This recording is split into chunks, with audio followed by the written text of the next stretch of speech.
Dive with us into the fascinating world of biographies, histories, and speeches as we learn from the words of the past. The Life of Dwight L. Moody, Chapter 1, Early Life. Never mind the ancestry. A man I once heard of was ambitious to trace his family to the Mayflower, and he stumbled upon a horse thief. Never mind a man's ancestry. In this democratic spirit, Mr. Moody disposed of the history of past generations, taking no credit to himself for their achievements, and feeling in no way responsible for their failings. It is, nevertheless, of interest that for 200 years his ancestors lived their quiet lives in the seclusion of their farm homes in the Connecticut Valley. Beyond the limits of local politics, they do not seem to have figured much in public affairs. Among the number there were a few professional men, and in the early struggles for independence, representatives of the Moody and Holton families were among those who counted their lives not too dear a price for those rich privileges of religious and national liberty, which they sought to ensure to their posterity. But for the most part, their careers were bounded by a limited horizon, and they served their day and generation in the simple station to which they were called. As pioneers, they were successful, and the same traits of character which distinguished his ancestors in this respect found expression, under different conditions, and in a more remarkable degree, in their descendant. Mr. Moody inherited from that hardy stock an iron constitution, capable of great physical endurance and a capacity for hard, continuous work. Early developed those distinguishing traits of his New England forefathers: a strong love of liberty, loyalty to conviction, courage in the face of obstacles, and sound judgment in organization, and these constituted his most valuable legacy from his 7 generations of Puritan ancestors. The earliest records of the Moody family in America date from the landing of John Moody in 1633. Settling first in Roxbury, he moved later to the Connecticut Valley, where he became one of the original proprietors of Hartford. From there he moved to Hadley, Massachusetts. At the end of the 19th century, Isaiah Moody and his sons were settled in Northfield, and the oldest of these boys was Edwin, the father of Dwight L. Moody. Here for years they followed the family trade of masonry, which, in those early days, including the making and burning of bricks, as well as the laying of foundations, and the building of homes and chimneys. To the conscientious performance of their work, many an old farmhouse in and about Northfield still bears silent witness. A member of Mr. Moody's family was introduced a few years ago to a centenarian of Warwick, a neighboring village. The visitor was presented as a son of D.L. Moody. But the old farmer found a far stronger recommendation in the fact that the young man's great-grandfather and grandfather had, 3/4 of a century before, laid the foundation and built the chimney of the house they were in, and with a slight touch of jealous pride for the former generation, he declared that the work was well done and had stood the test of time. From his mother's family, too, Mr. Moody received a goodly heritage of Puritan pluck, the Holtons antedating the Moodys in America by 3 years. They landed in 1630, and were among the first settlers of Northfield, where for more than 200 years they have been residents. They cherish a national pride in the fact that, from the date of the original grant from the British Crown, no deed of transfer of the old Horton homestead has ever been recorded. This farm, beautiful in its situation, lies on the west bank of the Connecticut River, a mile or 2 from Northfield Street, adjoining the commanding site purchased by Mr. Moody, upon which is built the well-known Mount Hermon School. Some idea of the hardships through which the Moody and Holton families passed, in common with their neighbors, is preserved in the early records of the towns of Hadley and Northfield. In the local cemetery, near the Mount Hermon School, lies the remains of many of the Holton family, whose names for more than 7 generations are recorded on the old headstones. Betsy Holton and Edwin Moody were married on January 3, 1828. It had been arranged that the ceremony should take place on New Year's Day, but the Connecticut River had little regard for the lovers, and unexpectedly rose above its banks after a sudden thaw. Although the young people's homes were but 4 miles apart, in those days, before bridges spanned the river, the swollen stream was an insurmountable obstacle, even to so resolute a character as Edwin Moody. And only by making a detour of many miles was the marriage celebrated, without a still longer postponement. The bride was 23 years old, and her husband 28, when they left the old Holton homestead that January evening to make a new home in Northfield. It was a true love match between the reckless, dashing, and open-handed young man and his pretty wife, and for 12.5 years they enjoyed their happiness. God blessed their union with 7 children during that time, and by the skill and industry of his trade, the father provided amply for his family support. Dwight Lyman, the 6th child, was born February 5, 1837. The old family records adds the name of Ryther, but this was early discarded. In those days it was customary for one who was complimented by the bestowal of his name upon a child to present a sheep to the baby in recognition of the honor his babyhood was innocently conferring. The feelings of the fond parents were wounded by the omission, in Dwight's case, of the customary gift, and Ryther does not seem to appear again after its entry on the records of the births in the large family Bible. It was foreign to the disposition of Edwin Moody to give much thought to the future, and so it is not strange that he made little or no provision for the contingency of his sudden death. When, therefore, he was stricken down without a moment's warning at the early age of 42, the widow was left with practically no means of support. The homestead itself was encumbered with a mortgage, and but for the merciful provision of the law securing dower rights, the widow would have been left without even a shelter for the family. The creditors took everything which they could secure, to the very kindling wood in the shed, and left the widow with her 7 children in the utmost straits. It was at this time that one of Mrs. Moody's brothers ministered most opportunely and generously to the needs of the family. The supply of firewood had been completely exhausted, and the children had been told that they must stay in bed till school time to keep warm. It was then that Uncle Cyrus Holton came to the rescue with a load of wood, and good Samaritan that he was, sawed and split it for immediate use. I remember, said Mr. Moody in later years, just as vividly as if it were yesterday, how I heard the sounds of chips flying, and I knew someone was chopping wood in our woodshed, and that we would soon have a fire. I shall never forget Uncle Cyrus coming with what seemed to me the biggest pile of wood I ever saw in my life. It was such remembrances as these that always made his heart vibrate with peculiar sympathy for those who were in want. A less determined and courageous heart than the resolute widow's would have been overcome by the dark prospect of the future, but that true soul had inherited the sturdy strength and undaunted courage which had distinguished her early ancestors as pioneers in the New World, and with a strong faith in God, she faced the conflict with poverty. Some of her neighbors urged her to break up the little home and place the children in families where they might be cared for by strangers. Even those from whom more practical help might have been expected strongly advised this course, and because their advice was not accepted, seemed to feel that they were absolved from any further duty.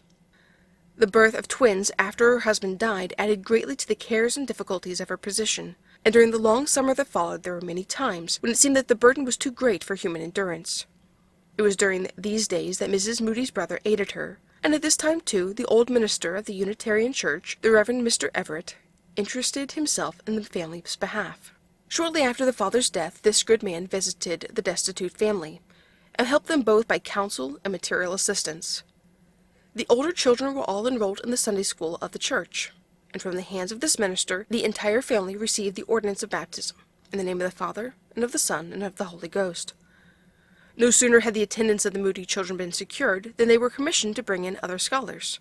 In a sense, therefore, Mr. Moody's Sunday school mission work began at an earlier age than is commonly supposed, for as a child he and his brother George frequently acted as aggressive home missionaries in securing recruits for the village Sunday school.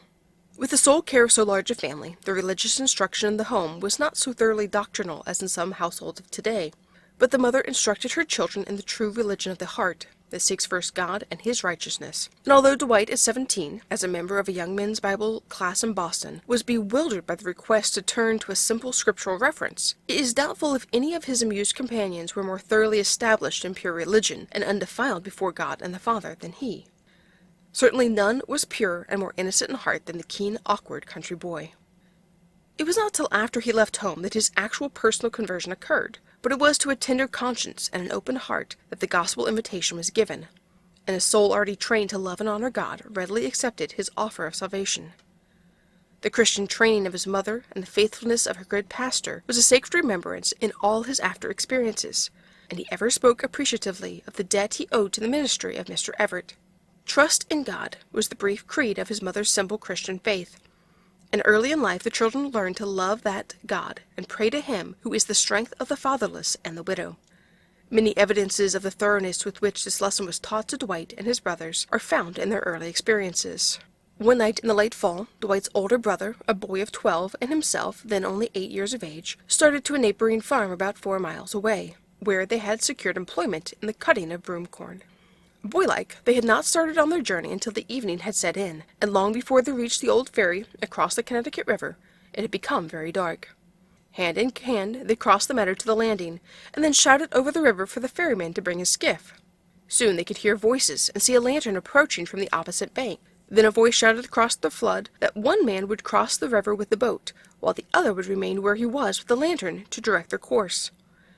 In the intense darkness, they soon lost sight of the approaching boat, and for a long time they could hear nothing of the ferryman, who had been carried far down the stream by the swift current. After some suspense, they heard the boat approaching along the bank of the river, and finally the boatman reached them. When they had taken their places and were pushing out from the bank, the boys found that the old man was intoxicated and in no condition to row them safely across the river. Dwight held tightly to his brother, who, seeing that they were being carried far away from the lantern on the opposite bank, urged to be allowed to take the oars and help, but the old man in his condition stubbornly refused, and as the current bore them swiftly down the stream, they became more and more alarmed.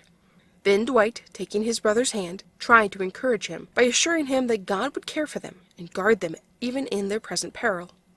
Many a child in similar circumstances would have thought only of human expedients, but at that early age he had been taught an implicit trust in God as the true resource in time of danger. Mrs. Moody was tender-hearted, and the children early learned the privilege of giving from their scanty store. The hungry were never turned away from her door, and on one occasion when the provision for the evening meal was very meagre, it was put to the vote of the little ones whether they would give of their little supply to a poor beggar who appealed for aid. The children begged that he should be aided, and offered to have their own slices cut thinner. It was also one of the irrevocable laws of her home that no fault-finding or complaining of neighbors or friends would be tolerated. The mother thus implemented in the children a spirit of independence as well as charity, and even those whose neglect was most inexcusable never heard directly or indirectly one word of complaint from that little family in their want and adversity. Dwight Moody was not the only Yankee boy who could look back on that combination of charity for others with inflexible independence for oneself that has made the New England character what it is. His very limitations taught the poor boy of that day the sharpness and contrivance that grew into what we call executive ability, just as the most Spartan simplicity of diet and training developed in a good constitution the wonderful power of endurance that have marked many New Englanders. While the mother was truly kind and loving, she was withal a strict disciplinarian. Order was enforced by rules, with old-fashioned whippings as a penalty. These events were more or less frequent in the case of Dwight, who was the leader in all kinds of boyish mischief. In later years he described these punishments and his futile attempts to escape them. Mother would send me out for a stick, and I thought I could fool her and get a dead one, but she would snap the stick and then tell me to get another.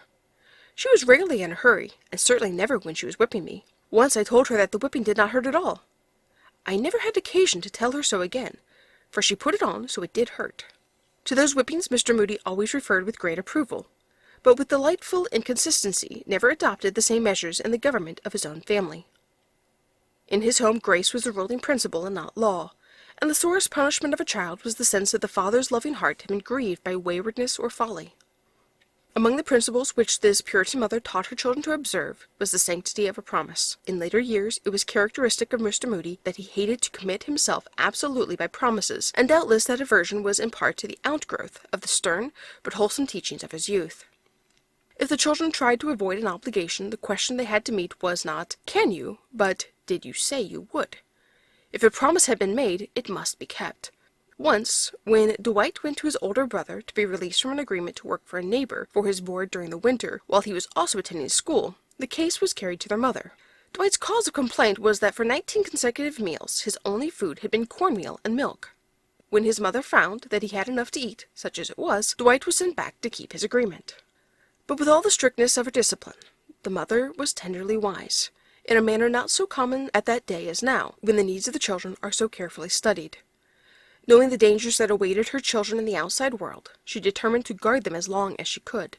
To do this, it was necessary to make home attractive, and this she proved herself able to do far better than many who have had more means with which to secure the luxuries of life. She discouraged her children from going to the neighbors to find their recreation, but always welcomed their friends to the hospitality of their own home. They were spirited children, and given to wild romps, but she would sit quietly at her mending, though the very roof seemed threatened by the boisterous games of her own and her neighbors' boys and girls. Advent of a Sabbath's rest, beginning with sundown on Saturday, and ending at the same time Sunday evening, must have been to her a most welcome respite. Church attendance was not a debatable question in the family, but was as inevitable as a law of nature. The boys used to go barefoot, carrying their shoes and stockings in their hands, and putting them on when they came in sight of the church. The elder boys, who were out at work during the week, came home on Saturday night to attend church with their brothers and sisters. They carried luncheon and stayed all day, hearing the 2 sermons and attending the Sunday school, which came in between. And then all would troop home again for supper, the older ones returning late to their work, while the younger children, as the sunset approached the end of the day of rest, would release their long pent-up spirits in wild romps and shouts. In spite of the poverty which parted them during the week, the mother thus preserved the home life on the one day in 7. In later years, Mr. Moody looked back with gratitude to the strict requirement of church attendance. Those hours in the village church, tedious as they were, listening as he must to sermons which he could not understand, he came to look upon as a blessing, because they fixed upon him the habit of attending God's house. I remember blaming my mother for sending me to church on the Sabbath, he once said. On one occasion, the preacher had to send someone into the gallery to wake me up. I thought it was hard to have to work in the field all week, and then be obliged to go to church and hear a sermon I didn't understand. I thought I wouldn't go to church any more when I got away from home, and I had got so in the habit of going that I couldn't stay away. And after 1 or 2 Sabbaths, back again to the house of God I went. There I first found Christ, and I have often said since, "Mother, I thank you for making me go to the house of God when I didn't want to go." Sunday evenings after supper, the mother would gather the children about her, before the old-fashioned fireplace in winter, or under one of the great sugar-maple trees in the front yard if it were summer, and read to them out of the books which they brought home from the Sunday school library. 3 books constituted the home library: a large family Bible, in which were written the family records, a catechism, and a book of devotions, comprising contemplations and written prayers. From the latter a portion was read each morning, and also a prayer before the family entered upon the work of the day. Mr. Moody could never speak of those early days of want and adversity without the most tender references to that brave mother whose self-sacrifice and devotion had sacredly guarded the home entrusted to her care. When, at the age of 90, her life voyage ended, she entered the haven of rest. Her children, her children's children, and an entire community rose up to call her blessed. And well she deserved the praise they gave her, for she had wisely and discreetly discharged the duties God had placed upon her, and entering the presence of her master, could render a faithful account of the stewardship of motherhood. To rule a household of 7 sturdy boys and 2 girls, the oldest 12 years old, required no ordinary tact and sound judgment, but so discreet was this loyal mother that to the very end she made home the most loved place on earth to her family, and so trained her children as to make them a blessing to society. For nearly 50 years I have been coming back to Northfield, said Mr. Moody, long after that little circle had been broken up, and I have always been glad to get back. When I get within 50 miles of home I grow restless and walk up and down the car. It seems as if the train will never get to Northfield. When I come back after dark, I always look to see the lights in Mother's window. Life of D.L. Moody, Chapter 2, Leaving Home. It was an early characteristic of Moody that his determination to accomplish his purpose was not easily thwarted. On one occasion he wished to visit his grandmother Holton, who lived about 4 miles away. The little man was scarce 5 years of age, and so long a journey seemed even greater than many times that distance to an older child. Someone had given him 5 cents, but this was only half the amount required for a child's stage fare for this distance. Nothing daunted, however, little Dwight stopped the passing stage, and having stated his case to the driver, asked if he would accept the 5 cents for his fare. The stage was already full inside, but the stage driver consented to take him his baggage, and for 5 cents placed him on top of the coach within the rack that guarded the trunks. He reached his grandmother's, the only other home in the world where the Moody children were assured of a welcome, and after spending a day at the old farm, was urged by his relatives to make an early start for home, as it was supposed that he intended to walk back to Northfield. The little fellow had made up his mind, however, that the stage-coach was far preferable to a long tramp, and had already made his plans for riding home. Going out into the field, he picked a bouquet of wild flowers, and another of caraway, and once more hailed the coach, proffering his flowers for his return journey. We can imagine the surprise of his mother at seeing Dwight returning in triumph, perched upon the stage box. It was this spirit which made him a leader among the boys in his native town, and the wild escapades into which he led his companions were the source of amusing reminiscence in later years. Squire Alexander, from the fact that he was the nearest residence to the old red schoolhouse of the district, was most frequently the victim of these pranks. Stories are told of how Dwight and his companions would approach the squire's old pung to coast down the steep hill below his house, the recklessness of the venture only adding the greater zest to its enjoyment. On another occasion he led his followers to the cattle sheds of the squire, where they quietly climbed up on the empty rafters, and then of a sudden raised the most awful whoops and yells, at the same time jumping about on the loose planks. The effect of this tumult upon a lot of young steers may be better imagined than described, and the rush of the animals through the barnyard fences gave the youngsters occupation suited exactly to their taste. Of course no one knew who was to blame for the stampede, for before the squire could reach the barn there were no boys in sight, and in the round-up of the cattle young Dwight was the most indignant at the inexcusable vandalism of the act. The closing exercises in the district school was an event of great local importance to the younger element, and Dwight was not the boy to let pass such an opportunity for some unusual excitement. On one such occasion he was to give as a recitation Mark Antony's oration over Julius Caesar, and to add, as was supposed to the dramatic effect, introduced a square box to represent the coffin of the illustrious dead. The teacher's desk served as a place upon which this rested, and as the eloquence of the orator found added expression in extravagant gestures, the lid of the box was knocked off, and out jumped a very frightened old tomcat. The scene which followed had just the effect Mark Antony seemed to have aimed at, for though the stones of Rome did not rise, every animate being in the room did. Even simpler tricks delighted him. Once when asked to hand a jug of cider to a farmer in his wagon, Dwight, who was then working on the farm, intending, indeed, to go home in that very wagon, waited only till the jug was at the farmer's lips to startle the horses, so that their sudden jump unseated the driver, who fell back into the bottom of the wagon, unable to rise, and equally unwilling to relinquish the jug, which would have drenched him had he taken it from his lips. Dwight's busy hand and brain were always occupied, and he wanted to see others busy too. In those younger days he seemed to love the excitement of a crowd, and once when an unusually uneventful winter had dragged by, he decided that something must be done. This he arranged without conference with anyone, not daring to trust his closest friend. Writing out an announcement for a temperance meeting to be addressed by an out-of-town lecturer, he posted it on the district schoolhouse door. On the evening announced there was quite a gathering at the schoolhouse, which was warmed and lighted for the occasion, but no lecturer put in an appearance, and Dwight with the others scolded the practical joker, whom no one could discover. For such mischief he frequently received a double chastisement, first at the hands of the schoolteacher, and afterwards from his mother. For according to the strange reasoning of the day, it was thought that if the boy was so naughty in school to be punished, the same offence called loudly upon the mother, also not to spare the rod and spoil the child. But evidently Dwight thought the fun was worth the whipping, for his love of practical jokes never grew less. It should be said, however, that when the joke was at his own expense, he enjoyed it just as much, for as he expressed it, no man has a right to play a joke unless he is willing to take one. A new teacher came at last to the little school, and another order of things appeared. To begin with, she opened the exercises with prayer, which greatly impressed the boys, and when later she announced that she proposed to rule the school without the old-fashioned whippings, their astonishment was increased. It was not long before young Dwight had broken a rule, and with a summons to remain after school, he expected the customary punishment, and immediately assumed the attitude of injured innocence. To his surprise, when they were alone, the teacher began to talk kindly to him, and tell him how sorry she was to have him disobey. This treatment was worse than the cane, and Dwight did not like it. After telling him how it grieved her to find that he could not be trusted, the teacher said, "I have made up my mind that if I cannot rule the school by love, I will give it up. I will have no punishment. If you love me, try to keep the rules, and help me in the school." This was too much for Dwight. Where law had failed, grace had complete victory. "You will never have any more trouble with me," he answered, "and I will whack the first boy that makes you any trouble." And whack them he did, the very next day, to the surprise of his companions, and to the consternation of the teacher. Swapping is a Yankee weakness, and in common with other boys, Dwight was keen on a bargain. Sentiment in those youthful days was less pronounced than the love of a trade, so he bought off with a broken slate pencil the affections of a rival suitor for a little companion.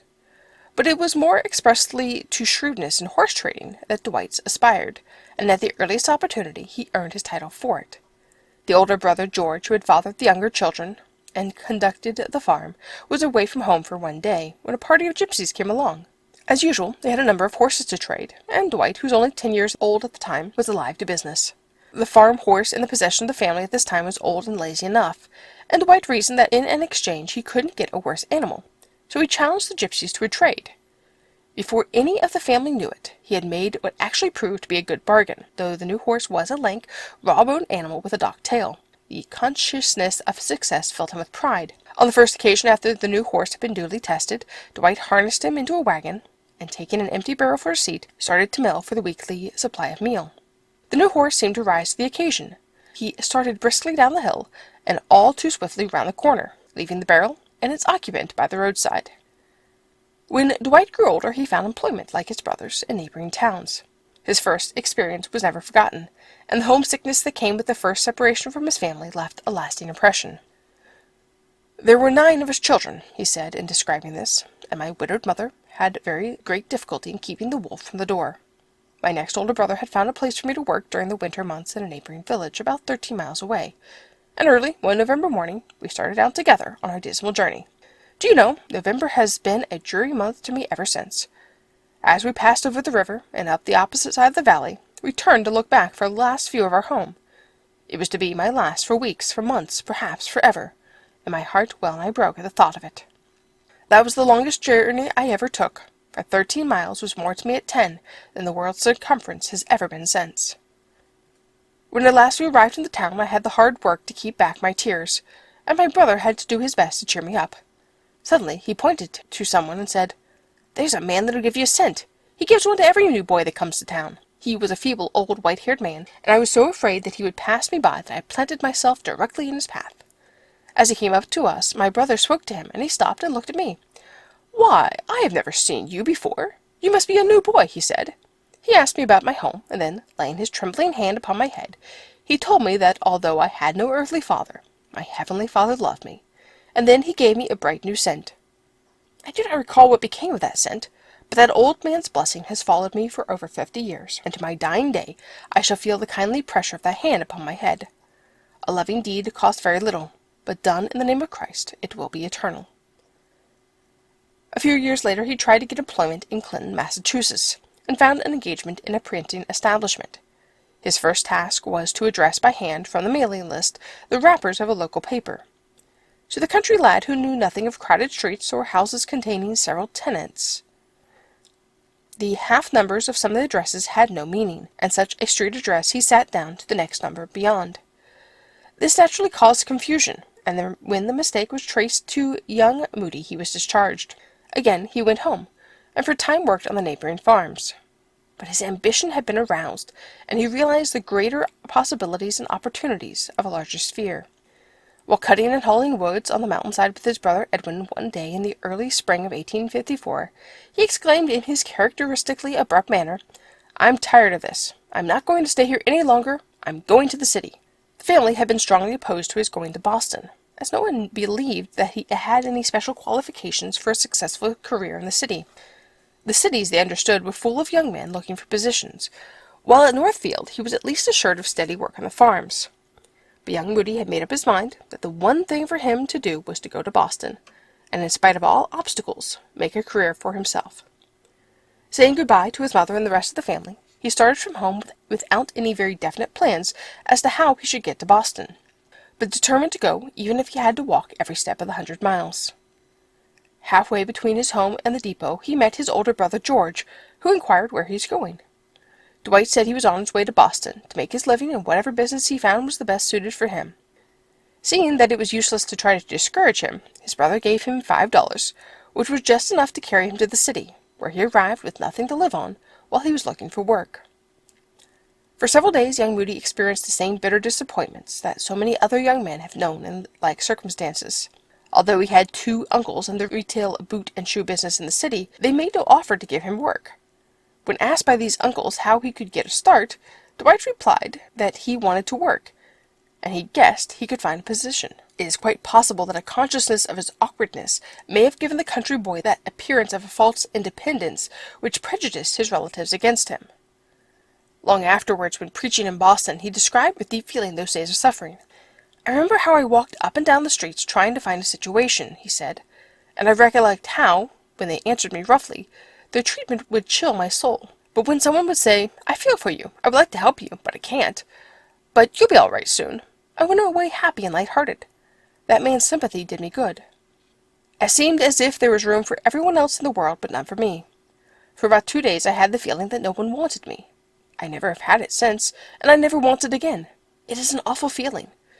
It feels to me that must have been the feeling of the Son of God when he was down here. They did not want him. He had come to save men, and they did not want to be saved. He had come to lift men up, and they did not want to be lifted up. There was no room for him in the world, and there was no room for him yet. I went to the post office 2 or 3 times a day to see if there was a letter for me.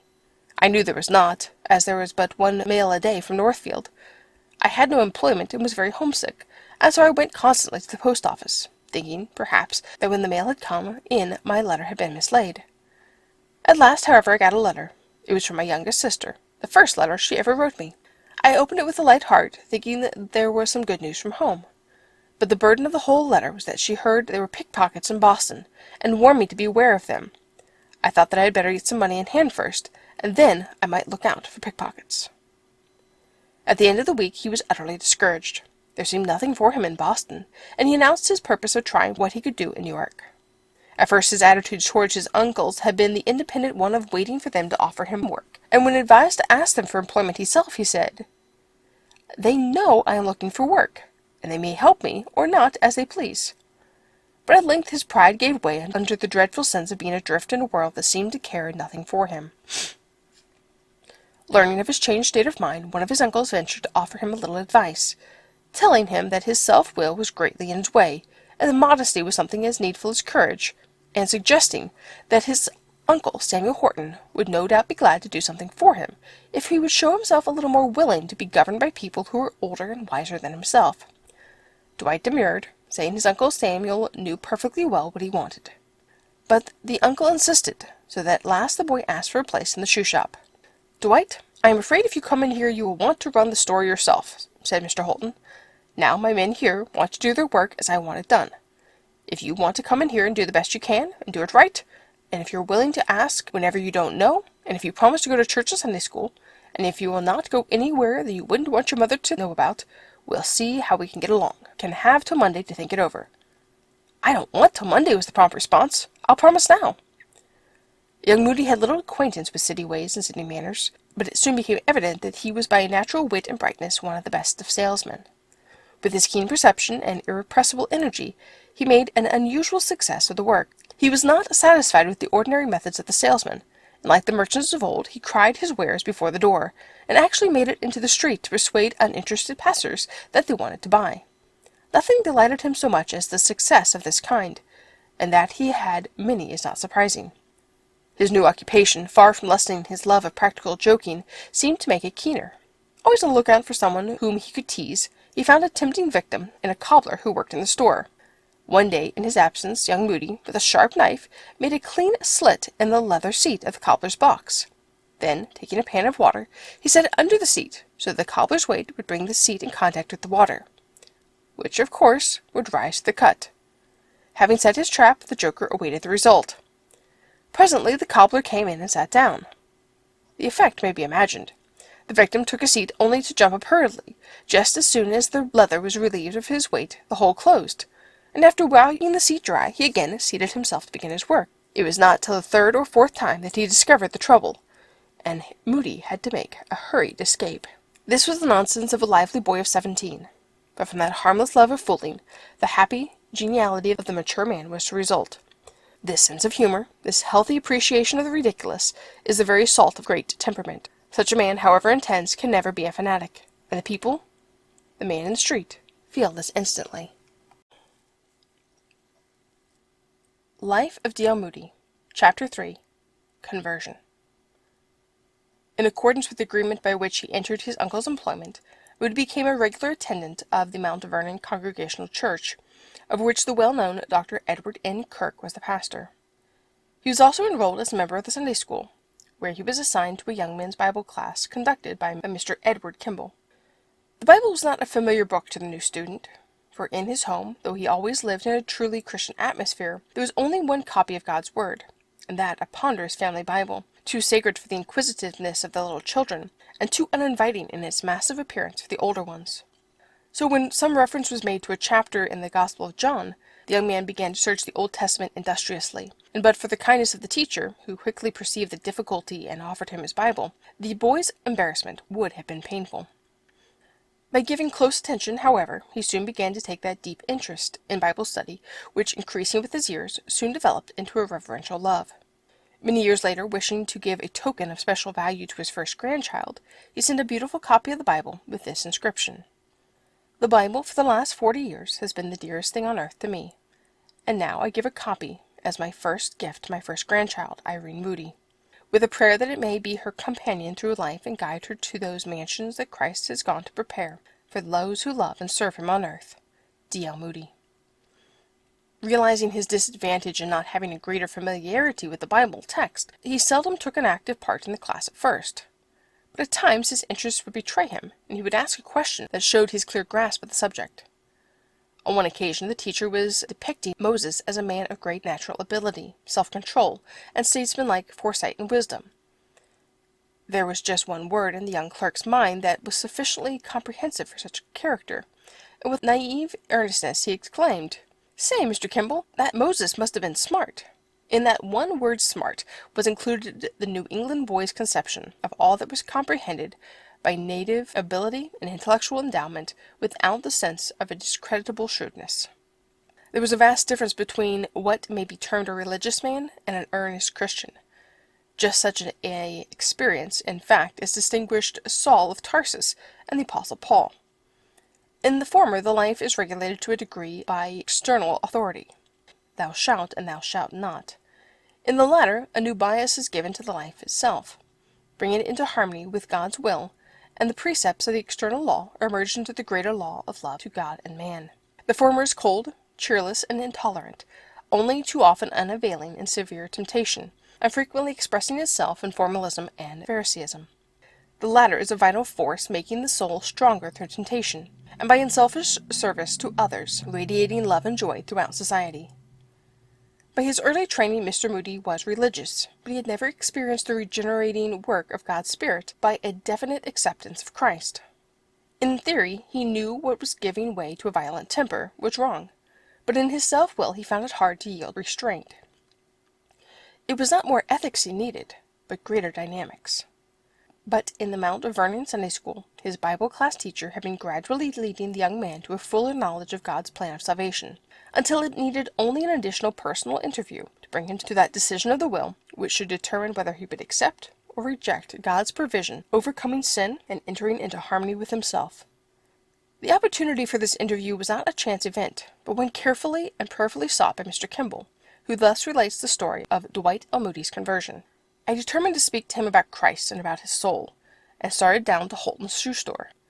When I was nearly there, I began to wonder whether I ought to go in just then during business hours. I thought that possibly my call might embarrass the boy, and that when I went away the other clerks would ask who I was, and taunt him with my efforts in trying to make him a good boy.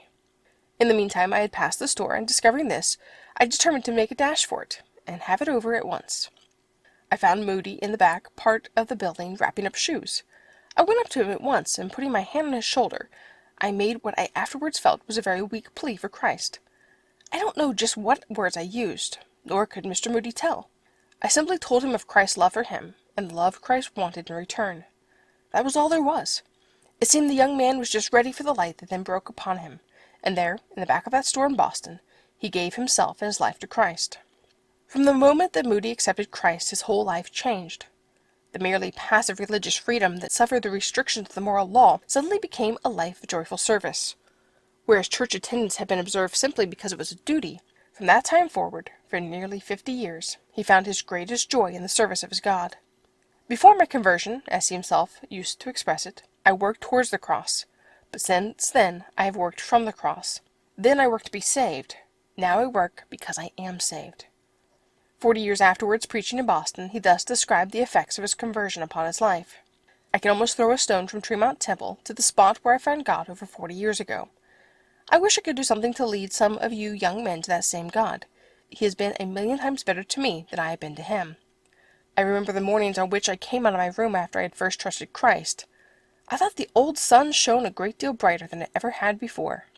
I thought it was just smiling upon me, and as I walked out upon Boston Common and heard the birds singing in the trees, I thought they were all singing a song to me. Do you know I fell in love with the birds? I had never cared for them before. It seemed to me that I was in love with all creation. I had not a bitter feeling against any man, and I was ready to take all men to my heart. If a man has not the love of God shed abroad in his heart, he has never been regenerated. If you hear a person get up in the prayer meeting and begins to find fault with everybody, you may doubt whether he is in genuine conversion. It may be counterfeit. It has not the right ring, because the impulse of a converted soul is to love, and not to be getting up and complaining of everyone else and finding fault. Bread cast upon the waters returns again, and the Bible class teacher received his blessing in his own household. 17 years later, in the conversion of his own son. Mr. Kimball's eldest son was visiting an uncle in Massachusetts, while Mr. Moody was conducting a mission. After one of the services, young Kimball introduced himself to Mr. Moody as the son of his old Bible class teacher. "What, are you the son of Mr. Edward Kimball of Boston? What is your name?" "Henry." "I am glad to see you, Henry. Are you a Christian?" "No, sir, I do not think I am." "How old are you?"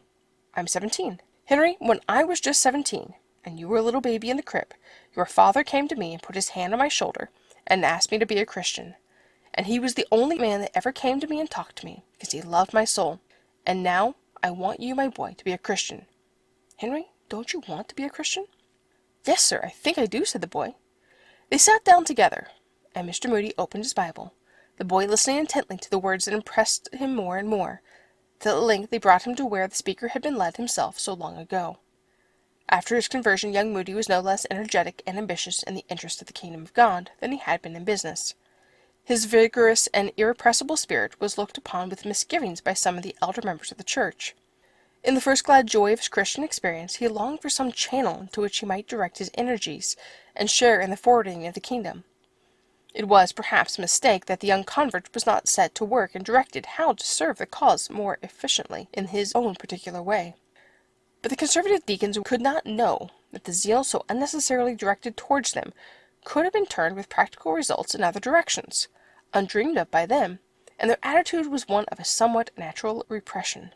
In May 1855, young Moody presented himself for membership in the Mount Vernon Church, from the records of which the following minute is taken.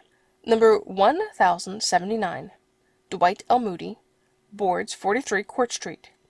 Has been baptized. First awakened on the 16th of May. Became anxious about himself. Saw himself a sinner, and sin now seems hateful and holiness desirable.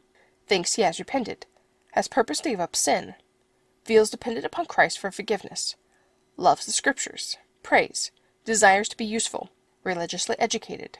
Been in the city a year. From Northfield, this state. Is not ashamed to be known as a Christian. 18 years old. At this examination, however, it was felt that the applicant was not sufficiently instructed in Christian doctrine to be taken into membership.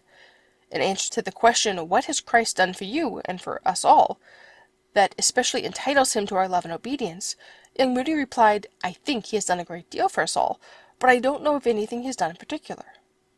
Nothing, therefore, was elicited at this examination that was in those days considered satisfactory evidence of a conversion.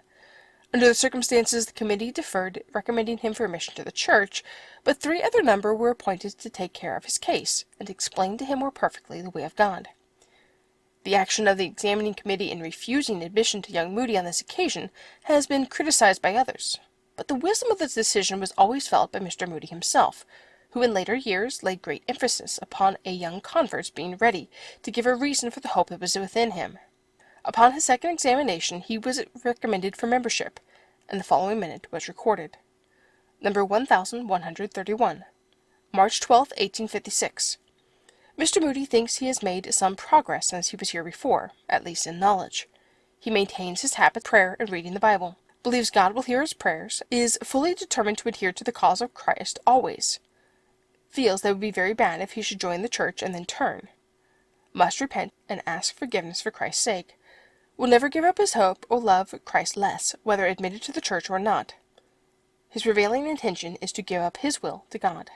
In a few days Mr. Moody was among the inquirers after the way of life, writes Mr. Kirk with reference to Moody's conversion. He soon avowed himself as a candidate for church membership. He displayed nothing but his earnestness and want of acquaintance with the scriptural views of Christian character and life. Or, more probably, his case was an instance showing that we, his examiners, were too far bound by routine and wanting in sympathy with him, who was then laying the foundation of the temple of God in that human soul. We could not conscientiously propose him to the church. Disappointed but not discouraged, he awaited through 1 or 2 terms. At last we saw some faint evidences of conversion, which justified us in recommending him to the church. At first, Mr. Moody questioned the result his new life would have upon his business prospects. From the very beginning he had entered upon his duties with characteristic energy. In a 3 months' time he had sold more goods than any one of his fellow clerks. He had thought that truthfulness might be a hindrance to his success, but he soon found that Christian principles were an aid rather than an obstacle in a successful business career. Customers, finding that they could implicitly rely on his word, preferred to deal with him, and his popularity with them steadily increased. Thus, for 2 years he continued to work in Boston, when he began to feel that greater opportunities might await him in a larger sphere. His position in his uncle's store seemed to offer little promise for the future, for with extremely conservative methods, his uncle did not feel the same enthusiasm that fired the young man. Just at that time, Chicago, the new city of the Western Plains, was attracting the young men of the Eastern States. Moody, with others, felt the attraction of its appeal, and without telling any one of his purpose, he decided to cast in his lot with the New West. The Life of D.L. Moody, Chapter 4, In Business in Chicago. I have always been a man of impulse, Mr. Moody once said to the writer. Almost everything I ever did in my life that was a success was done on the impulse, and I suppose when I get ready to die, I will be up and off. In seeking his fortune in the West, he displayed this characteristic impulsiveness. For some months he had fretted under the conservative methods of the business house in which he was engaged, and had longed to enter a larger sphere of activity, and when a crisis finally came in his relations with his employer, and there seemed little opportunity for advancement, he decided to go to Chicago. Fearing that this change would not be approved by his family, he thought it wise not to consult with them on the subject, and their first news of it was in a letter written from the western city 1,000 miles away. For all these years the mother had striven to keep her little family near her, as if, with that unreasoning conceit of mothers which makes their love unique because it is the law unto itself, she could have guarded her sons from all evil, and watched over them with the same solicitude as in babyhood. That 1,000 miles to Chicago seemed a cruel distance to her, and it was a long time before her heart became reconciled. During the succeeding years she followed her son's course with her prayers, and when the neighbors noted how, on winter evenings, Widow Moody's light burned late, they knew she was praying for her son far away. Young Moody arrived in Chicago in the early autumn of 1856. At first he encountered the same difficulty in securing employment which had so tried his fortitude 2 years before in Boston. In 2 days, however, he secured a position that promised greater opportunities than the one he left, and from the very first his energy and keen business judgment was rewarded by a steady increase in responsibility and income. The same earnest Christian spirit that had showed itself in Boston dominated his life in Chicago, and on his arrival, as his letters proved, he promptly associated himself with Christian people. Writing to his mother, under date of September 25th, 1856, he says, "I reached this far-famed city of the West 1 week ago tonight.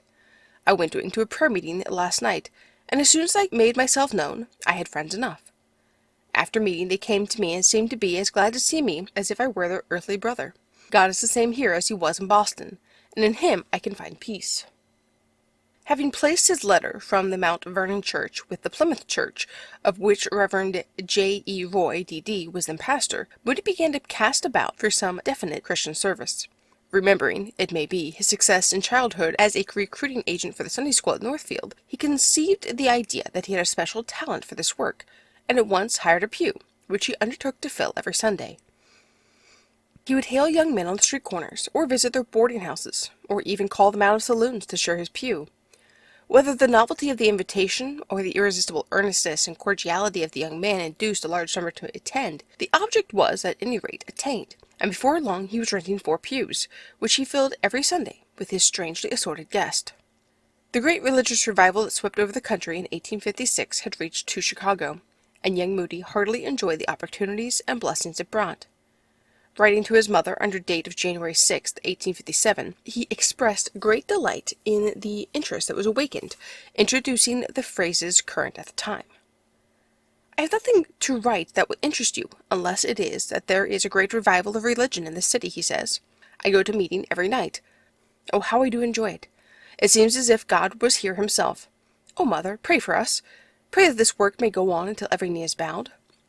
I wish there could be a revival in Northfield, that many might be brought into the fold of Christ. Oh, mother, keep the family away from the spiritualist meetings, for I am afraid they may be led astray. How did you spend New Year and Christmas? Oh, Mother, I pray that this year may be the happiest of your life. It has commenced well with me. Hope it will continue. Uncle Calvin urged me to come down and see him Christmas or New Year's, but could not leave business. Now, Mother, please excuse the short letter, and write soon. To this letter there is an amusing postscript indicating how readily this young man, under 20 years of age, had acquired the spirit of the place. Mother, you said in your letter that you were glad to hear that I was getting such good pay.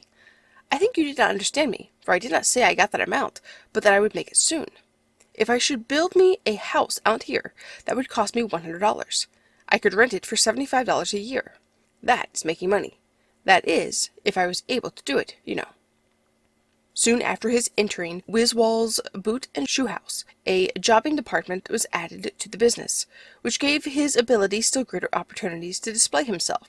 He would carefully watch the depots, hotel registers for possible customers from neighboring towns, and took pride in making better and larger sales than his fellow clerks. It was his ambition at this time to be worth $100,000, a fortune in those days. His early training had inured him to hardship and taught him the strictest economy, so that he seemed in a fair way to reach his goal in a reasonably short time. His success as a salesman in the city store so commended him to his employer that he was soon sent out to represent the firm as a commercial traveler. In this capacity he had many exciting experiences. On one occasion, in order to reach a newly settled frontier town, Mr. Moody had to hire a pair of livery horses to make the trip. All went well until, in driving down a steep hill, the holdback straps were found to be loose, allowing the wheels of the carriage to strike the horses' heels. The team immediately became unmanageable and bolted. So long as the driver could keep them in the road, all was well. But when at last they dashed out of the roadway into a track that had been recently cleared of heavy timber, it required unusual nerve power and physical strength to guide them safely. In telling the story years afterwards, Mr. Moody used to say that it was the most exciting ride he ever had. Standing up in the buggy with my hat gone and my hair on end, I was just able to dodge the huge stumps and get my team back into the road, where at last a steep hill damped the ardor of the horses.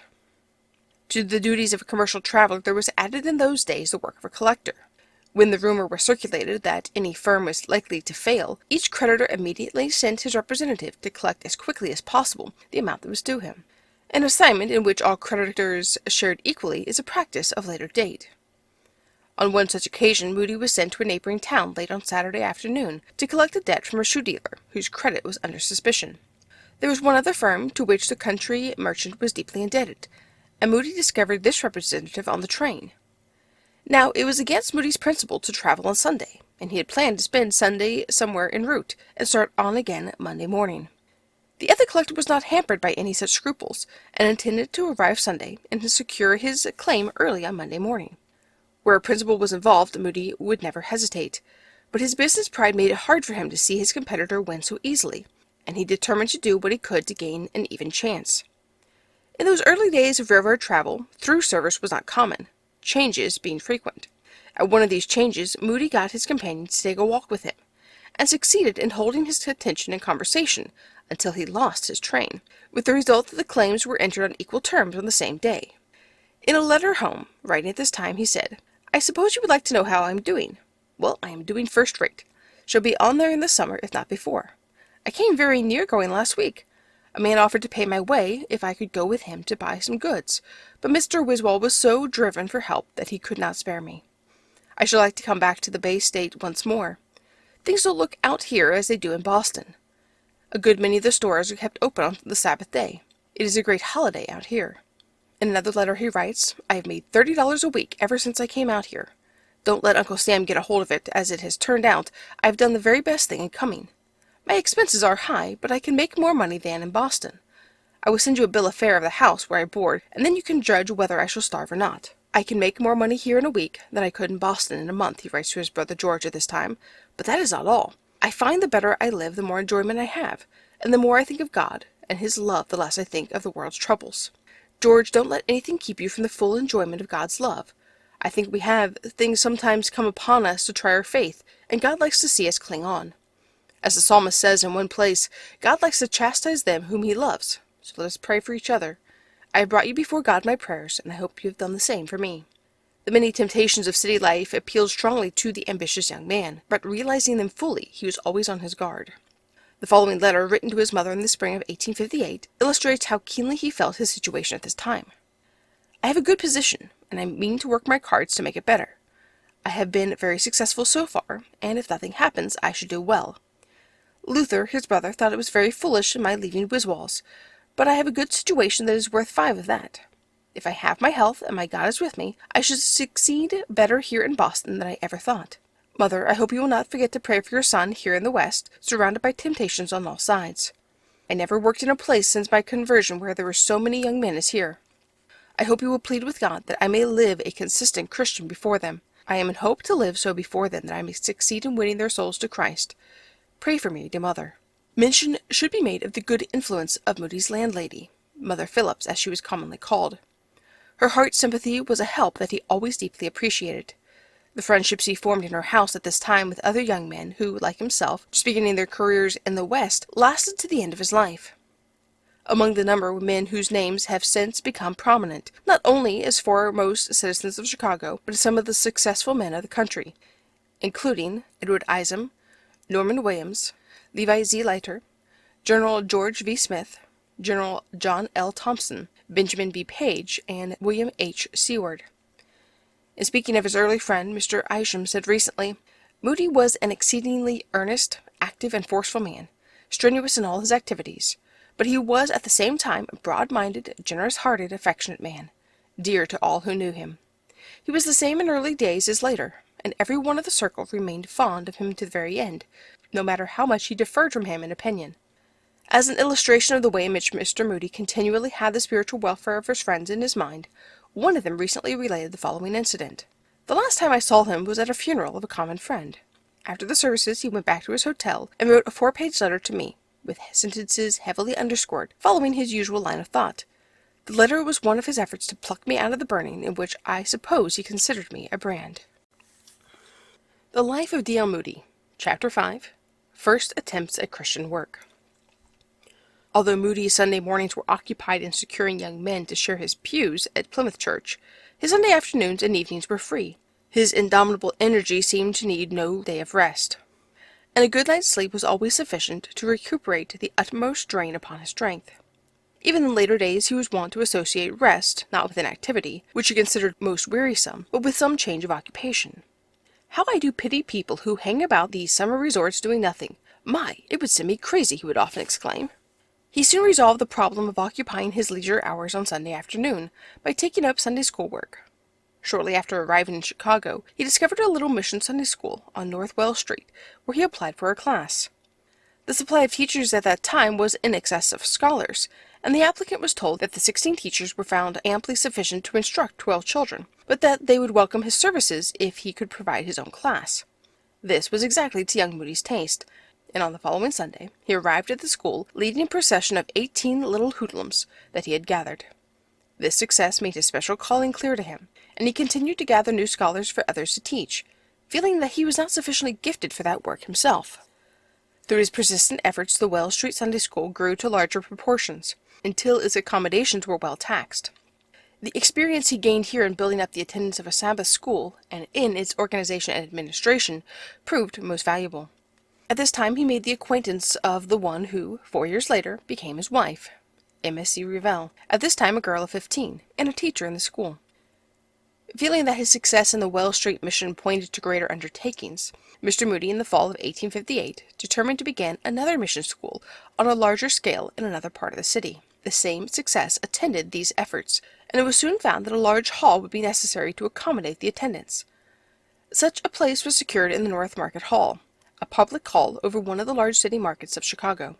Here, in company with his friends, Mr. Moody began the Sunday school work which developed later into the Illinois Street Church, afterwards the Chicago Avenue Church, in which he held membership during the later years of his life. From a description of the building given by Mr. John T. Dale, an early teacher in the school, it was neither attractive in appearance nor clean.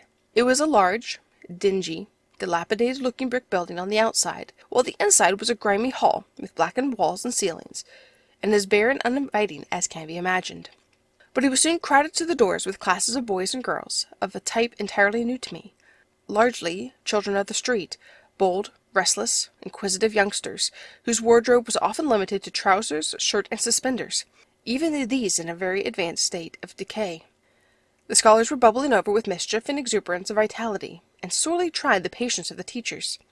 But the singing was a vent for their spirits, and such singing I have never heard before. The boys who sold papers in the street had an indescribable lung power, and the rest seemed not far behind. There must have been 500 or 600 scholars, and it was no easy task to govern such a boisterous crowd. But the teachers seemed to interest their classes, and the exercises passed off with great enthusiasm. At the close of the school, Mr. Moody took his place at the door, and seemed to know personally every boy and girl. He shook hands and had a smile and a cheery word for each. They crowded about him tumultuously, and his arm must have ached many a time after these meetings. It was easy to see the hold he had on those young lives, and why they were so drawn to the place week after week. The institution was a veritable hive of activity, meetings almost every evening, with occasional picnics and sociables, and service on the Sabbath that occupied most of the day. In this North Market Hall School, as it came to be generally called, Mr. Moody filled a variety of offices, from that of janitor to superintendent.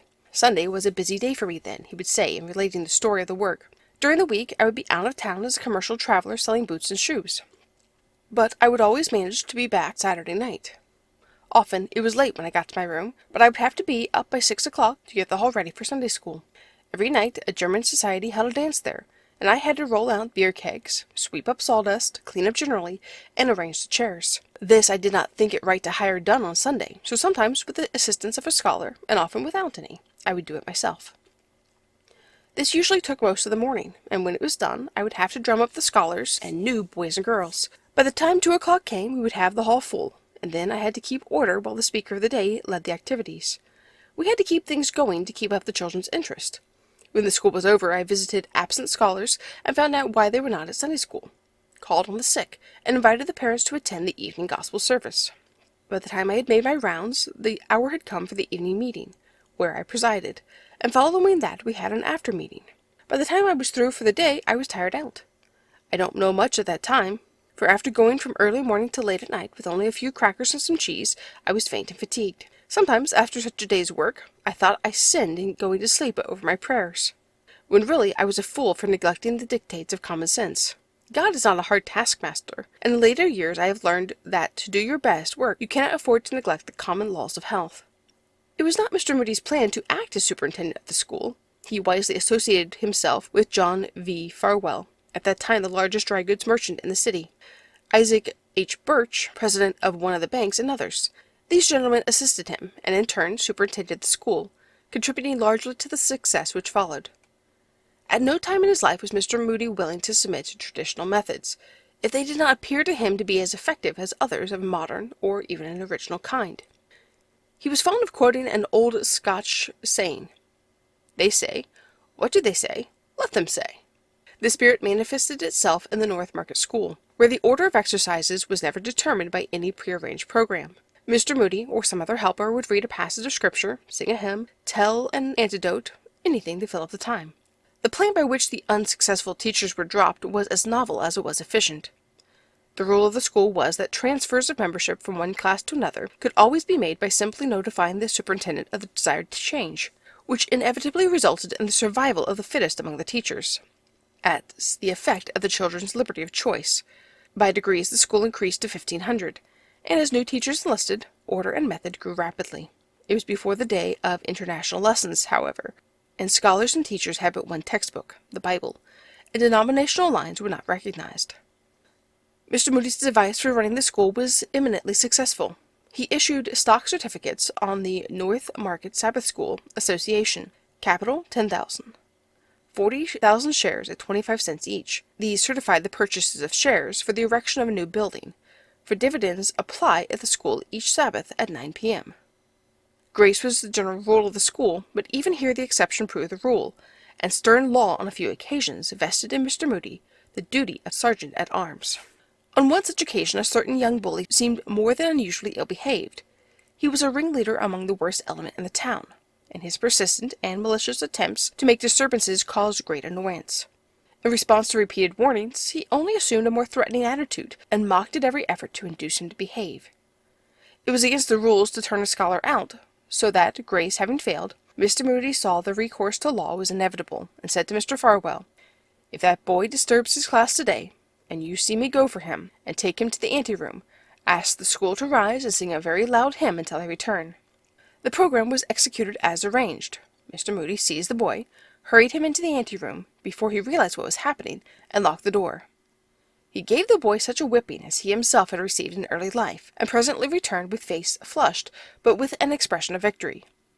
The boy was converted soon afterwards, and years later acknowledged to his friend that he was still enjoying the benefits of that gospel exercise. The school grew steadily till it was among the largest in Chicago.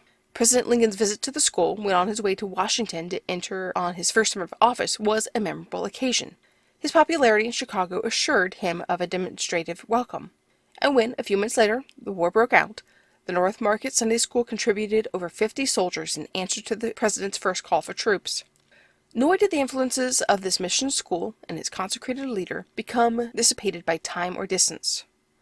Not only in the army, but wherever members of the school were to be found, the impress received was most manifest.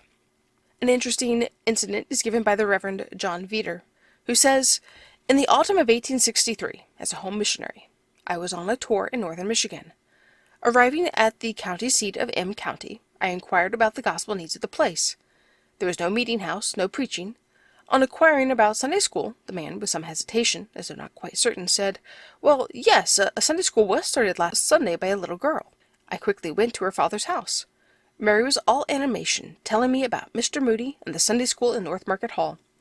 Mr. Moody's photograph was hanging on the wall, and another of 16 street boys with their street names, only one of which I could recall, Butcher Bill.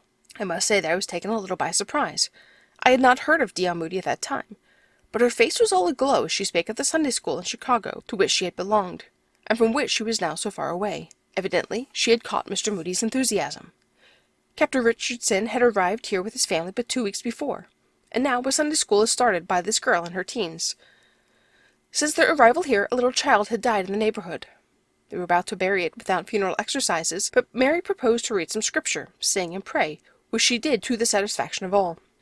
Richardson bought a pony for his daughter, so she was enabled to go to the next town, 5 miles distance, and organize another Sunday school, where preaching was established soon after, with a revival following that swept the place.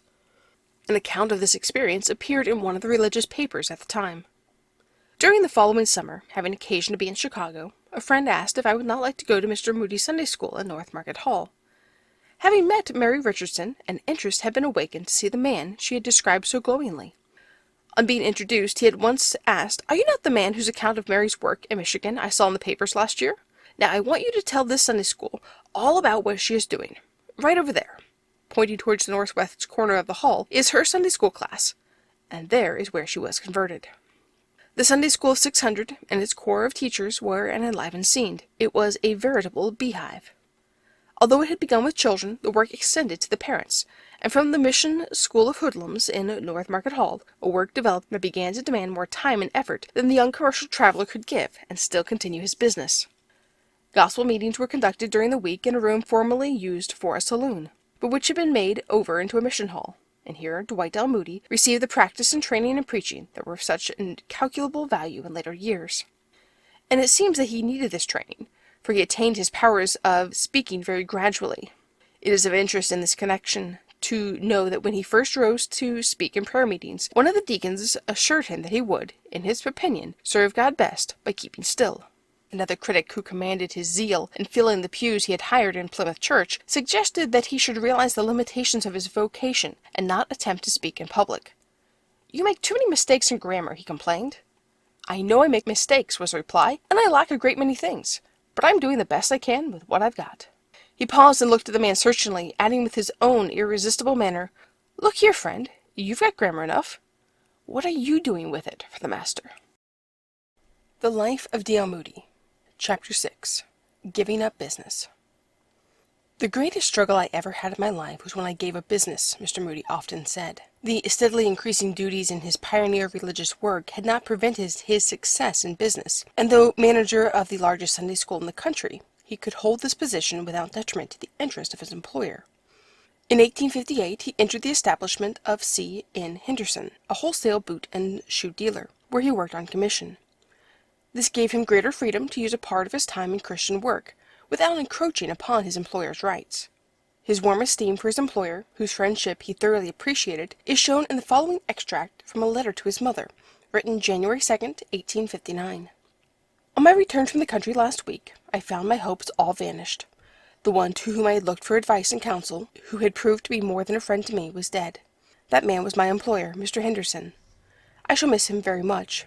He was the truest friend that I have ever met since I left home. He seemed to take as much interest in my welfare as he would in the welfare of his own son.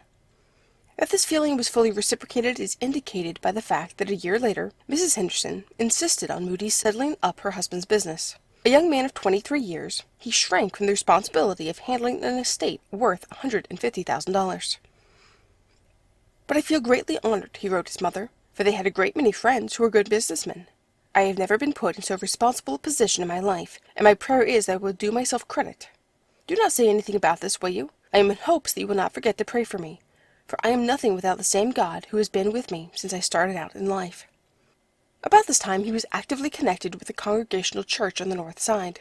The meetings were too slow for Mr. Moody, and he went to some good brother and asked him if, at the next meeting, he would not get up and be the first to speak. He said he would. Mr. Moody then went to others and engaged 3 to be the second speaker, and 3 others to be third. When the first man had spoken, the others followed, several rising at once. This unusual sight inspired the meeting with the enthusiasm of a revival, and was really the beginning of a great quickening of spiritual interest in the church. In 1860, he was working for Buell, Hill, and Granger, and had saved $7,000 towards the $100,000 which had been his early ambition. In one single year he made, by several commissions, in addition to his regular salary, over $5,000, an unusually large sum for a young man under 24. It was a time of great excitement in the nation. Abraham Lincoln had been nominated and elected president, and like the young men who were his associates, Mr. Moody was immersed in business and politics, and keenly alive to all the events of the hour. He had an experience at this time, however, that entirely transformed his career and led him to devote himself exclusively to Christian work. All ambitions for wealth were sacrificed, but not until the struggle had lasted 3 months. Finally, what he felt to be the call of God was triumphant, and he surrendered his own plans for his father's. How he came to give up business altogether may best be told in his own words. "I had never lost sight of Jesus Christ since the first time I met him, in the store in Boston. But for years, I really believed that I could not work for God. No one had ever asked me to do anything. When I went to Chicago, I hired 4 pews in a church, and used to go out on the street and pick up boys and fill those pews. I never spoke to the young men about their souls. That was the work of the elders, I thought. After working for some time like this, I started a mission Sunday school. I thought numbers were everything, and so I worked for numbers. When the attendance ran below 1,000, it troubled me, and when it ran to 1,200 or 1,500, I was elated. Still, none were converted. There was no harvest. Then God opened my eyes. There was a class of young ladies in the school who were, without exception, the most frivolous set of girls I ever met. One Sunday, the teacher was ill, and I took that class. They laughed in my face, and I felt like opening the door and telling them to all go out and never come back. That week, the teacher of the class came into the store where I worked. He was pale and looked very ill. "What is the trouble?" I asked. "I have had another hemorrhage from the lungs. The doctor says I cannot live on Lake Michigan, so I am going to New York State. I suppose I am going to die." He seemed greatly troubled, and when I asked the reason, he replied, "Well, I have never led any of my class to Christ. I really believe I have done the girls more harm than good." I had never heard anyone talk like that before, and it set me thinking. After a while I said, "Suppose you go and tell them how you feel. I will go with you in a carriage if you want to go." He consented, and we started out together. It was one of the best journeys I ever had on earth. We went to the house of one of the girls, called for her, and the teacher talked to her about her soul. There was no laughing then. Tears stood in her eyes before long. After he explained the way of life, he suggested that we have a word of prayer. He asked me to pray. True, I had never done such a thing in my life as to pray to God to convert a young lady there and then, but we prayed, and God answered our prayers. We went to other houses. He would go upstairs and be all out of breath, and he would tell the girls what he had come for. It wasn't long before they broke down and sought for salvation. When his strength gave out, I took him back to his lodgings. The next day we went out again. At the end of 10 days he came to the store with his face literally shining. "Mr. Moody," he said, "the last one in my class has yielded herself to Christ."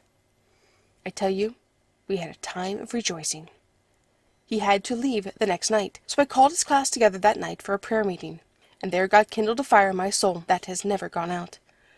The height of my ambition had been to be a successful merchant, and if I had known that meeting was going to take that ambition out of me, I might not have gone. But how many times I have thanked God since for that meeting. The dying teacher sat in the midst of his class and talked with them, and read the 14th chapter of John. We tried to sing "Blessed be the ties that bind," after which we knelt to pray. I was just rising from my knees when one of the class began to pray for her dying teacher. Another prayed, and another, and before we rose the whole class had prayed. As I went out, I said to myself, "O God, let me die rather than lose the blessing I have received tonight." The next evening I went to the depot to say goodbye to that teacher. Just before the train started, one of the class came, and before long, without any prearrangement, they were all there. What a meeting that was! We tried to sing, but we broke down. The last we saw of that teacher, he was standing on the platform of the rear car, his finger pointed upward, telling that class to meet him in heaven. Having the sum saved during his business career, Mr. Moody decided to live on this as long as it lasted. If at the end of this time the Lord continued to reward his labor, thus indicating that it was the right course to continue, he believed that the means for it would be provided. He began to economize at once in every possible manner, leaving his comfortable boarding place with his congenial associates, and sleep in the prayer-meeting room of the Young Men's Christian Association. He took his meals in cheap restaurants, and lived in a way that would have killed a man of ordinary constitution. He would often say, in later years, speaking of those days, "I was an older man before 30 than I have ever been since. A man's health is too precious to be as carelessly neglected as was mine." He now had time to conduct his Sunday school work more systematically, and visit his scholars in their homes. This was an adventurous proceeding, for in some of the Roman Catholic families he was anything but a welcome caller. But he persisted fearlessly in the work, and won many a family that at first received his invitations to North Market Hall or his mission hall with the bitterest contempt. In his Christian work, as formerly in business, Moody had little regard for strict conventions that did not appeal to his very practical judgment as useful or effective, and many a strange position did he find himself in when he undertook to secure his object without consideration of what was the regular but less immediate method. Often he would hail children on the street, inviting them to his Sunday school, and would ask an introduction to their parents to secure the consent to the children becoming members. One Sunday afternoon he met a little girl, of whom he inquired where she attended Sunday school. As she was not a regular attendant anywhere, Moody asked to be introduced to her mother, to secure permission for the family to attend his school. The child had reasons for not wanting to have Mr. Moody find her home, as she knew who he was. Asking him to wait on the corner for her till she had done her errand, on which she had been sent, she disappeared, not to return. For 3 hours he waited on the street corner for the little truant, before he gave her up at last. Some days later he saw the girl again, and the recognition was mutual. Without waiting to explain why she had deserted him on the former occasion, the child turned and fled. At this time the city's system of drainage had just been changed, necessitating the elevation of several feet of the streets in a large portion of the city. In some cases the property owners had not only elevated their homes, but had built new sidewalks on a level with the raised street. In this transition period from low to high grade, these innovations had been frequent but irregular, and the connections between old sidewalk levels and new ones were made by a few raised steps. Up and down these sidewalks the girl ran, while close behind her followed the determined Sunday school teacher. Finally she darted into a saloon, and through the barroom into a little room, and finally upstairs, where he found her hiding under a bed. Having persuaded the child to come out, he was duly introduced to the mother, explained the purpose of his call, and the children were secured for the North Market Hall. The sad story of the family was afterwards confided to Mr. Moody, when he learned that the mother was a widow who had only recently lost her husband. He had come to Chicago to make his fortune, and having failed to secure employment at his trade as a carpenter, had finally opened a saloon. Soon after he had died, leaving the saloon as the only means of support to his widow and children, who had never been reconciled to the business, and felt ashamed of this way of gaining a livelihood. This explained the child's unwillingness to have Mr. Moody know where she lived. In time the widow and her children were led into the way of a better life. The saloon was closed, and years afterwards Mr. Moody met, in a western city, the little girl who had given him that wild chase, a woman now, the wife of an earnest Christian, and herself devoted to church work. A source of very great annoyance to Mr. Moody in his pioneer Sunday school work at this time was the frequent disturbances which came from the lower class of the Roman Catholic element. Many of the boys would try to interfere with the meeting, breaking windows and such disturbances, being not the least troublesome expression of their disapproval. At last he felt that extreme measures must be taken, and he called on the Bishop Duggan, who was the prelate of the diocese. It was not an easy matter to gain access to so high a church dignitary, and a maid who answered his call at the door was not ready to promise him the audience he requested. Bishop Duggan, he was told, was busy and could not be seen. But young Moody had taken the precaution to step over the threshold, and was not so easily thwarted. "Well, never mind," he said. "I will remain until he is at leisure," and without waiting for further invitation, quietly passed into the hallway. The maid was not at all sure that the bishop would care to be interviewed by the self-constituted missionary, but it was useless to attempt to dissuade him. He had come to see the bishop, and would wait, if necessary, for the remainder of the day, or until the bishop could find it convenient to give him a hearing.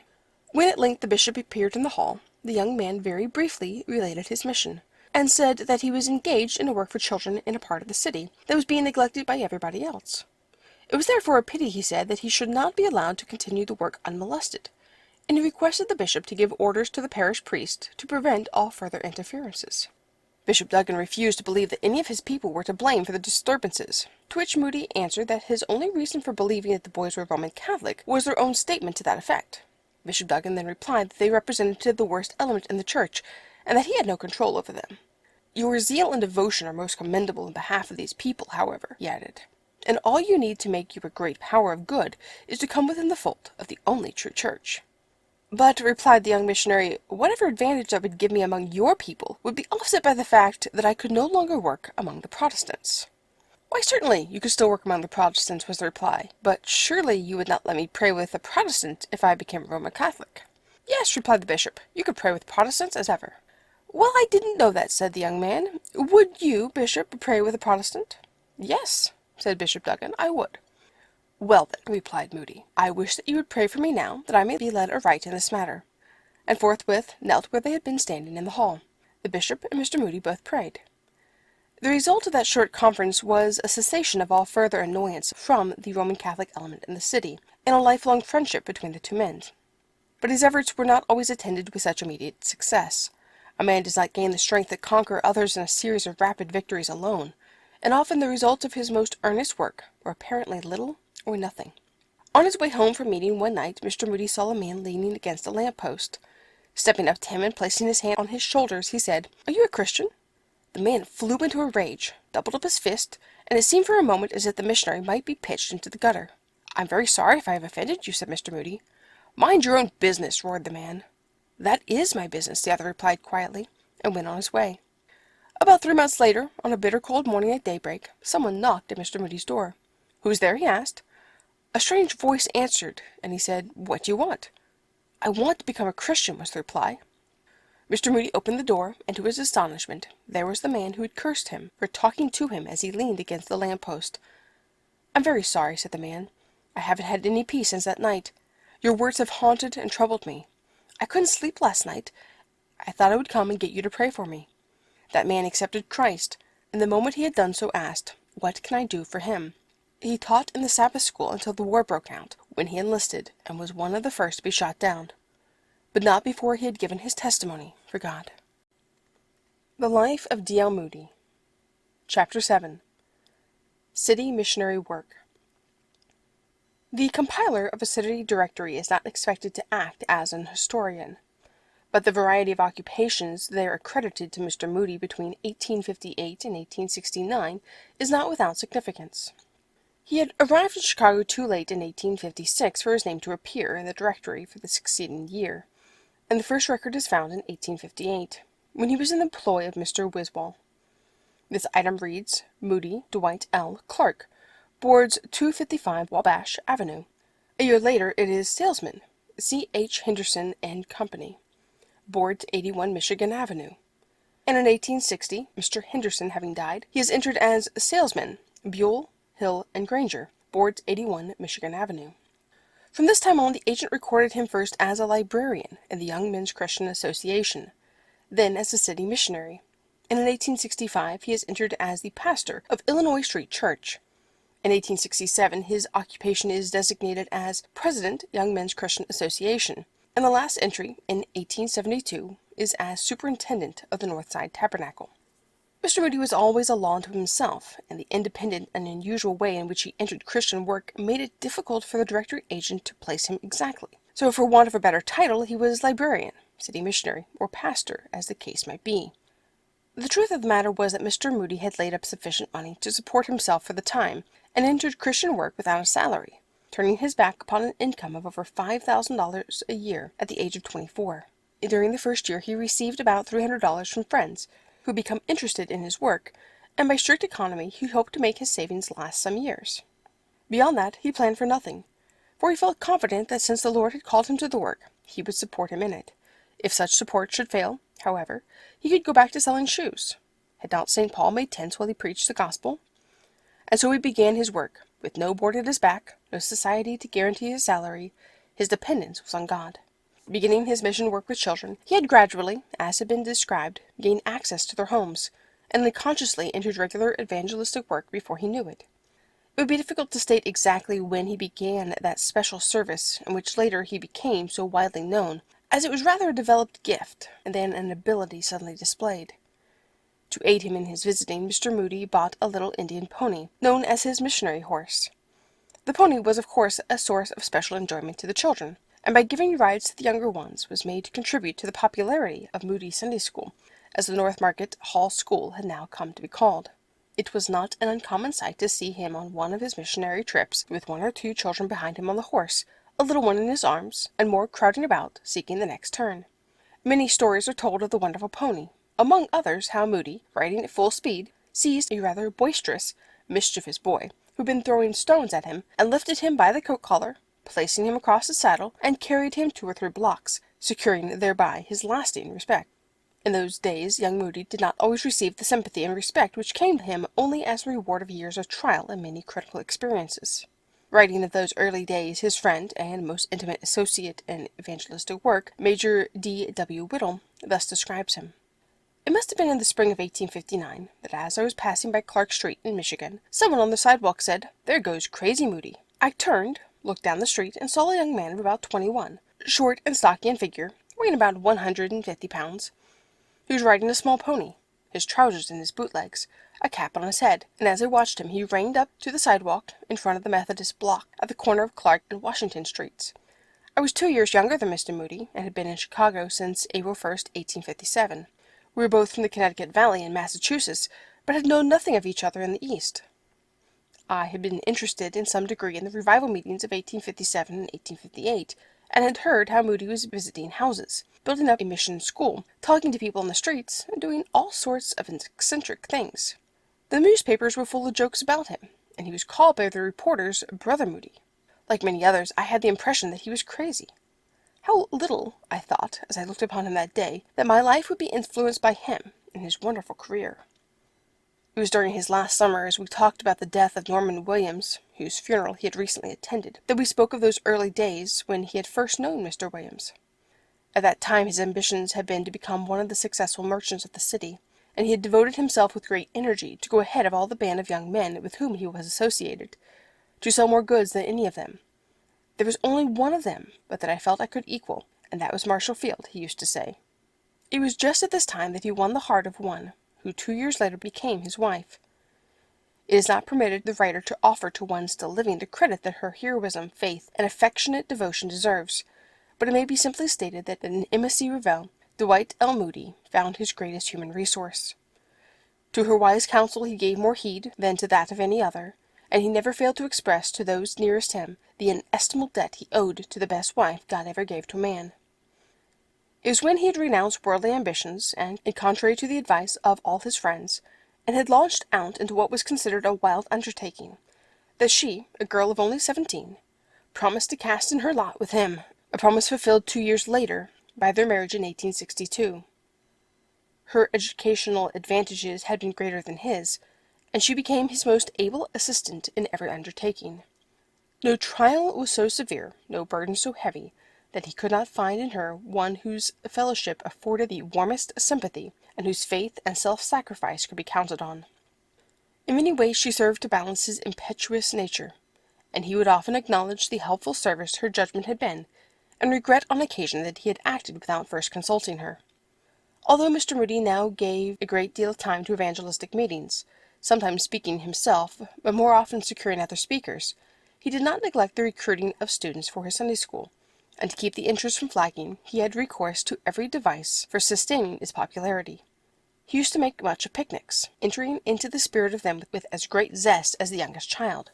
He was not only an unusually strong man, but also a very fast runner.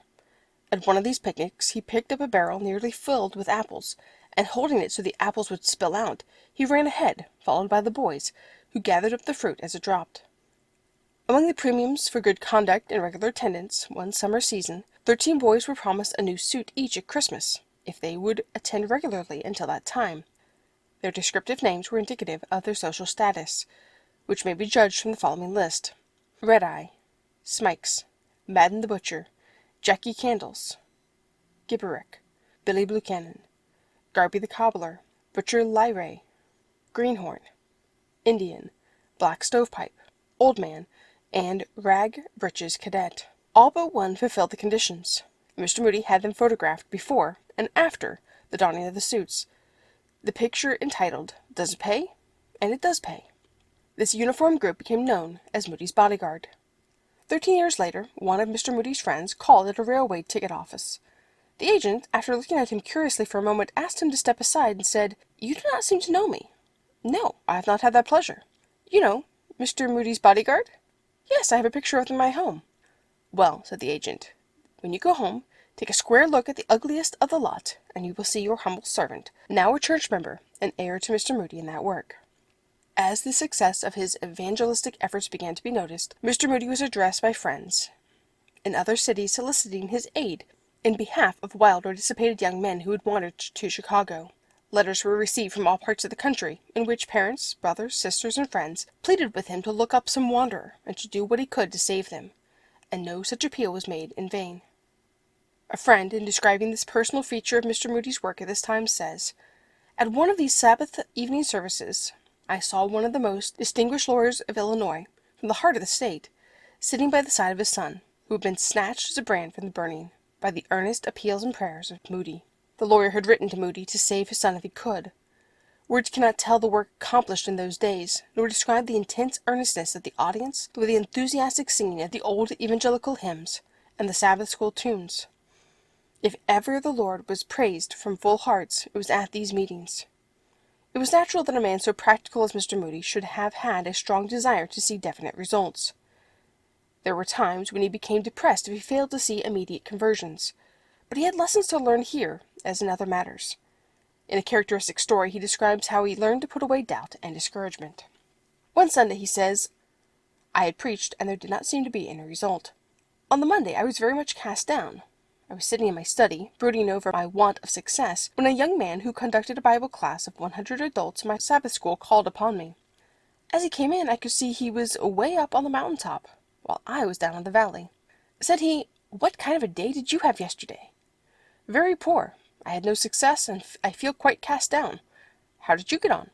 'Oh, grandly! I never had a better day.' 'What was your subject?' 'I had the life and character of Noah.' 'Did you ever preach on Noah?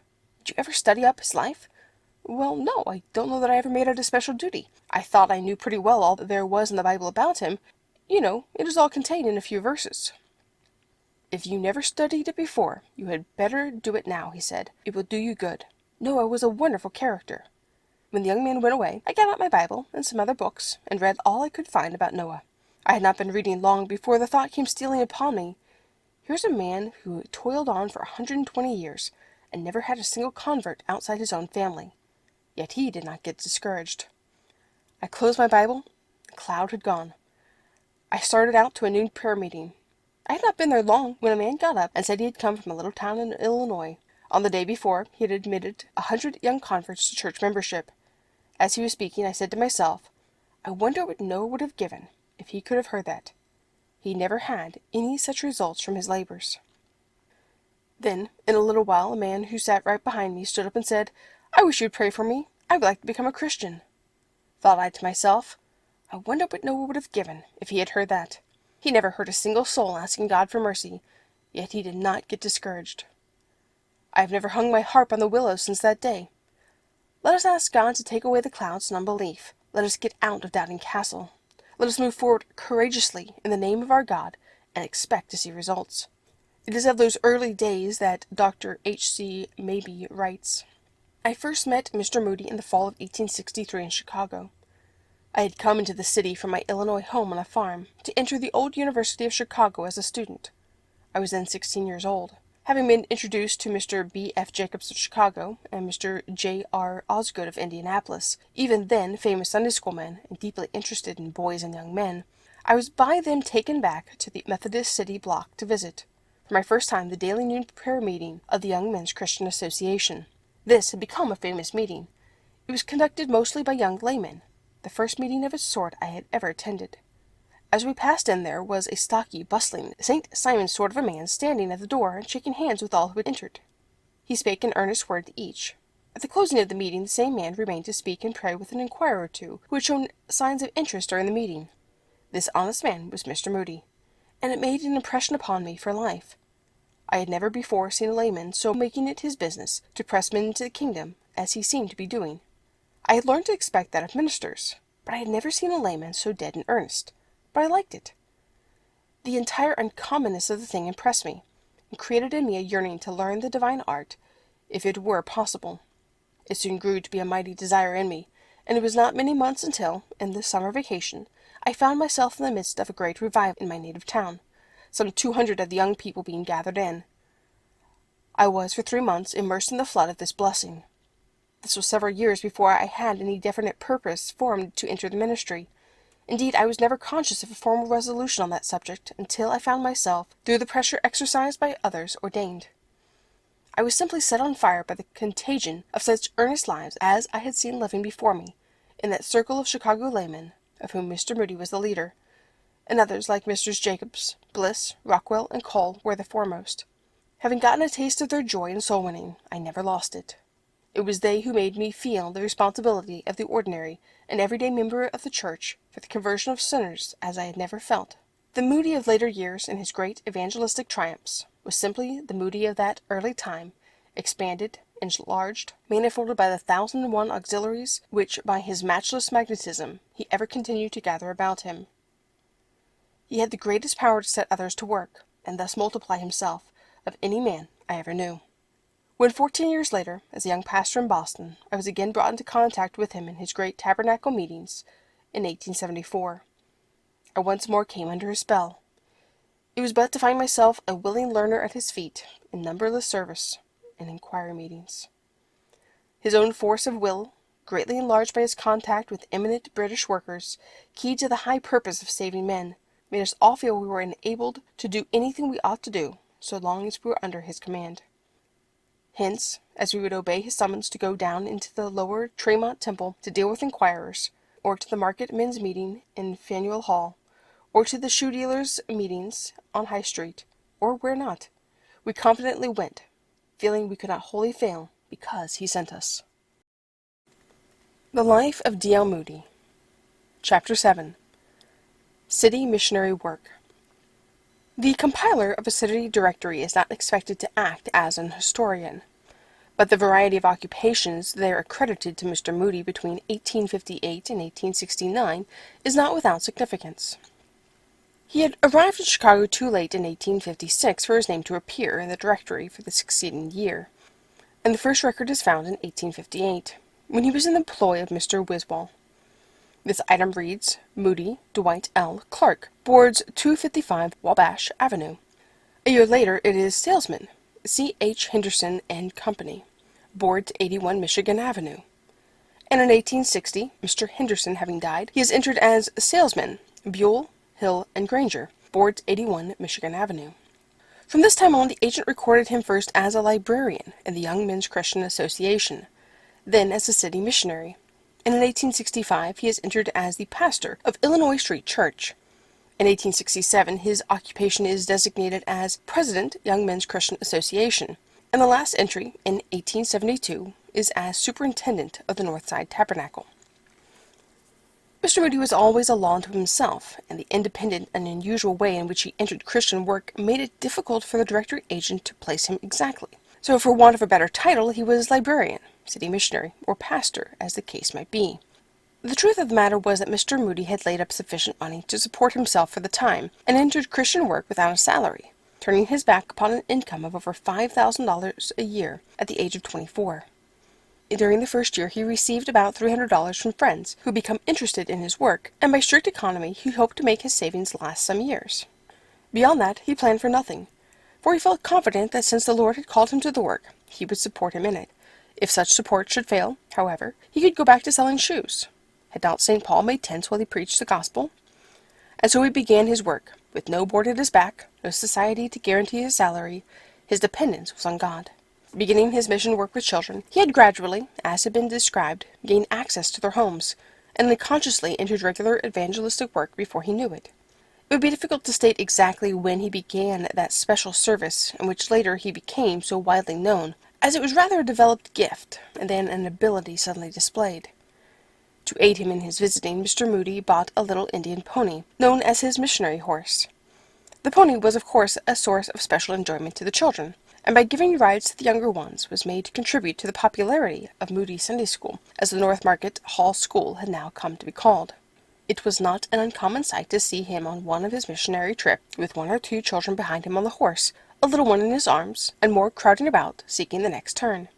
Many stories are told of the wonderful pony, among others how Moody, riding at full speed, seized a rather boisterous, mischievous boy, who had been throwing stones at him, and lifted him by the coat collar, placing him across the saddle, and carried him 2 or 3 blocks, securing thereby his lasting respect. In those days, young Moody did not always receive the sympathy and respect which came to him only as the reward of years of trial and many critical experiences. Writing of those early days, his friend and most intimate associate in evangelistic work, Major D. W. Whittle, thus describes him. It must have been in the spring of 1859 that as I was passing by Clark Street in Michigan, someone on the sidewalk said, "There goes Crazy Moody." I turned, looked down the street, and saw a young man of about 21, short and stocky in figure, weighing about 150 pounds. He was riding a small pony, his trousers in his bootlegs, a cap on his head, and as I watched him he reined up to the sidewalk in front of the Methodist block, at the corner of Clark and Washington Streets. I was 2 years younger than Mr. Moody, and had been in Chicago since April 1st, 1857.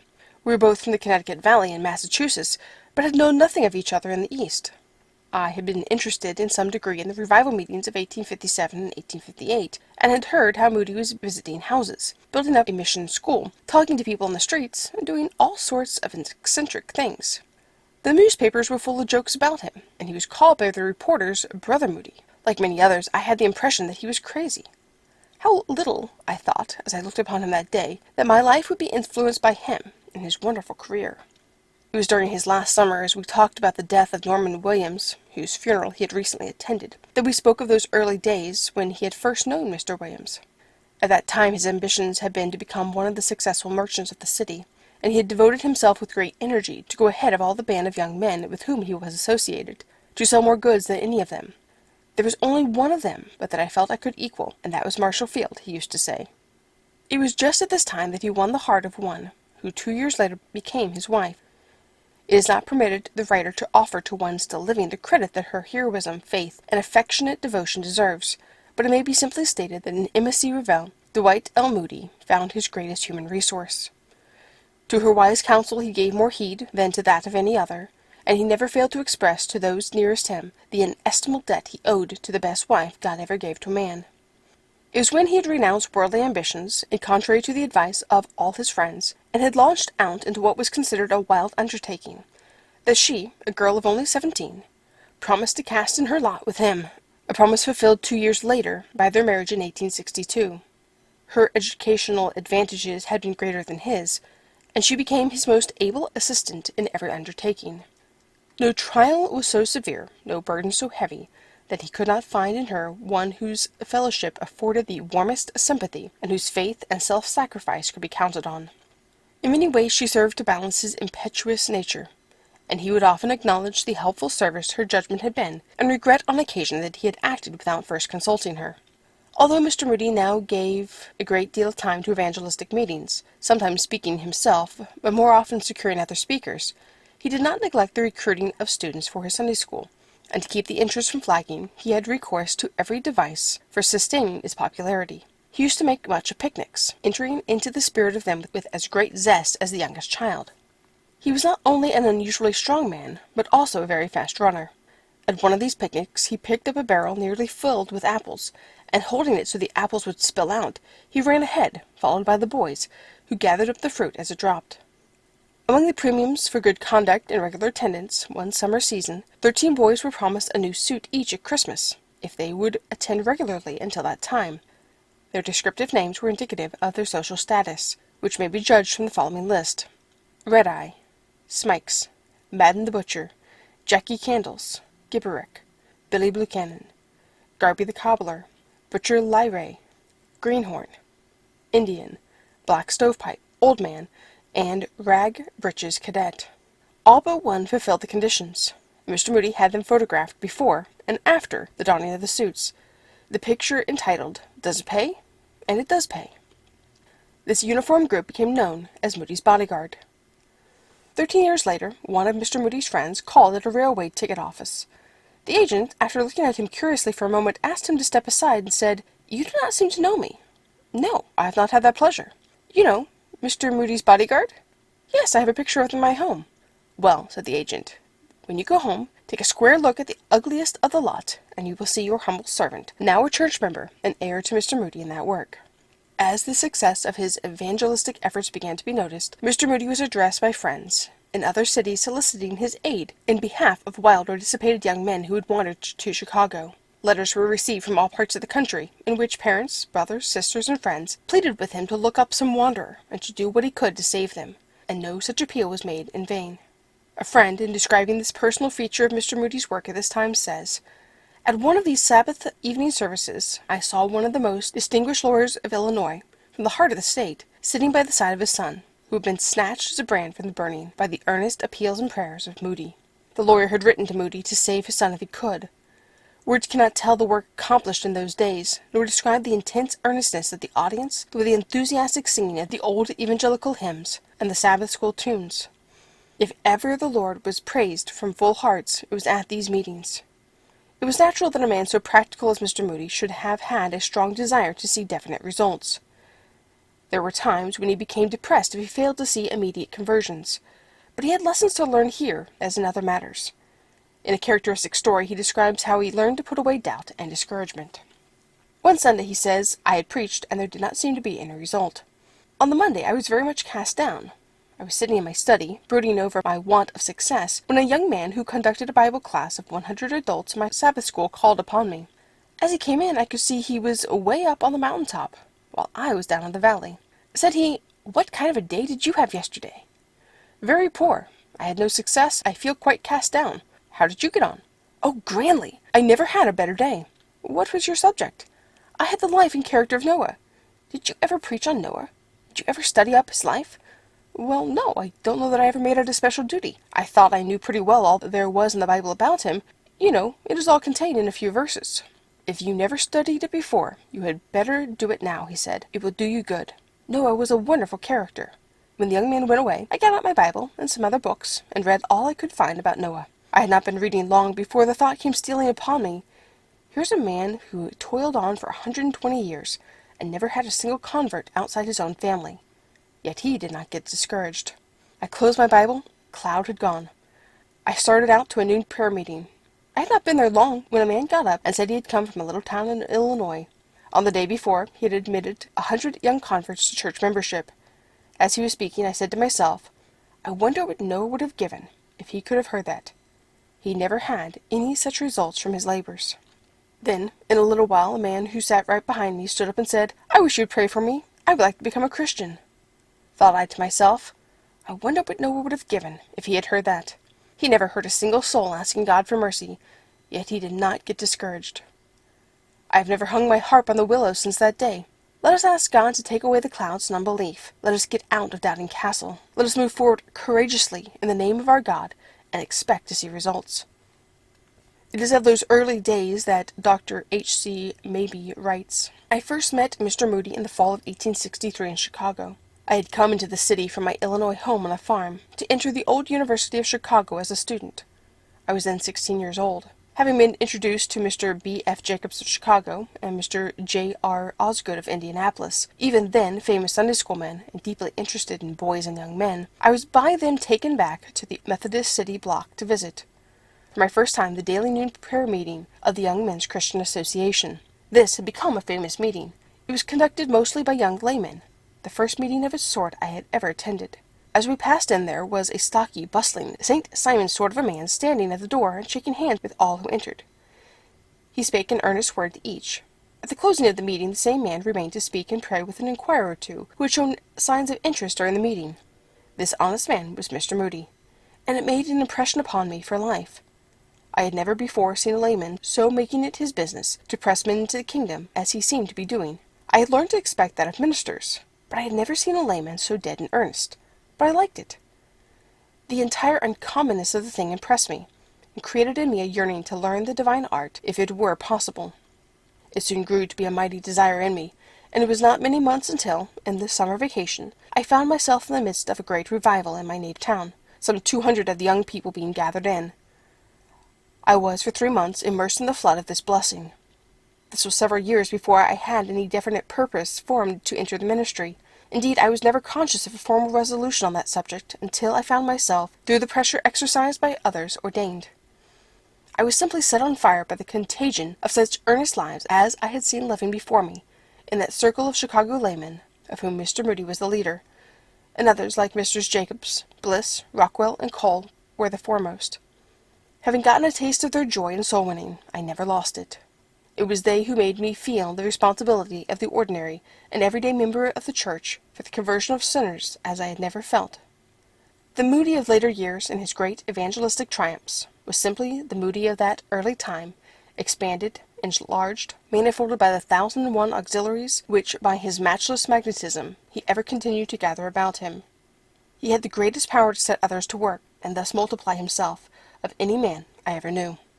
When 14 years later, as a young pastor in Boston, I was again brought into contact with him in his great tabernacle meetings in 1874, I once more came under his spell. It was but to find myself a willing learner at his feet, in numberless service and inquiry meetings. His own force of will, greatly enlarged by his contact with eminent British workers, keyed to the high purpose of saving men, made us all feel we were enabled to do anything we ought to do, so long as we were under his command. Hence, as we would obey his summons to go down into the lower Tremont Temple to deal with inquirers, or to the market men's meeting in Faneuil Hall, or to the shoe dealers' meetings on High Street, or where not, we confidently went, feeling we could not wholly fail, because he sent us. The Life of D.L. Moody. Chapter 8. The Civil War and the Christian Commission. "I'm going to join the Christian Association tomorrow night," Mr. Moody had written to his brother, under date of April 19th, 1854, immediately after leaving home for Boston. "Then I shall have a place to go when I want to go away anywhere, and I can have all the books I want to read free, and only have to pay $1 a year. They have a large room, and the smart men of Boston lecture to them for nothing, and they get up a question box." These attractions and benefits of the Young Men's Christian Association were keenly appreciated by young Moody from the start. On his arrival in Chicago, he joined the association, which had recently been organized in that city as one of the results of the revival movement, and took an active interest in the noonday prayer meetings conducted under its auspices. After giving up business, he devoted much of his time to association work, with which he was closely identified at the beginning of the Civil War. In the days that followed the firing on Fort Sumter, Chicago, like all the other cities in the Union, felt the greatest excitement. Camp Douglas was formed near the southern limits of the city, and their recruits were massed and instructed. Among these new soldiers were a large number of Moody's boys of the North Market Hall. A company was also raised among his friends and former associates in business, and on all sides he was urged to enter the service of his country. The cause of the Union appealed to him most strongly, for by all the traditions of his home and his New England training, he was an ardent abolitionist. During his stay in Boston, he listened frequently to the eloquence of such orators as William Lloyd Garrison, Wendell Phillips, and Elijah P. Lovejoy. His uncle's boot and shoe store on Court Street was opposite the courthouse, and there he joined in the mob that attempted the liberation of Anthony Burns, a fugitive slave. On this occasion, the hot-headed youth of Boston were dispersed by the soldiers' musketry, but the event left an impression even greater than the eloquence of Faneuil Hall. Later, when an employee at Wiswall boot and shoe store, the clerks from neighboring houses, who met frequently with Mr. Moody and his fellow salesmen, constituted themselves into a lyceum, where the point of political difference between the North and South were warmly discussed by representatives of both sides. In spite of all this, he could not conscientiously enlist. "There has never been a time in my life when I felt that I could take a gun and shoot down a fellow being. In this respect I am a Quaker," was his explanation. At the same time, he was alive to the opportunity of doing good, offered by the military camps, and at once assisted in forming an Army and Navy committee of the Young Men's Christian Association, consisting of J.V. Farwell, B.F. Jacobs, and himself. Later, this work was affiliated with the Northwestern branch of the Christian Commission. The first Christian work undertaken by the Commission consisted of services held among the soldiers that passed through Chicago. On the forming of Camp Douglas, a work was organized which resulted in the erection of a small temporary chapel, in which over 1,500 meetings were held. Edgar W. Hawley, who was among Mr. Moody's oldest associates in Christian work in Chicago, thus described the beginning of this work. At one time, there were about 12,000 men there. Regiments were coming in and others going to the front all the time. The Young Men's Christian Association had a chapel for the use of the men where frequent meetings were held. The Western branch of the Christian Commission included, among its members, J. V. Farwell, B. F. Jacobs, Mr. Moody, and several others. We issued an Army hymn book with an American flag on the front page, and it was distributed freely among the soldiers. We visited the tents and barracks and found the men playing cards and proposed to exchange our hymn books for the cards. The soldiers agreed quickly enough. Indeed, so numerous was the exchange that several of the Young Men's Christian Association rooms were full of playing cards which men had surrendered. This camp was fully struck, the men having all gone to the war. General Grant had captured Fort Donelson and had taken 10,000 Confederate prisoners, of whom about 9,000 were sent to Chicago and placed in Camp Douglas, with a regiment of our men as guards. It was a period of popular apprehension, and the people of the city were very nervous. A week afterward, at the close of a Union prayer meeting, Moody said to me, "Hawley, let us go down and hold a meeting there in the chapel with the prisoners." It was about 5 miles down to the camp, and as we got near the entrance, Moody said, "Hawley, here is a ministerial pass. Take it." "But how will you get in past the guard?" "In some way," was the confident reply. The guard passed me right in, but Moody was halted by fixed bayonets. "Stand back," came the stern order. "I am Moody, president of the Young Men's Christian Association," he explained to the soldier. "I don't care who you are. You can't get in here." At that moment, the captain who was passing stepped up and recognized the evangelist. To him, Moody appealed. "Let me in," he urged, "for the work's sake." The officer turned to the guard.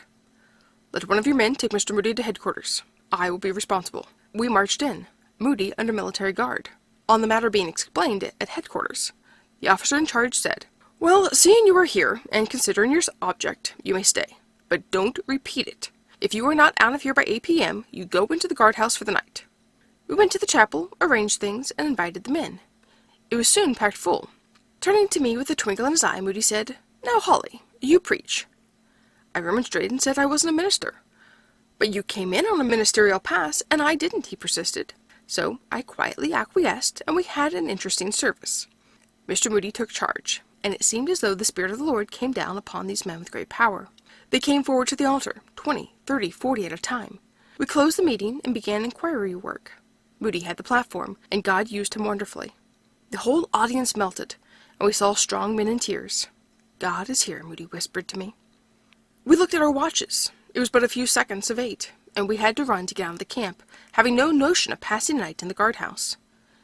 These meetings were kept up 2 or 3 weeks, and many were converted. We formed a Young Men's Christian Association branch at the camp, and there were many kind expressions of gratitude, even from the higher officers, who were greatly pleased with the work. In a letter to his mother at this time, Moody wrote, "I am now working among the soldiers a good deal. I had a good time in Kentucky. The boys wanted to have me become their chaplain, but my friends would not let me go, so I shall remain in the city. I would like to see you all and talk with you about my Savior, who seems so near to me. Oh, what would life be without Christ? I sometimes get to looking down on this world of sin, but when I look to Jesus, it makes me look up. By gospel services, prayer meetings, song services, distribution of Bibles, books, and tracts, and by personal invitation, he tried to win the soldiers to Christ. He organized the Christians into a band of brothers, who were to carry the banner of Christ with them, and be loyal to one another and to their divine captain. The experience gathered from this work constituted most efficient training for his later career as an evangelist. His sermons show many an evidence of the Christian Commission work in the numerous illustrations drawn from his interviews with the soldiers. Even camp phraseology left a permanent influence upon his vocabulary, and in organizing large conventions or conducting evangelistic campaigns, he would call upon some workers to reinforce another, and would urge his associates to press the fight all along the line. The peculiar surroundings and impressive conditions under which the work was conducted made it necessary to urge his hearers to accept immediate salvation. This was ever afterwards a conspicuous feature of his manner of address. With wounded men, hovering between life and death, or with men on the march, resting in some place which they would have to leave the next day. It was, at least as far as he was concerned, the alternative of now or never. As he would not allow himself or them to be satisfied with never, he bent his whole energies to now. He was on the ground ministering to the wounded after the battles of Pittsburgh Landing, Shiloh, and Murfreesboro, and he was with the army at Chattanooga, and among the first to enter Richmond. It was after one of these battles that the following incident occurred, which Mr. Moody himself frequently related. We were taking a large number of wounded men down the Tennessee River after the Battle of Pittsburgh Landing. A number of young men of the Christian Commission were with me, and I told them that we must not let a man die on the boat that night without telling him of Christ in heaven. You know, the crying of a wounded man is water, water. As we passed along from one to another giving them water, we tried to tell them of the water of life, of which, if they would drink, they would never die. I came to one man who had about as fine a face as ever I saw. I spoke to him, but he did not answer. I went to the doctor and said, "Doctor, do you think that man will recover?" "No, he lost too much blood before we got to him on the field, that he fainted while we were amputating his leg. He will never recover." I said, "I can't find out his name, and it seems a pity to let him die without knowing who he is. Do you think we can bring him to?" "You may give him a little brandy and water," said the doctor. "That will revive him if anything will." I sat down beside him and gave him brandy and water every now and then. While I was waiting, I said to a man nearby, "Do you know this man?" "Oh, yes, this is my chum." "Has he a father or mother living?" "He has a widowed mother." "Has he any brothers or sisters?" "Two sisters, but he is the only son." "What is his name?" "William Clark." I said to myself that I would not let him die without getting a message for his mother. Presently he opened his eyes, and I said, "William, do you know where you are?"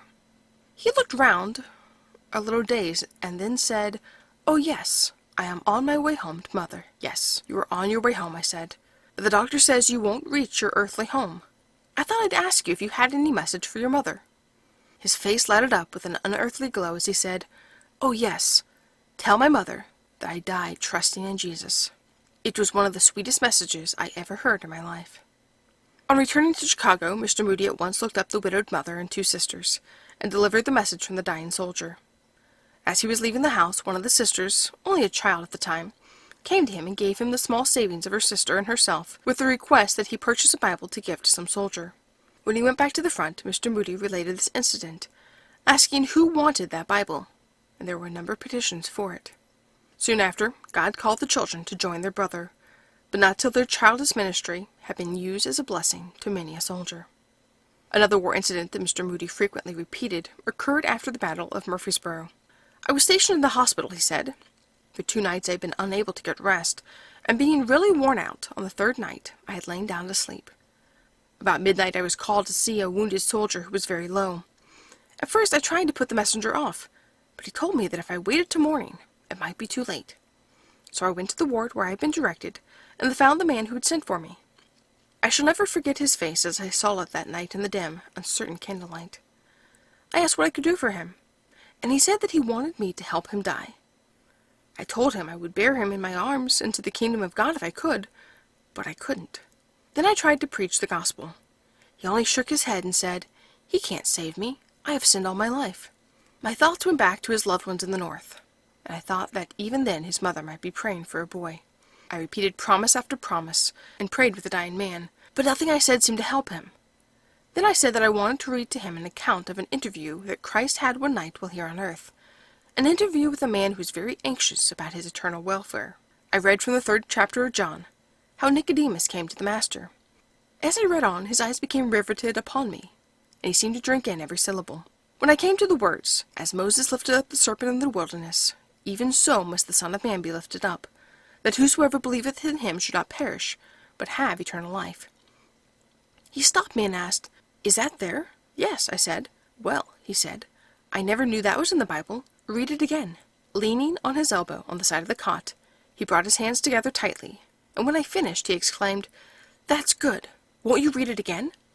Slowly, I repeated the passage the 3rd time. When I finished, I saw that his eyes were closed, and the troubled expression on his face had given way to a peaceful smile. His lips moved, and I bent over him to catch what he was saying, and heard in a faint whisper, 'As Moses lifted up the serpent in the wilderness, even so must the Son of Man be lifted up, that whosoever believeth in him should not perish, but have eternal life.' He opened his eyes and said, "That's enough. Don't read any more." Early next morning I came again to his cot, but it was empty. The attendant in charge told me that the young man had died peacefully, and said that after my visit he had rested quietly, repeating to himself, now and then, that glorious proclamation, "Whosoever believeth in him should not perish, but have eternal life." The following description of one of the journeys Mr. Moody took to the scene of battle is sent by a friend. During the winter and spring of 1861 and 1862, I was a medical student in the city of Chicago, and saw Mr. Moody almost every day as he went hurrying about, busily engaged in his good work. That was in the early days of the Young Men's Christian Association, and he was looked upon as one of the most active promoters of that association. The great battle of Pittsburgh Landing was fought on Sunday and Monday, the 6th and 7th of April, 1862. The news reached Chicago on Tuesday the 8th, and on Wednesday morning a call came for physicians and nurses for the wounded, for supply of both was entirely inadequate for the work to be done. Accordingly, the Young Men's Christian Association was called upon to send as many nurses as possible, and I, being a medical student, was invited to be one of the company. A special train was made up by the Illinois Central Railroad Company, and by 5 or 6 o'clock Wednesday night we were at the depot, ready to be off. Our train was a heavy one, carrying about 60 or 75 physicians and about 300 nurses, besides many supplies. I had a seat in the center of the car, which was comfortably full. When we were 2 or 3 hours out of Chicago, and everyone was getting settled down in his seat for the night, we had no sleepers then, I was aroused by a gentle tap on the shoulder, and asked if I would not attend Mr. Moody's prayer meeting, which was then to be held in the front end of the car. I wasn't a Christian then, and I didn't go, but nevertheless my conscience gave me a stinging rebuke, and I was set to thinking. In the forward end of that car was Mr. Moody, engaged in conducting a prayer meeting. In the rear end was a company of men playing a game of cards. I couldn't help realizing the wonderful zeal of the man in his great work, and how earnest and careful he was that no duty be neglected, no opportunity lost. We reached Cairo on Thursday, April 10th, were transferred from our train to the steamer, and soon on our way up the Ohio and Tennessee rivers. When evening came, the passengers were sitting about in groups in the large cabin. Mr. Moody, with his Young Men's Christian Association assistants, passed through the crowd, and began inviting the men to attend prayers in one corner of the large room. There again he conducted a service. I don't remember seeing anything more of the card players. As on the first evening, so on the next, I didn't attend prayers. But I remember that among those who didn't, there was no effort made to disturb the meeting, nor was any evidence of disrespect shown as far as I could see. On Friday afternoon, about 3 o'clock, we reached Pittsburgh Landing, and were at once sent to the different steamers that were standing there, loaded with hundreds of wounded soldiers waiting for our arrival, and so were scattered in all directions. I saw no more of Mr. Moody during that trip, but have thought of this circumstance many, many times, and of the intense Christian zeal by which he always impelled. Many an instance is related of Mr. Moody's enthusiastic admiration of heroism, and this was, of course, accentuated when there was the added quality of unspoken loyalty to Christ. Such a soldier Mr. Moody recognized in Major Whittle, who was then a lieutenant in the 72nd Illinois. After the Battle of Vicksburg in 1863, this young officer was sent home severely wounded. His popularity in the city called forth a great demonstration in Chicago on his return. The American Express Company, in whose service he had been engaged, sent their employees with a band of music, and all their wagons to escort him from the station. A few days later, Lieutenant Whittle was asked to make a speech at the patriotic rally, where a number of prominent men had been invited to speak. Referring to this occasion, Major Whittle says, "I, a boy of 21, was put forward to speak, with Bishop Simpson on the platform behind me, waiting to give his address. I was weak from my wound and felt foolish being in such a position. Directly in front of me, in the center of the hall, a sturdy young man jumped to his feet and cried, 'Give him 3 cheers!' I recognized the face of Mr. Moody as he led the cheering with great earnestness.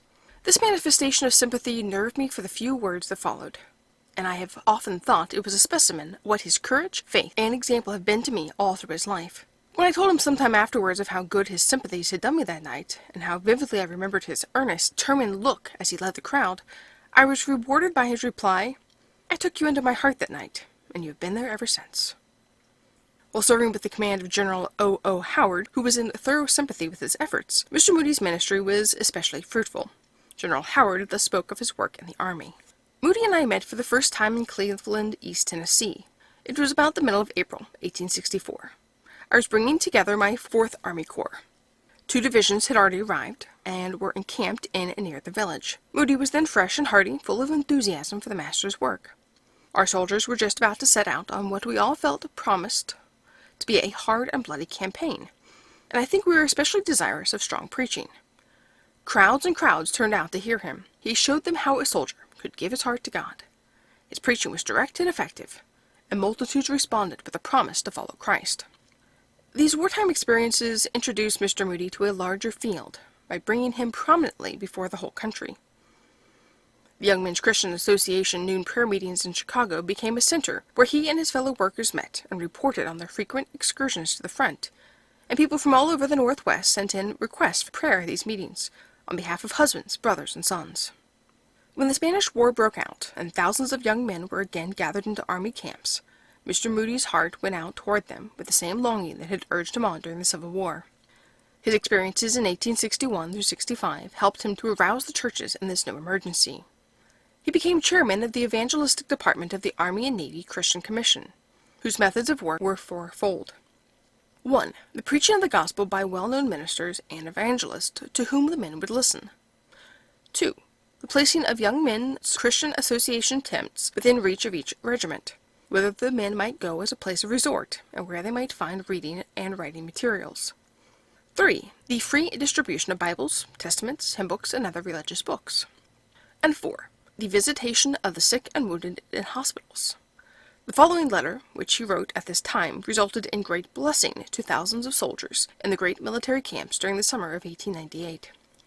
30 years ago, war clouds gathered over our land, and the Church of God was aroused as I have never seen it since, in behalf of the young men of America. This earnest expressed itself in the formation of the Christian Commission, and everywhere efforts were made for the religious interest of the soldiers. Meetings were held everywhere, and many a camp became the scene of a deep and effective revival, and for more than 30 years I have been continually meeting men who converted in those army meetings. Now the dark shadow of war again rests upon our land. Is it not possible that God intends to use even the darkness of this evil for the blessing of the youth of this land? And while he has called us to become the instruments of his justice, may he not have in store a season of revival for those who, brought face to face with danger and a realization of the seriousness of life, may be reached, when at other times careless and indifferent. It seems to me that it is just the nick of time in which to reach thousands of young men with the gospel, either through a testament, a good book, or the spoken message. A minister in Philadelphia writes me that there is an excellent opportunity of doing good at Tampa, and I have no doubt that other camps offer equally favorable conditions. Moody was preaching in Pittsburgh when one of the first regiments started for Cuba. He mentioned that incident at the meeting, and raised several $100s in order to follow these young men with the gospel. Major Whittle, Dr. A.C. Dixon, Reverend R.A. Torrey, and others were sent, and an appeal was made for money to send books as well as men. The Young Men's Christian Association also desired to send workers to the front, and the War Department decided that it would have only one religious body among the soldiers. Army and Navy Christian Commission was organized, and Mr. Moody was made the chairman of the evangelistic department. The object of the organization was to reach the soldiers and sailors of the United States in the Army and Navy with the gospel of Christ. Bibles, religious books, library books, and the new Army hymn book, compiled by Mr. Sankey, were sent in great quantities. Major Whittle gave this incident among many, showing the very important nature of the work done through this agency. I called on a dying lieutenant this afternoon, who said that he was turned to God at the first meeting held in the camp. I did not know about it at the time, but my heart was full of gratitude to God as the dying man's face lit up in recognition of me. His hot hand pressed mine as he drank in, "Him that cometh to me I will in no wise cast out," and other scripture passages. He told me that he did in his heart trust Christ. We sang to him, "My faith looks up to thee," and commended him to God in prayer. He has a wife and 5 children. He was a traveling man, and unsaved up to the night of May 27th. The doctor said that there was no help, and that he would die today. If God has been pleased to use my coming here to save that one soul, I will praise him through eternity. Another incident is given herewith. We spent our forenoons going to the hospitals. There were about 1,000 men in Chickamauga in the various hospitals, sick with malarial fever and typhoid fever, and every day brings us to the bedside of some hungry, thirsty, dying soldier. One of our workers went to the hospital and asked, "May I go in and see the sick? Is there anything I can do?" "For God's sake, yes," said the surgeon. "Go with that woman. She has just arrived from the north, and I can't bear to tell her that her boy won't recognize her. He is dying. He won't live 5 minutes. Go in with her." So he went in and stood by the cot where this soldier was breathing his last. He couldn't recognize his mother, and this mother, a lady dressed in black, stood there at the foot of the cot, watching the last breath of her dying boy. And when at last his soul had gone, she turned back the sheet that covered him, and there upon his army shirt was a badge of the Epworth League. He had had it transferred from his soldier's coat to his shirt. He told the nurse he wanted to wear that badge when he was dying. As his mother looked upon it, she burst into a sob, and the whole tent of sick soldiers and doctors and nurses sobbed with her. And what a privilege it was for our delegate to tell that mother, "I was here yesterday and talked with your boy. I've been speaking with this man here about being a Christian, and your boy overheard it. And when I came to his side, he said, 'Oh, dear me, how can that man get along without Jesus?' I said to him, 'Are you a Christian?' And with a smile upon his face, he said, 'You bet I am.' And he turned back the sheet and showed me the badge upon his breast. And I talked with him and prayed with him."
The Life of D.L. Moody, Chapter 9, Sunday School Convention Work. At the close of the war in 1865, Mr. Moody returned to Chicago, and again engaged in Sunday school work. He had made known his purpose to his former associates in the Christian Commission, William Reynolds and B.F. Jacobs, by announcing, "When the war is ended, let's give our strength to Sunday school work." His mission school in Chicago was a revelation. William Reynolds was carrying on one in Peoria. M.C. Hazard was superintending one in Galesburg. But there may have been others. Of the work at this time, Mr. Hazard says, "Mr. Moody's mission school was the first large effort in this direction. The reports of it were stimulating. Many made the journey to Chicago to inspect it and find out its methods. Those methods were widely copied, and the success of that school caused the starting of many others." The mission school movement, if it did not originate with Mr. Moody, received a great impulse from him. He popularized it and gave it strength and momentum. His methods in getting children to attend it were unique. He made use of many devices to draw them in. In his recruiting excursions, his pockets were always filled with oranges, candy, maple sugar, or something toothsome. At one time he offered a squirrel with his cage to the one who could bring in the largest number of scholars within a specified time. He was fertile in expedients to lure in the boys and girls. But having secured them, he was equally inventive in his effort to retain them.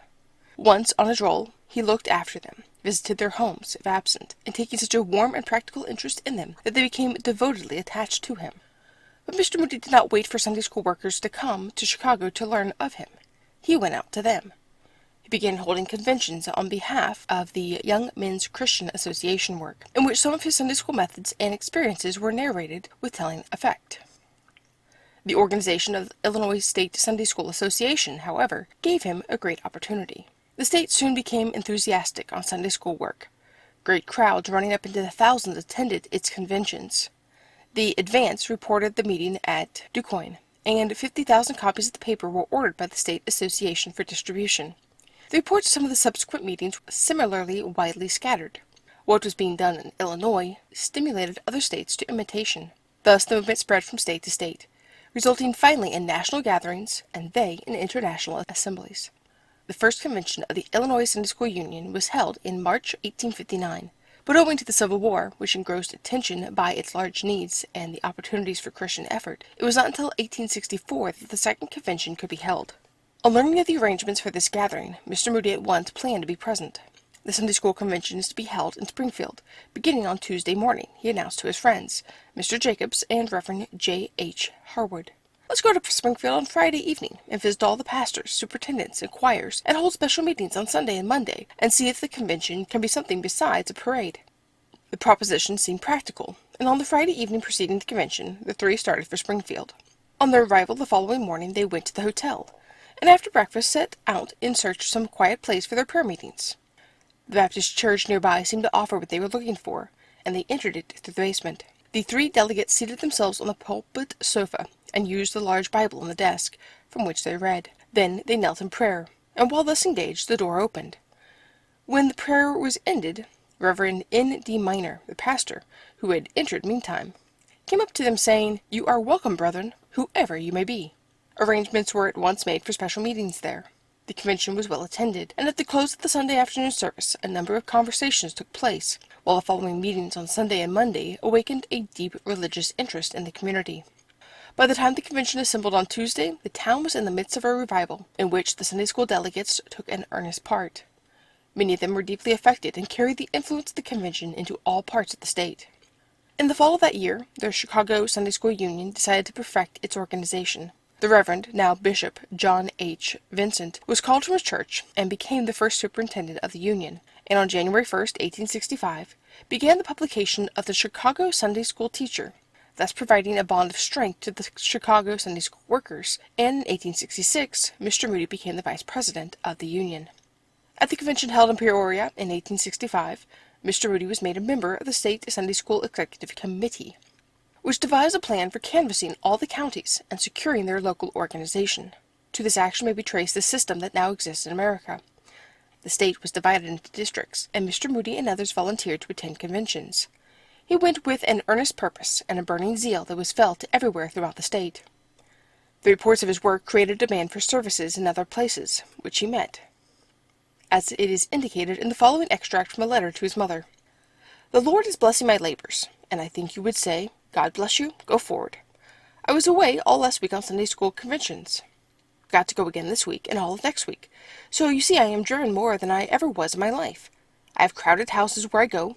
Last week the house was full, and the sidewalk outside, so they had to open another church, and I spoke in 2 houses. The Lord blessed me very much, and the work commenced in great earnest, so they have sent for me again. I was invited to go down to a little town in the state of Michigan," he relates, of the beginning of a certain revival. "A minister, who was a perfect stranger to me, came to the depot to meet me, and took me to his house to dinner. After dinner he took me out to the meeting. There was about 25 wives and mothers on their knees, as I went into the house, weeping and praying to God to bless their unconverted children and their unconverted husbands. Then he took me off to the other end of town, and introduced me to an old elder of the church. The man was dying with consumption, and now that he had given up and could not get out of the house, he began to realize that he had not been a faithful steward. And yet he must soon give an account before God of his stewardship. There was not a young person in the whole congregation who was a member of the church. Not one of the sons or daughters of the officers and elders or members had joined it. There had not been a revival there for a great many years. First he himself began to pray. Then he sent for his brother elders, and told them how he felt, and wanted to have them pray. They had become so discouraged and disheartened that they could not. Then he sent for the men of the church and talked to them. They too had become discouraged. Then he sent for the women of the church, and there the dying man pleaded with them to meet together to pray for God to revive his work. This had been going on for 2 weeks before I got there. That night I preached, and it was as if preaching against the air. It seemed as if every word came back to me. But around midnight a boy came downstairs to his father, who was a member of the church, and professed Christ, and said, 'Father, I want to have you pray with me.' The father said he could not pray. He didn't sleep any that night. But the next morning at the prayer meeting he got up and told us about it, and said he wanted to have us pray for him. A father that professed to be a Christian and could not pray for his own son, who was weeping over his sins. Well, we prayed for him, and inside of 24 hours there was not a young person upwards of 12 years old, whose father or mother was a member of the church, that did not give evidence of being converted. God came suddenly to his temple, and there was a mighty work. I think one of the grandest, one of the best works I have ever seen in my life. The work was revived as soon as the church began to pray to God to revive it. When Mr. Moody belonged to the executive committee of the State Sunday School Association, he would often turn a county convention into a prayer meeting or a revival meeting. At Pontiac, Illinois, there was a revival that swept through the country. Several lawyers joined the church, and the court adjourned at 10 minutes before noon to attend the noon prayer meeting. The revival began by Mr. Moody's going through the town one day and talking to every man, woman, and child he met. Approaching a group of politicians, he heard one of them say of a proposed nominee, "I think that man could carry the country." "My friend," interrupted Mr. Moody, "we want to carry this country for the Lord Jesus Christ." The politician, with a Westerner's appreciation of a joke, slapped Mr. Moody on the shoulder, burst into a laugh, and cried out, "I am with you there, old fellow." Mr. Moody's words became the watch-cry of the whole religious movement. In writing of these early experiences in Sunday School convention work, Mr. Jacobs relates the following incident.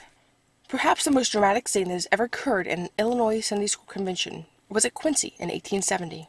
Philip C. Gillette was chosen president, in opposition to the wishes of a few persons, who, seeing the power of the convention, were trying to turn it into a different channel. Watching for an opportunity, they selected the time when Mr. Moody was answering questions that had been submitted in writing, and dropped into the box an inquiry that reflected unpleasantly upon the executive committee. Mr. Moody first read the question, then with great power reviewed the work of the committee, disclaiming credit for himself and magnifying the work of others. In his own effective way, he spoke of the continued blessing that had rested on them as a token of God's approval. He closed by tendering the resignation of all the members of the committee, and then said, "Let us pray." In a prayer of sweetness and power, he led the congregation near to God. He remembered those who had made an attempt to turn the convention aside from its great work, and prayed for them too.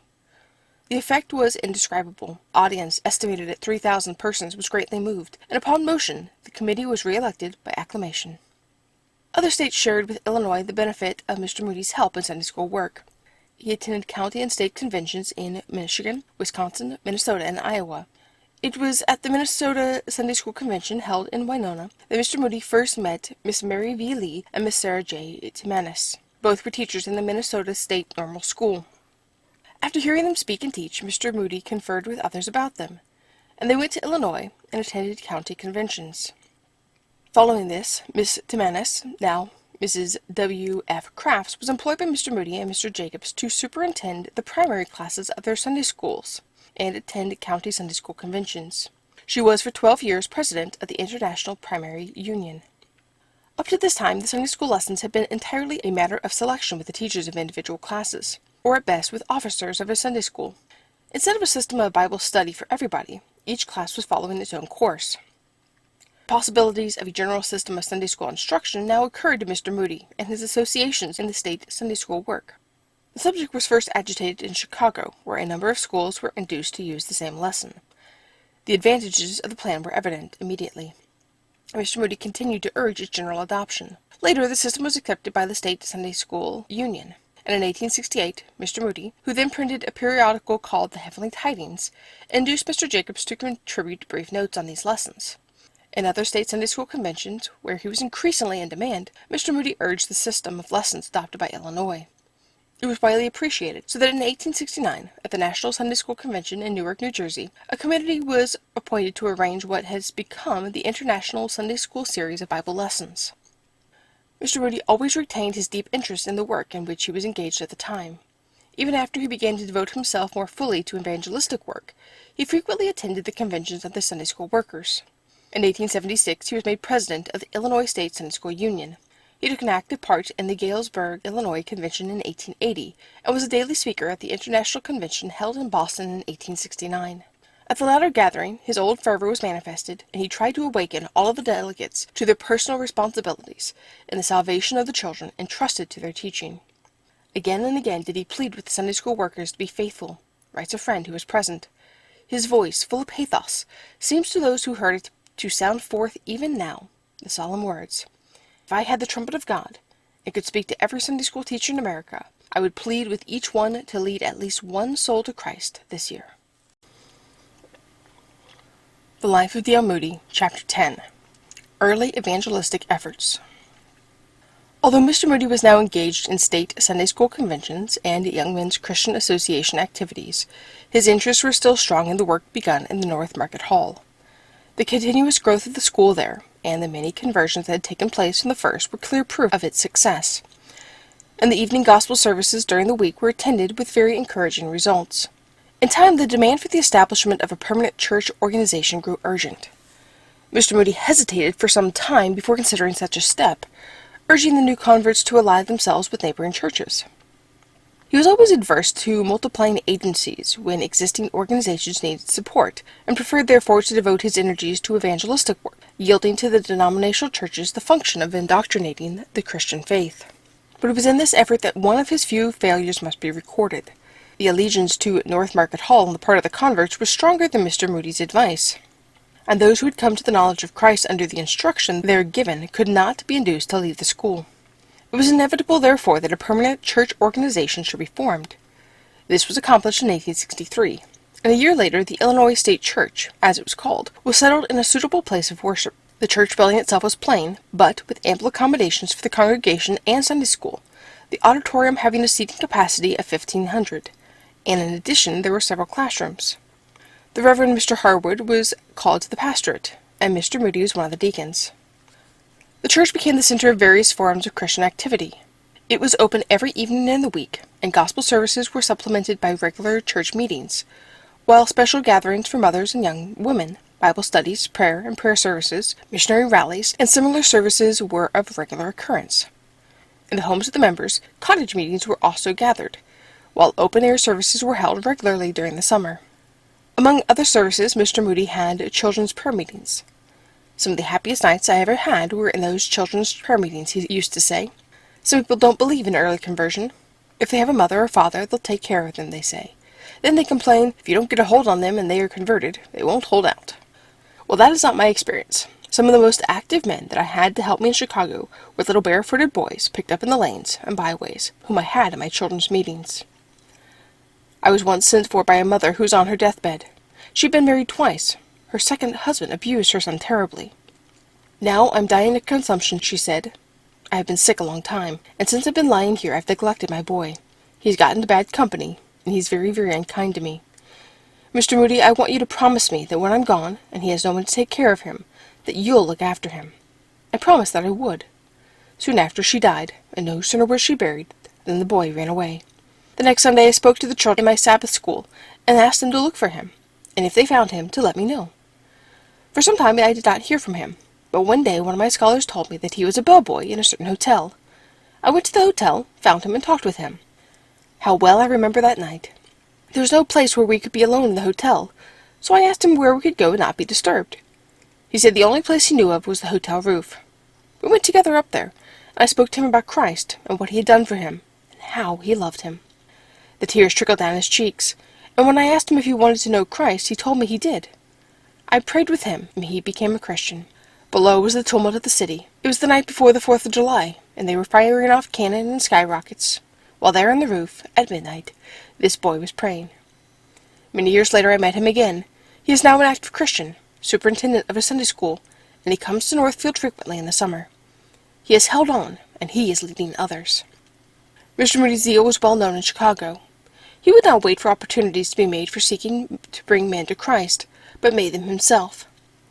It is related how, on one occasion, he accosted a young man, apparently just come from the country, with his frequent inquiry, "Are you a Christian?" "It's none of your business," was the curt reply. "Yes, it is," was the reassurance. "Then you must be Mr. Moody," said the stranger. The hostile criticism received in those days was by no means limited to mere scoffing. Often he would be directly criticized, but with an ever-ready tact he would turn the thing to his credit with a splendid self-possession. On one such occasion, Mr. Moody was one of several speakers at the convention. A minister who followed him took occasion at his speech to criticize him, saying that his address was made up of newspaper clippings, etc. When he sat down, Mr. Moody stepped to the front again, and said he knew it was so, that he recognized his want of learning and inability to make a fine address. He thanked the minister for pointing out his shortcomings, and asked his critic to pray that God would help him to do better. On another occasion, Mr. Moody was subjected to a great deal of annoyance from those who used to attend the open-air service and noon prayer meetings, with the express purpose of making a disturbance. These occurrences occurred with a persistence that became almost intolerable. At the close of a prayer meeting one day, Mr. Moody was standing at the door, shaking hands with the people as they went out. As an added trial of Mr. Moody's patience, the irrepressible disturber himself advanced, extending his hand. For an instant there was an hesitation. Then, accepting the proffered hand, he said, "I suppose if Jesus Christ could eat the Last Supper with the Judas Iscariot, I ought to shake hands with you." There were times when his old, quick temper broke out again, but even on such occasions it would seem that the momentary weakness was turned to good, so humbly and sincerely did he repent. One evening, after an unusually earnest evangelistic appeal, Mr. Moody was standing near the door of the inquiry room, urging the people to come in. The entrance to the room was by the lower landing of the stairs, and Mr. Moody was just at the head of a short flight. While he stood there, a man approached him, and deliberately and grossly insulted him. Mr. Moody would never repeat the insult, but it must have been an unusually bitter one. Instantly he thrust the man from him, and sent him reeling down the remaining stairs to the vestibule. Happily the man escaped uninjured, but having given way to a sudden temptation, he was keenly rebuked by his conscience for what had caused a serious accident. A friend who was present on the occasion and witnessed this scene described what followed. When I saw Mr. Moody give way to his temper, although I could not but believe the provocation was extraordinary, I said to myself, "This meeting is killed. The large number who have seen the whole thing will hardly be in a condition to be influenced by anything more Mr. Moody may say tonight." But before Moody began the second meeting that night, he arose and with trembling voice made a humble apology. "Friends," he said, "before beginning tonight I want to confess that I yielded just now to my temptation, out in the hall, and have done wrong. Just as I was coming in here tonight I lost my temper with a man, and I want to confess my wrong before you all. And if that man is present here, whom I thrust away from me in anger, I want to ask his forgiveness and God's. Let us pray." There was not a word of excuse or vindication for resenting the insult. The impression made by his words were wonderful. Instead of the meeting being killed by the scene, it was greatly blessed by such a consistent and straightforward confession. Mr. Moody never lost an opportunity for reaching those whom others could not reach, and many an incident is related of his thus invading the enemy's country. Once he was invited, as a joke, to the opening of a great billiard hall and saloon. He saw the owners, and asked permission to bring a friend. They consented, but asked who he was. Mr. Moody said it wasn't necessary to tell them, but he never went without him. They understood his meaning and protested. "Come, we don't want any praying." "You've given me an invitation, and I'm going to come," he replied. "But if you come, you needn't pray." "Well, I'll tell you what we'll do," was the reply. "We'll compromise the matter, and if you don't want me to come and pray for you, when you open, let me pray for you both now." To which they agreed.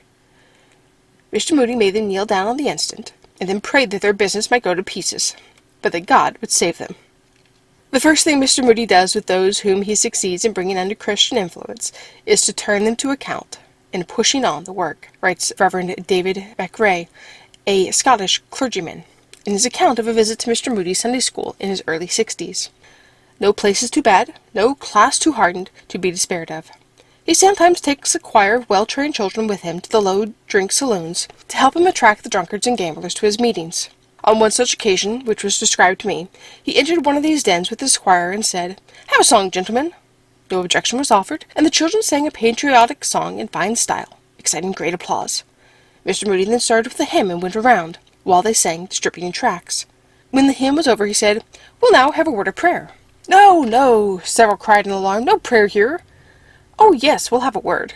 Quiet for a moment, gentlemen," and he offered up an earnest petition. Some of the men were touched, and when he invited them to go to his meeting and hear more, about half of them got up and went. It often required a great deal of tact to adapt a young convert to work best suited to his abilities, but to this Mr. Moody proved himself equal. "Every man can do something," he said. "There was a Swede converted once in our mission in Chicago. I don't know how. I don't suppose he was converted by my sermons, because he couldn't understand much English. But the Lord converted him into one of the happiest men you'll ever see. His face shone all over. He came to me, and he had to speak to an interpreter. The interpreter said that the Swede wanted to have me give him something to do. I said to myself, what in the world will I set this man to do? He can't speak English. So I gave him a bundle of little handbills, and put him out on the corner of the great thoroughfares of Chicago, and let him give them out, inviting people to come up and hear me preach. A man would come along and take one and see, gospel meeting, and then turn around, perhaps, and curse the fellow, but the Swede would laugh, because he didn't know that he wasn't blessing him. He couldn't tell the difference. A great many men were impressed by the man being so polite and kind. When the winter came, and the nights got so dark that they couldn't read those little handbills, he got a little transparency and put it up on the corner, and there took his stand, hot or cold, rain or shine.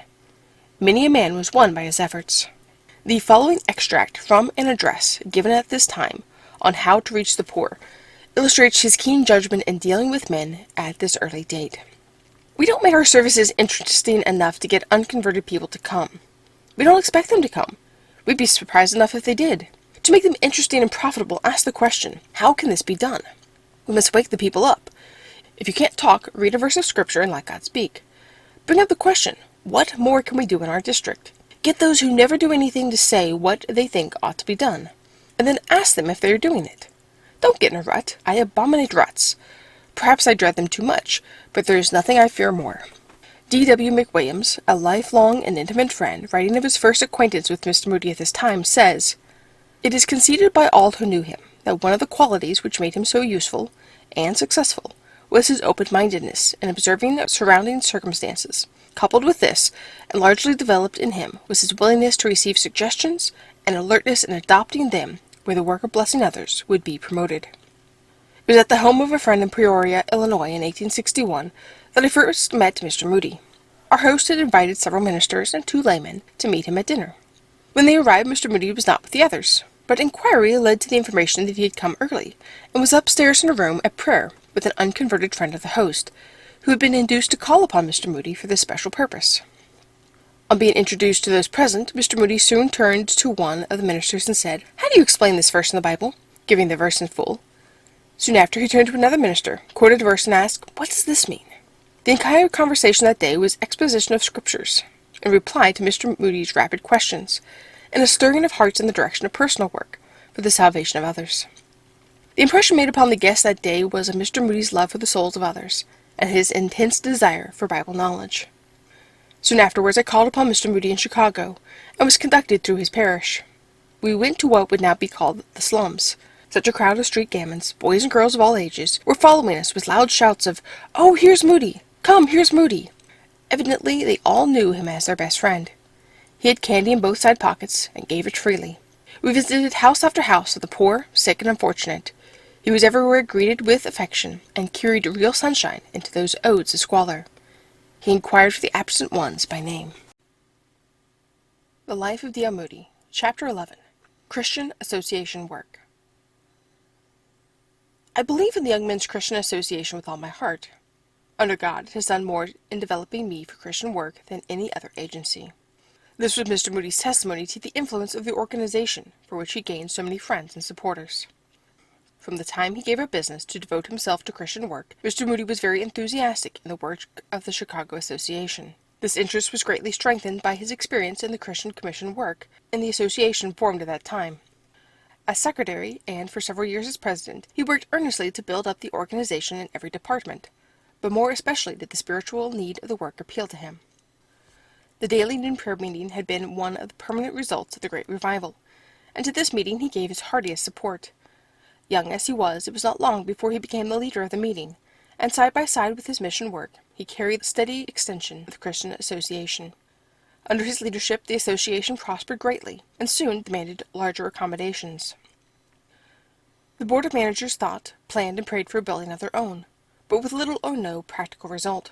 Finally, it was proposed that Mr. Moody, who had recently been successful in erecting the Illinois Street Church, should be elected president, with John V. Farwell for vice president. Mr. Moody was considered too radical to head the ticket, however, so the names were reversed.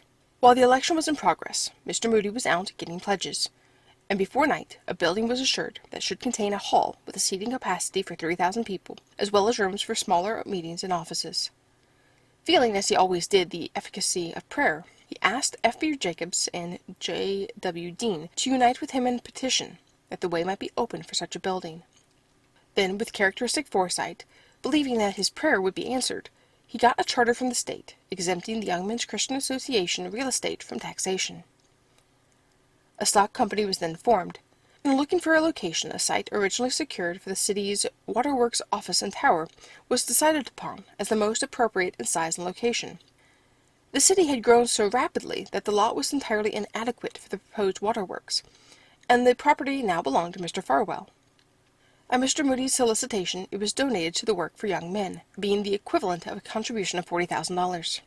The first cash subscription of $10,000 was then secured from Cyrus H. McCormick, and others generously aided in the work, until a sufficient sum was secured for the first hall ever erected in America for Christian Association work, which distinction it claimed. At the dedication of the building, September 29, 1867, a large audience taxed the utmost capacity of the hall, many visitors coming from distant cities. The interdenominational character of the association was proved by the presence of ministers of all denominations, and this at a time when the work was only beginning, and jealous eyes were watching lest it should prove a rival of the churches. In his speech on this occasion, Mr. Moody recounted the blessings the association had received, and how God had led them from small beginnings to their present position of influence. He made a characteristic plea for an aggressive attack upon the strongholds of sin, saying Christians had been on the defensive too long. He confessed his belief that by the Lord's blessing, a religious influence was to go out from this association that should extend to every country in the state, to every state in the Union, and finally, crossing the waters, should help to bring the whole world to God. It had been planned by some of the subscribers to the Association Building Fund that it should be named after Mr. Moody, as it owed its existence to his vigorous efforts. As soon as he learned of this, Mr. Moody took the platform, and a short and vigorous appeal, asked the audience to name it Farwell Hall, in honor of the man who was chairman of the building committee and had been so liberal a giver. The proposal was carried by acclamation, although Mr. Farwell modestly insisted afterward the audience acceded to the only mistake Mr. Moody ever made in connection with this enterprise. Within 4 months after its dedication, Farwell Hall burned down, entailing great loss, as it was only partly insured. Mr. Moody took matters in his own hands again, and so promptly that it is said he had secured subscriptions for the new hall before the old one ceased burning. While the ruins were still smoldering, he received a telegram from J.D. Blake of Rochester, Minnesota, an early friend of the General Association work, offering to take $500 worth of stock in the new building. When the costly fire of the Young Men's Christian Association took fire in 1867, wrote Reverend Mr. McCrae, the secretary and other officials, as soon as they found the building was doomed, ran about among the merchants in the city for subscriptions. "Our hall is burning, sir. Engines are at work, but there is no hope. We shall want a new one. Let us have money enough to begin at once." Thousands upon thousands of dollars were subscribed without a moment's hesitation, and it is said that before the fire was out, money enough had been raised to build a new hall in a style of even greater magnificence than the first. This is only a specimen of the lighting Christianity of Chicago. The man who may be called par excellence the lighting Christian of the city is Mr. Moody. The secretary of the association referred to and a man whose name is a household word in connection with missionary work. I went to one of his mission schools, and have regularly beheld such a scene of high-pressure evangelization. It made me think irresistibly of those breathing steamboats on the Mississippi that must either go fast or bust. Mr. Moody himself went about the school, seeing that everybody was at work, throwing in a word where he thought it necessary, inspiring everyone with his enthusiasm. The second farewell hall was completed and dedicated in the following year. This building was superior in many respects to the first one, but suffered the fate of its predecessor. The new hall was destroyed in the Great Chicago Fire of 1871. The third farewell hall was erected while Mr. Moody was in England in 1872-75, but in this also he had a share in raising money to pay for its erection. After the close of his mission in Chicago in 1877, he secured the balance of the money necessary to clear the association building from debt. The third building was demolished to give place to the present farewell hall, which exceeds in value any association building now in existence. Richard Morris writes of Mr. Moody's ability in the way of securing subscriptions. In every city in which he worked, on both sides of the ocean, his work and words summons to the association a group of consecrated laymen, with them financial resources which everywhere promoted the extension and usefulness of our work for young men. In almost every city, his effort was always not only to promote the spiritual life of the association, but also to procure for it better accommodation and appliances, and in many instances, a building. I remember vividly my visit to England late in the summer of 1875, just after Mr. Moody had closed his most remarkable evangelistic tour in the United Kingdom. I visited many cities, and was invariably entertained with cordial hospitality, and I felt that it was due not so much to my being the secretary of the International Committee, as to my being the friend, and to some extent the associate, of Mr. Moody. I found in every city a group of influential laymen, who had recently become connected with the association owing to Mr. Moody's work, and who were giving it leadership and financial resources, which greatly increased in every instance the beneficial reach and influence of the organization. It was the spiritual life, and at the same time the leadership of the laymen, which he contributed in such great measure to the association movement. The actual money raised in connection with it, or as a result of his meetings, was simply one of the signs of this. No list of the amounts raised in the various cities can show a total amount which represents to any degree the financial help that came to the association through his agency. In regard to the amount raised in New York, as a result of his meetings here in 1876, I would say that at the time there was a mortgage of $150,000 upon the association building, corner of 23rd Street and 4th Avenue, against which there was a pledge of $50,000 from a friend of the association, which he had deposited in its safe, to be paid whenever the balance of the mortgage had been subscribed. At the close of Mr. Moody's meeting in the Hippodrome, now the Madison Square Garden, it was proposed to raise $200,000, including the pledge above referred to, $150,000 to be devoted to paying off the mortgage, and $50,000 to the work of the Bowery branch of the association. This money was happily secured as a result of these meetings. These facts speak for themselves, but any simple narration of them would be incomplete without some slight comment on this remarkable power that influenced not only men's minds, but their pockets, perhaps a harder task. He begged for men's money as simply and directly as he begged for their conversion. He trusted implicitly that God would grant him both, and he was rarely disappointed in either. The poor offered him small sums, the rich gave with magnificent liberality. He accepted them both as his master's due. In his association work at this time, Mr. Moody seems to have developed the peculiar gift of discerning the special abilities of others.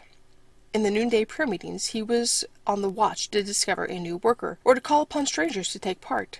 Mr. A.J. Bell, an evangelist of San Jose, California, describes the following experience with Mr. Moody at one of the meetings.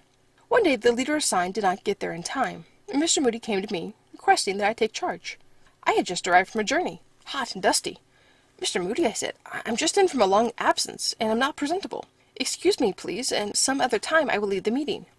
I shall never forget the incident, for it was the turning point in my life. "I thought you were a Christian soldier," he said, and added, "Go forward, and we will pray for you."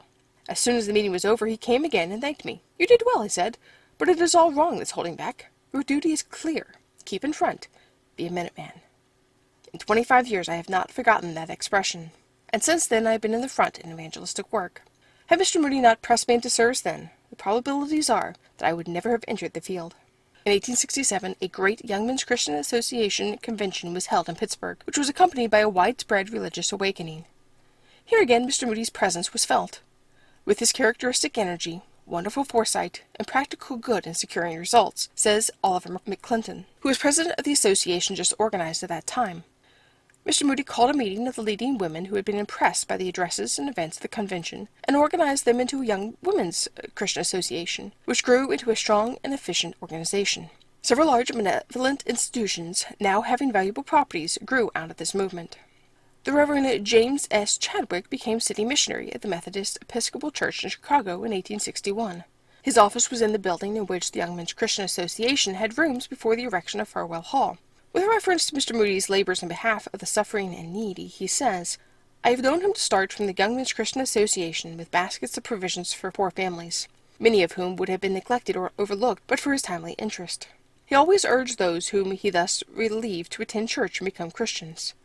In many instances, whole families were thus brought to know and serve the Lord Jesus Christ.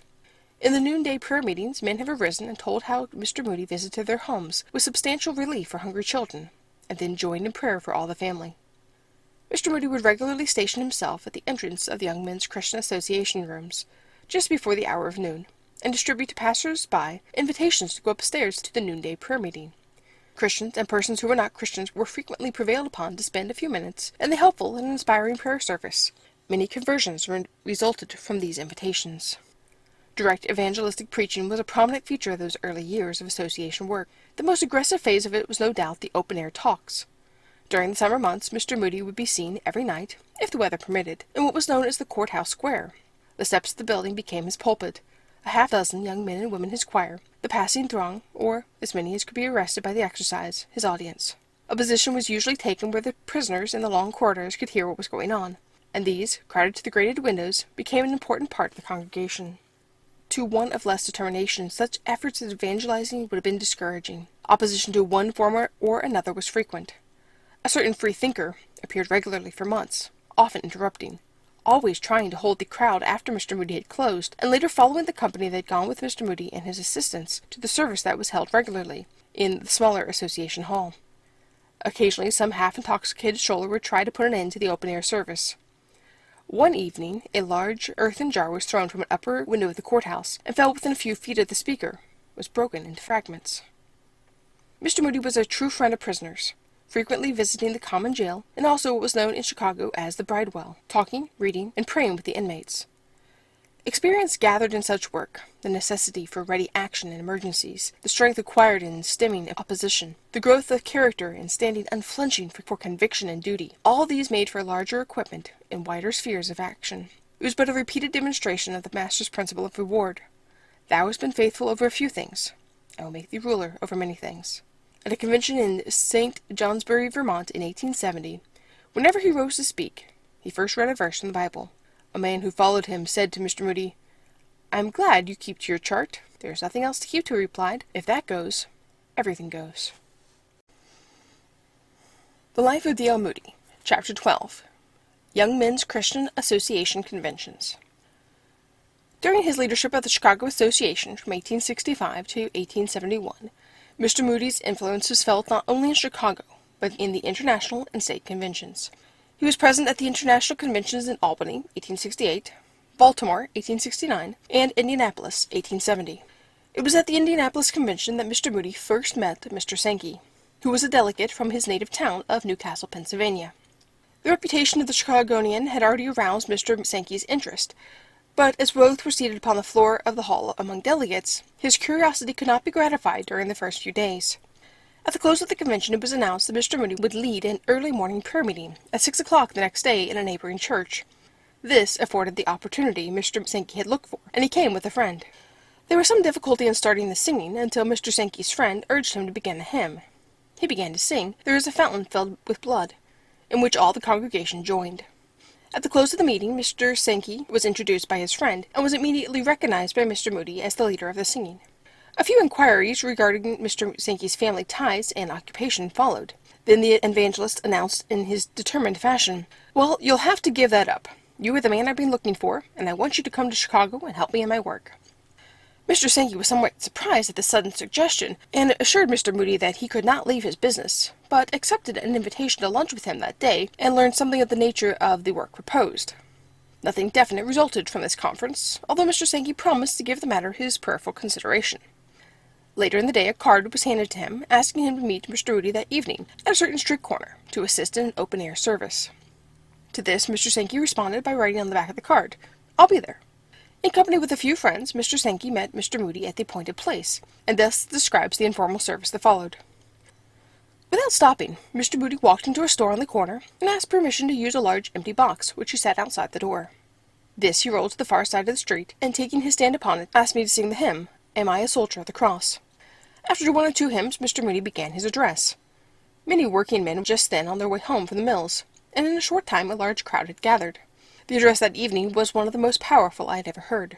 The crowd stood spellbound at the burning words, and many a tear was brushed away from the eyes of the men as they looked up into the speaker's honest face. After talking about 15 or 20 minutes, he closed with a short prayer, and announced that he was going to hold another meeting at the Academy of Music, inviting the crowd to follow him there.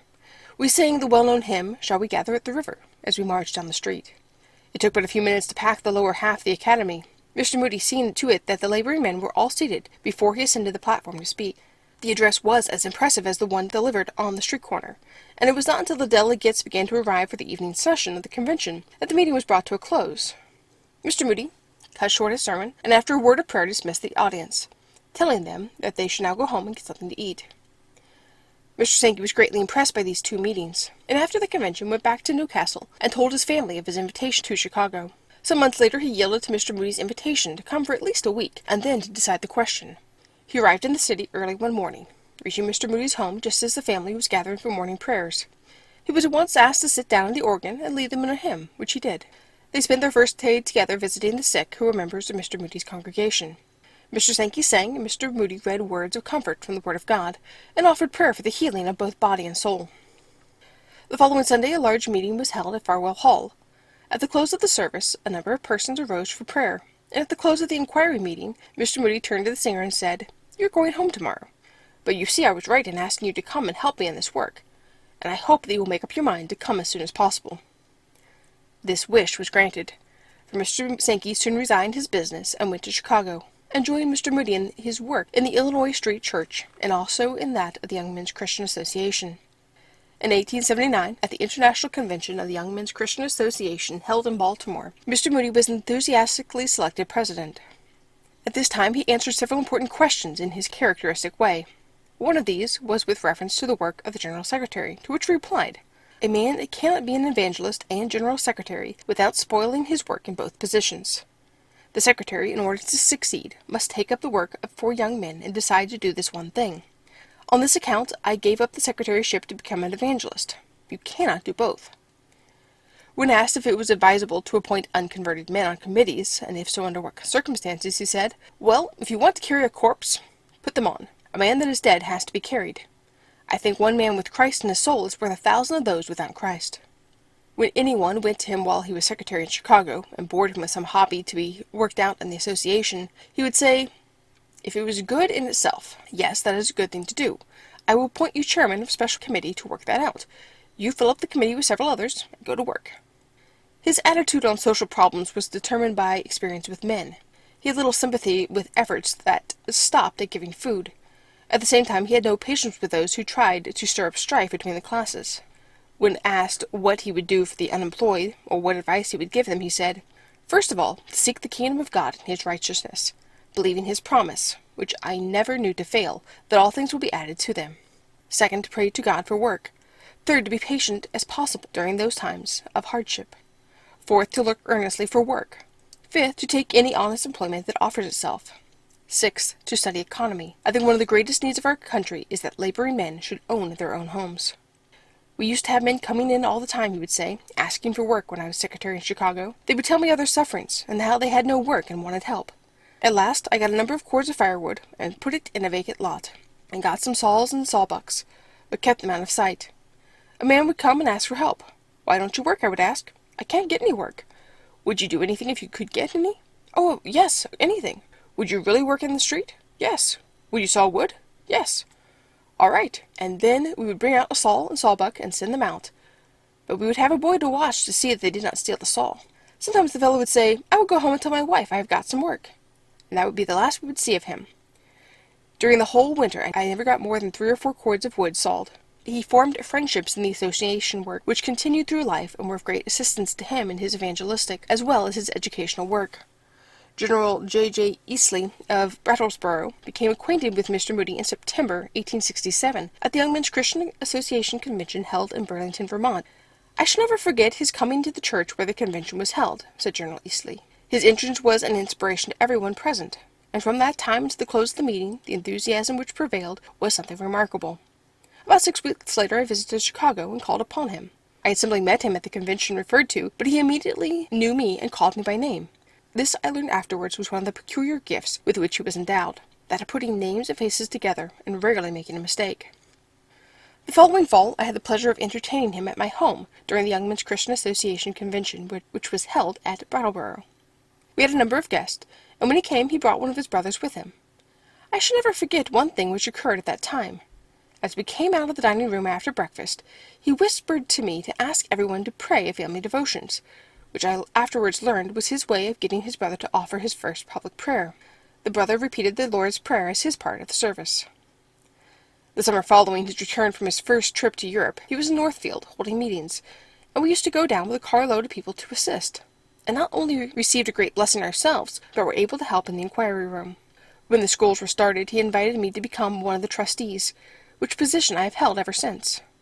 Before the Mount Hermon School was began, he took me over the ground in his buggy and invited me to become a trustee of the school, which position I very gladly accepted.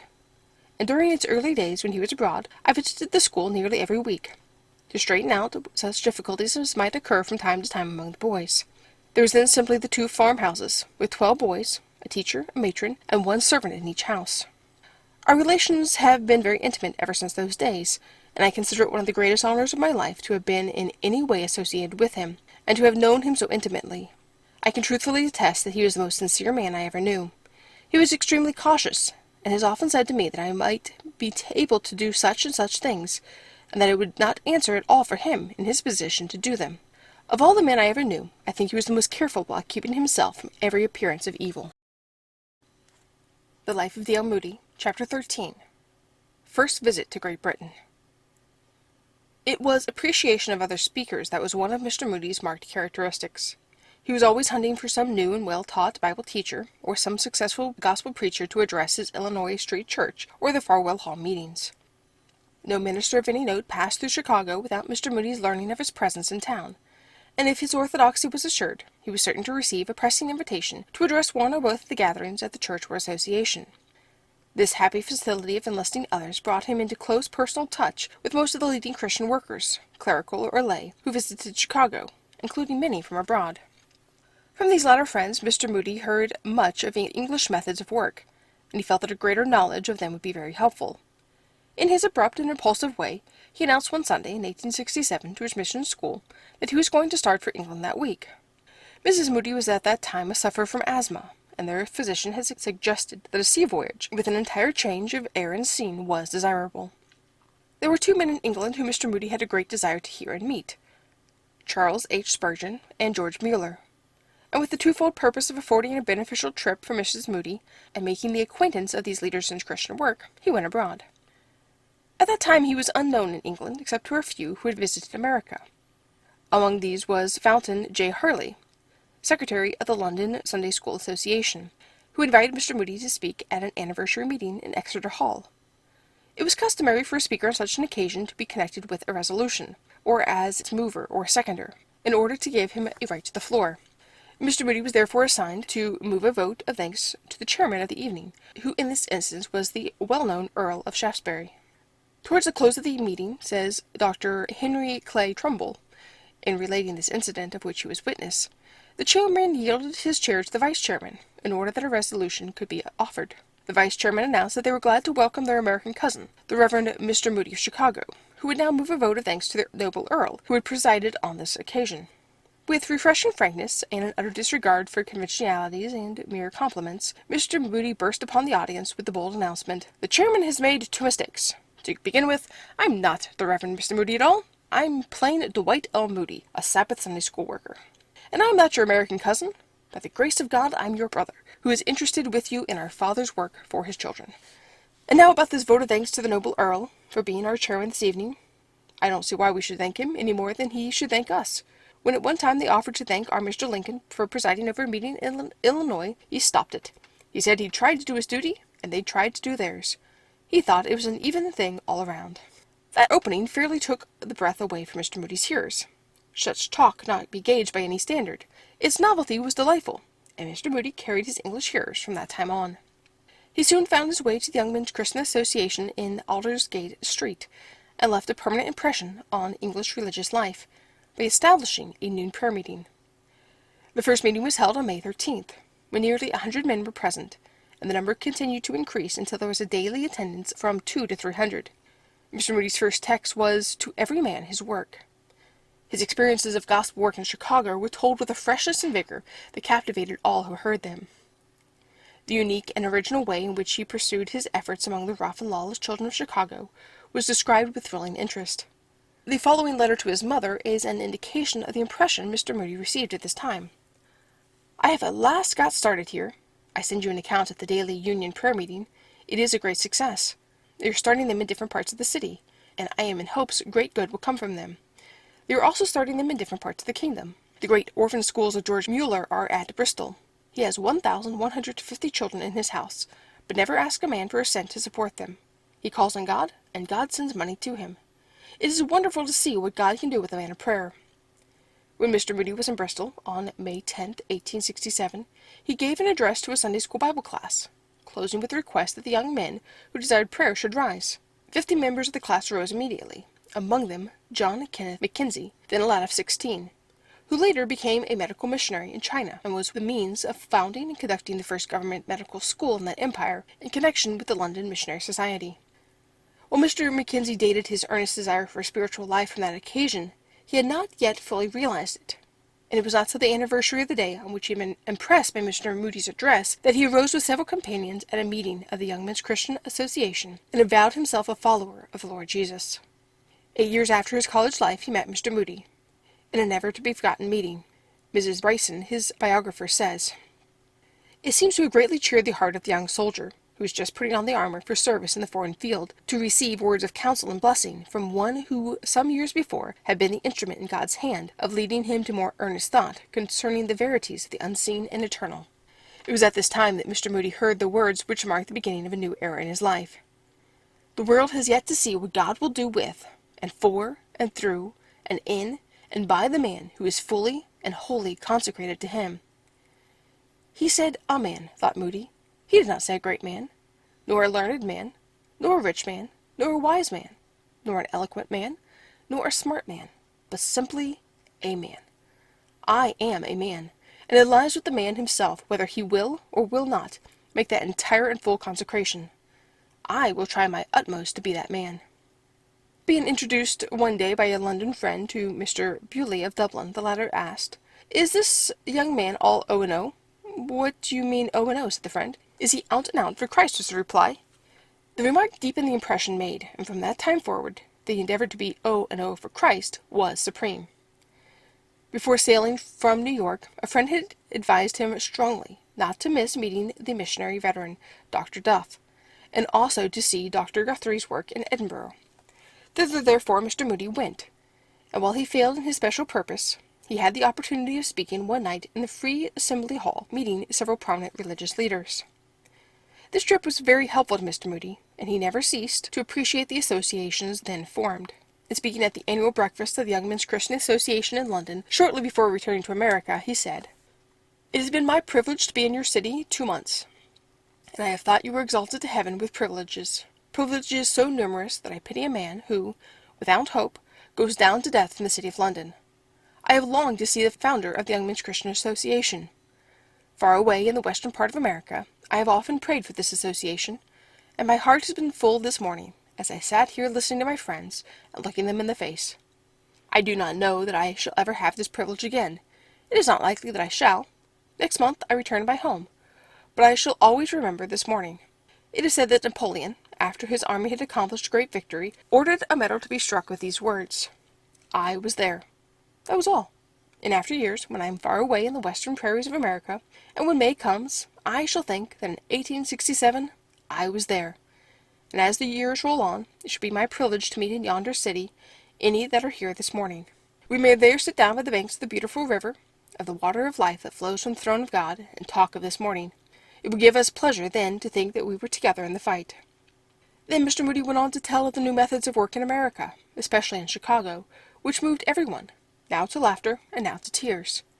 His own visits to the saloons and other haunts of sin developed an ingenuity and tactfulness which showed themselves born of a deep and passionate love for the salvation of souls.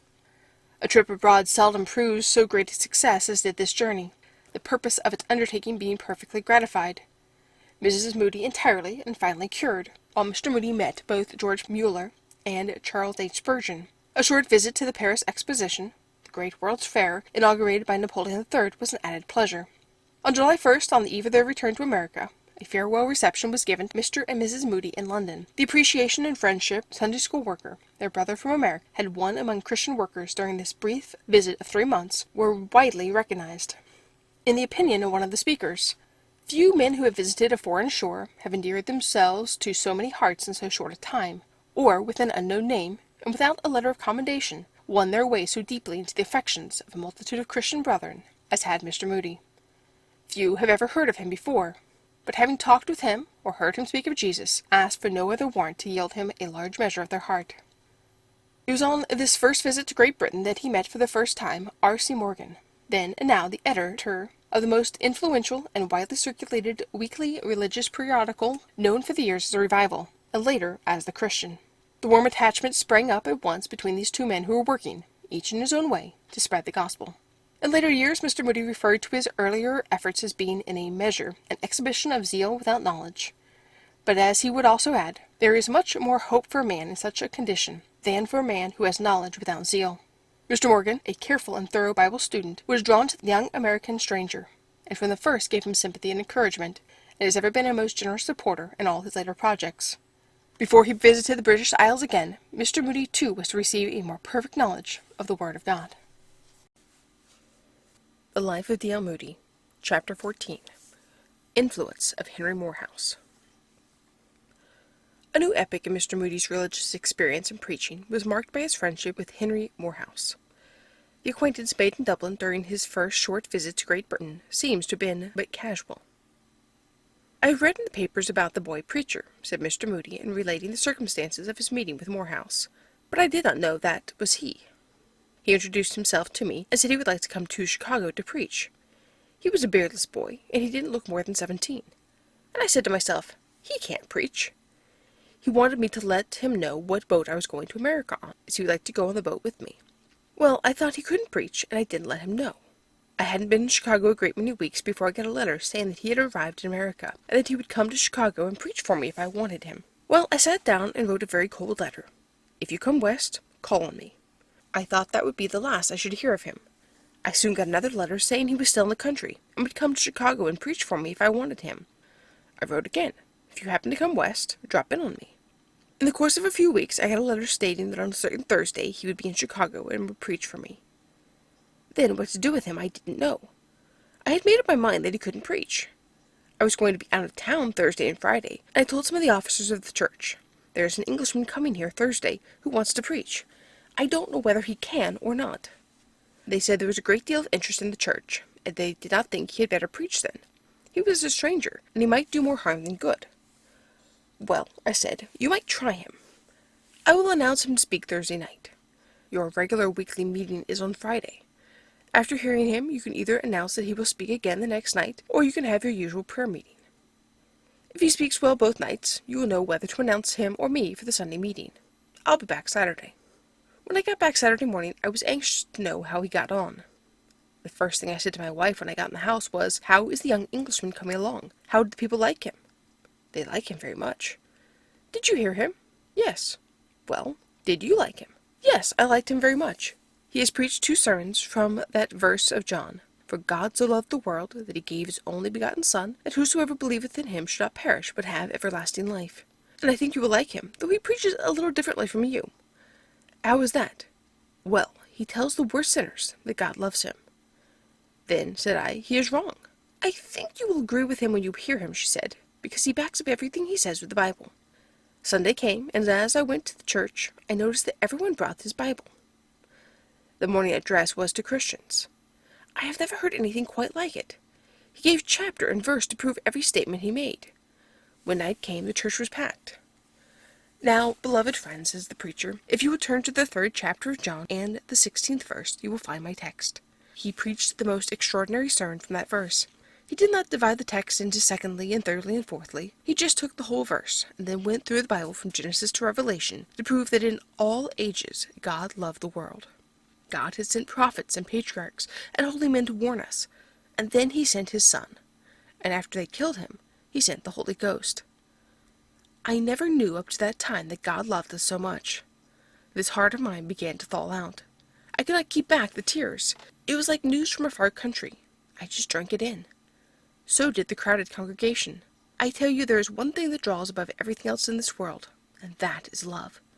A man that has no one to love him, no mother, no wife, no children, no brother, no sister, belongs to a class that commits suicide. It's pretty hard to get a crowd out in Chicago on a Monday night, but the people came. They brought their Bibles, and Morehouse began, "Beloved friends, if you will turn to the 3rd chapter of John and the 16th verse, you will find my text." And again he showed on another line, from Genesis to Revelation, that God loves us. He could turn to almost any part of the Bible and prove it. Well, I thought that was better than the other one. He struck a higher note than ever, and it was sweeter to my soul to hear it. He just beat that truth down to my heart, and I have never doubted it since.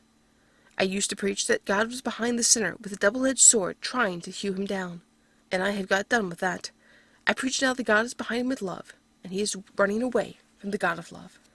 Tuesday night came, and we thought he had surely exhausted the text and that he would like another.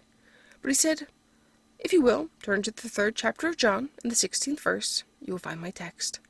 And he preached again from that wonderful text, and this night he seemed to strike a higher chord still.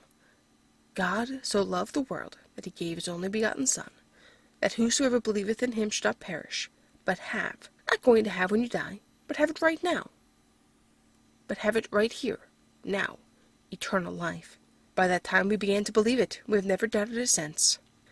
For 6 nights he preached on that one text. The 7th night came, and he went into the pulpit. Every eye was upon him, and he said, "Beloved friends, I have been hunting all day for new text, but I cannot find anything so good as the old one.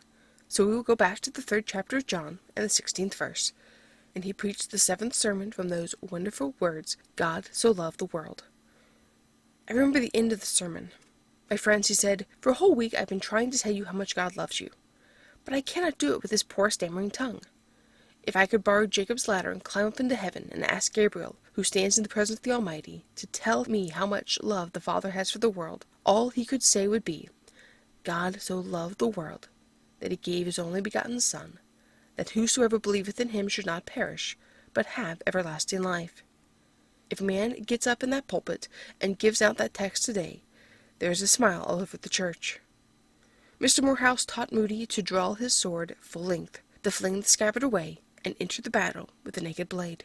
The first visit to America was repeated in August 1868, when he again visited Chicago and labored with Mr. Moody for 2 months, preaching in his church and in Farwell Hall. During this time, accompanied by Mr. Moody, he went to various other cities, holding some 72 meetings. In the winter of 1872, he came again to America and conducted services in Chicago, and again in 1878 he assisted Mr. Moody's evangelistic work in a New England mission. Mr. Morehouse was among the first to welcome Moody to England in June 1875, and assisted him at Newcastle-on-Tyne and other places, taking a leading part in his all-day meetings. The delighted recognition of each other's strength of character bound them closely together in a strong friendship. Mr. Morehouse's affectionate nature and devotion to the Master, and Mr. Moody's strong common sense and ever-widening influence, combined to make them irresistible companions in evangelistic work. The Life of D.L. Moody, Chapter 15. The Chicago Fire and its Results. In the spring of 1871, in company with Philip Phillips and the Reverend J. H. Vincent, Mr. Moody went on a trip to California. On his return to Chicago, the weather had become very hot. His audience was scattered, and it seemed almost impossible to get them together again. For some time he considered the means of getting hold of them again. At one point he thought he would get some kind of sacred concert, or secure someone to lecture on historical events, for he feared that the gospel would not draw in such weather. After praying over it, the thought came to him, preach to them upon Bible characters. He had some 6 or 8 of these in his mind, and decided to begin with Adam, so he took up Adam and studied the subject, but feared that he could never talk about him for 30 minutes. Then he thought that he would try Enoch. Next, he studied Noah, and then came to Abraham, whom he selected as one of the characters. It was not long before Farwell Hall began to fill up, and inside of 5 weeks he had large congregations. When he came to the study of Christ, he intended to devote 6 nights to his life. He had been spending 4 Sunday nights on the subject, and had traced his career from the manger to his arrest and trial. On the 5th Sunday night, October 8th, he preached to the largest congregation that he had ever addressed in that city, having taken for his text, "What then shall I do with Jesus, which is called Christ?" After preaching, or talking, as he did not call it preaching then, with his power of entreaty, presenting Christ as Savior and Redeemer, he said, "I wish you would take this text home with you, and turn it over in your minds during the week, and next Sabbath we will come to Calvary and the cross, and we will decide what to do with Jesus of Nazareth." What a mistake, he said, in relating the story to a large audience in Chicago on the 22nd anniversary of the Great Fire in that city in 1871.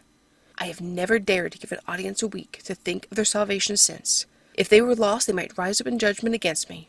I remember Mr. Sankey singing, and how his voice rang when he came to that pleading verse, "Today the Savior calls, for refuge fly. The storm of justice falls, and death is nigh."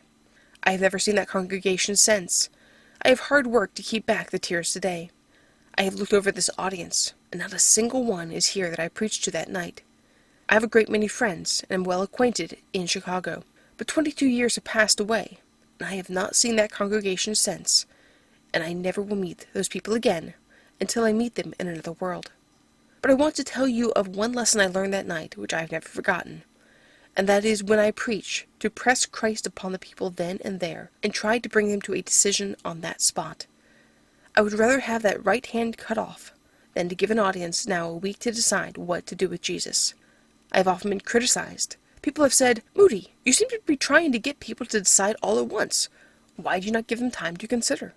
I have asked God many times to forgive me for telling people that night to take a week to think it over, and if he spares my life, I will never do it again. This audience will break up in a few minutes. We may never meet after today. There is something terribly solemn about a congregation like this. You will notice that Pilate was just in the condition of my audience that night, just the condition that you are in today. He had to decide then and there what to do with Jesus. The thing was sprung upon him suddenly. Although I do not think that Jesus Christ could have been a stranger to Pilate, I do not believe that he had preached in Judea for months, and also in Jerusalem, without Pilate's having heard of his teachings. He must have heard of the sermons he had preached. He must have heard of the doctrine he taught. He must have heard of the wonderful parables that he uttered. He must have heard of the wonderful miracles that he performed. He must have heard how Herod had taken the life of his forerunner by having him beheaded, and of the cruel way Herod had treated him.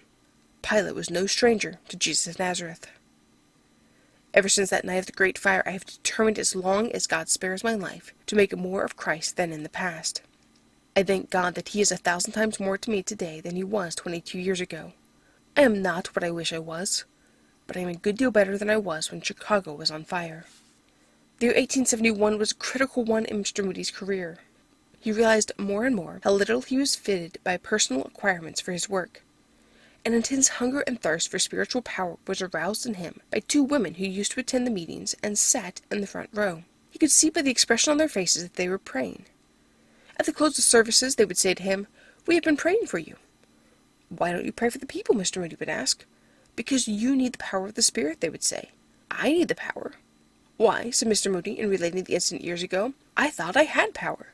I had the largest congregation in Chicago, and there were many conversions. I was in a sense satisfied. But right along those 2 godly women kept praying for me, and their earnest talk about anointing for special service set me to thinking. I asked them to come and talk with me, and they poured out their hearts in prayer that I might receive the filling of the Holy Spirit. There came a great hunger into my soul. I did not know what it was. I began to cry out, as I never did before. I really felt that I did not want to live if I could not have the power for service. While Mr. Moody was in this mental and spiritual condition, Chicago was laid in ashes. The great fire swept out of existence both Farwell Hall and the Illinois Street Church. Sunday night after the meeting, as Mr. Moody went homeward, he saw the glare of flames, and knew it meant ruin to Chicago. About 1 o'clock, Farwell Hall was burned, and soon his church went down. Everything was scattered.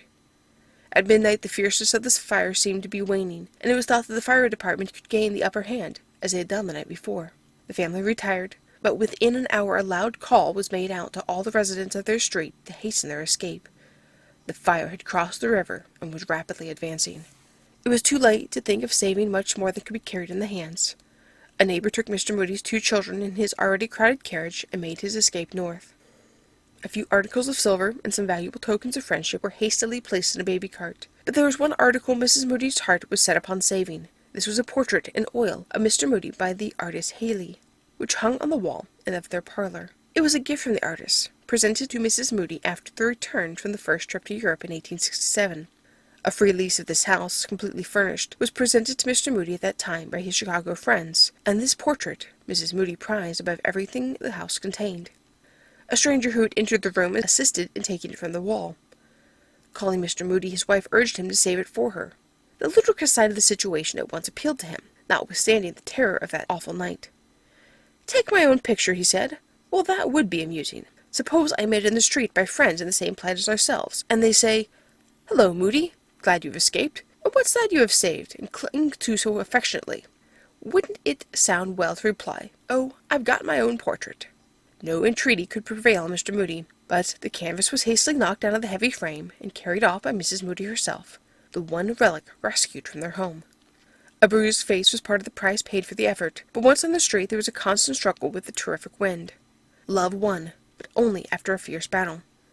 This portrait now hangs on the walls of the Northfield home, a reminder of that night of fiery ordeal. As soon as his wife and family were safe with friends, Mr. Moody devoted himself to relief work. Before long he started for the East to raise money for the homeless, and also for the new church. George H. Stewart and John Wanamaker of Philadelphia and other friends in the East raised $3,000, and a temporary building, 75 by 100 feet, was immediately reared on a lot not far from the site of the former church. On December 24th, 1871, just 2 months and 15 days after the fire, this building, known as the Northside Tabernacle, was dedicated. When in New York he heard there was a rich man in Fall River who was very liberal, so he went to him and secured a check for a large amount. His new friend, who was Mr. R. K. Remington, took him in his carriage to the houses of other rich men in the city. When they parted at the train, Mr. Moody grasped his hand and said, "If you ever come to Chicago, call on me, and I will try to return your kindness." Said Mr. Remington, "Don't wait for me. Do it to the first man that comes along." During this Eastern visit, the hunger for more spiritual power was still upon Mr. Moody. "My heart was not in the work for begging," he said. "I could not appeal. I was crying all the time that God would fill me with His Spirit." Well, one day, in the city of New York, oh, what a day! I cannot describe it. I seldom refer to it, as it is almost too sacred an experience to name. Paul had an experience of which he never spoke for 14 years. I can only say that God revealed Himself to me, and I had such an experience of His love that I had to ask Him to stay His hand. I went to preaching again. The sermons were not different. I did not present any new truths, and yet hundreds were converted. I would not now be placed back where I was, after that blessed experience, if you should give me all the world. It would be as the small dust of the balance. When Mr. Moody returned to Chicago, his mission work at the new tabernacle went forward successfully, and within a year steps were taken to erect a permanent building. The lot on which the present church stands was secured. Contribution came in from all quarters, thousands of Sunday school students contributing 5 cents each to place a stone in the new edifice. For 2 years the basement of the present building was roofed over temporarily and used for meetings, and finally, as a subsequent chapter will explain, means were provided for the completion of the structure, which has since been known as the Chicago Avenue Church. 5 years after the Great Fire, when he had returned from his work abroad, Mr. Moody wrote the following letter to the members of the Chicago Avenue Church, whom he loved so dearly. "I need not tell you how much I would like to be with you on Fast Day, but God has ordered it otherwise, and I am alone today with none but my blessed Master, waiting in this hotel for the Sabbath to pass, so that I can get on my way to my home, where I can see and try to help cheer my heartbroken mother." He had just received word of the sudden death of a brother. I feel I must tell you some of the thoughts that have been pushed through my mind. For 15 years I have been especially burdened for 3 objects: the church, the Young Men's Christian Association, and a dear brother who is now in heaven. God has answered my prayer for him, saved him, made him useful to others, and now taken him to Himself. That burden is gone. The Young Men's Christian Association has been blessed of late too. But how is it with my first love? For years I seldom got on my knees in private, but I think and pray for the dear church in Chicago, and of late you have been on my mind and heart far more than usual. Are you going to let this time of blessing pass without a blessing to you? The only way any church can get a blessing is to lay aside all difference, all criticism, all coldness and party feeling, and come to the Lord as one man. And when the church lives in the power of the 13th chapter of 1 Corinthians, I am sure that many will be added daily to the flock of God.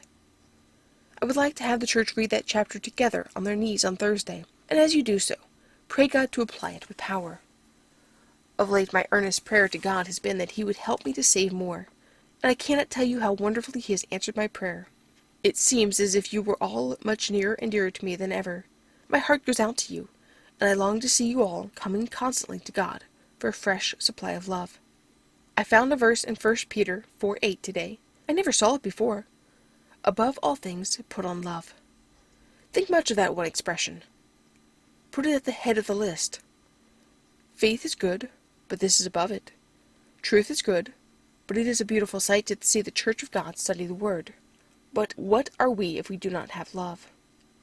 May the dear church get such a flood of love from on high that will fill all our hearts. The last night Jesus was on earth, before they crucified him, he said to his disciples, "This is my commandment, that ye love one another, as I have loved you." Let us think on these solemn words, and may the love of Christ draw us all together, so we will be as one man. Enclosed in this church letter, Mr. Moody wrote the pastor, the Reverend Dr. W. J. Erdman. I do hope you will hold the people to the thought of love. I am sure that is where the churches have all gone astray. We must have it above all things. See how Peter and Paul agree in this. Let us put that first. If the church is sound in love, I think it will be sound in everything else. That God may be with you and bless you in a wonderful manner is my earnest and constant prayer. The Life of D.L. Moody, Chapter 16. First extended mission in Great Britain. So great was the interest at the tabernacle that the work went on unabated during Mr. Moody's absence while working in behalf of the new building. Finding, therefore, that he could be spared from Chicago, and desiring to learn more of the Bible from English Bible students, Mr. Moody determined to cross the sea again. He started for a short trip in June 1872. This visit calls for special consideration on account of one incident that undoubtedly marked another important turning point in Mr. Moody's career.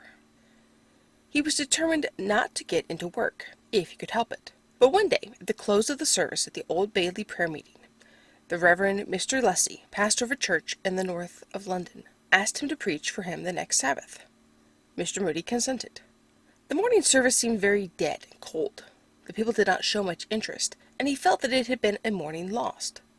But at the next service, which was at 6:30 in the evening, it seemed, while he was preaching, as if the very atmosphere was charged with the Spirit of God. There came a hush upon all the people, and a quick response to his words, though he had not been much in prayer that day, and could not understand it. When he had finished preaching, he asked all who would like to become Christians to rise, that he might pray for them. People rose all over the house, until it seemed as if the whole audience was getting up. Mr. Moody said to himself, "These people don't understand me. They don't know what I mean when I ask them to rise." He had never seen such results before, and did not know what to make of it, so he put the test again. "Now," he said, "all of you who want to become Christians, just step into the inquiry room." They went in, and crowded the room so that they had to take in extra chairs to seat them all. The minister was surprised, and so was Mr. Moody. Neither had expected such a blessing. They had not realized that God can save by hundreds and thousands, as well as by ones and twos.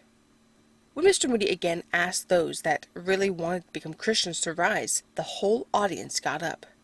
He did not even then know what to do, so he told all who were really in earnest to meet the pastor there the next night. The next day he went over to Dublin, but on Tuesday morning received a dispatch urging him to return, saying that there were more inquirers on Monday than on Sunday. He went back and held meetings for 10 days, and 400 were taken into that church. After some time, that was perhaps the secret of this marvelous manifestation of the Spirit's working was revealed.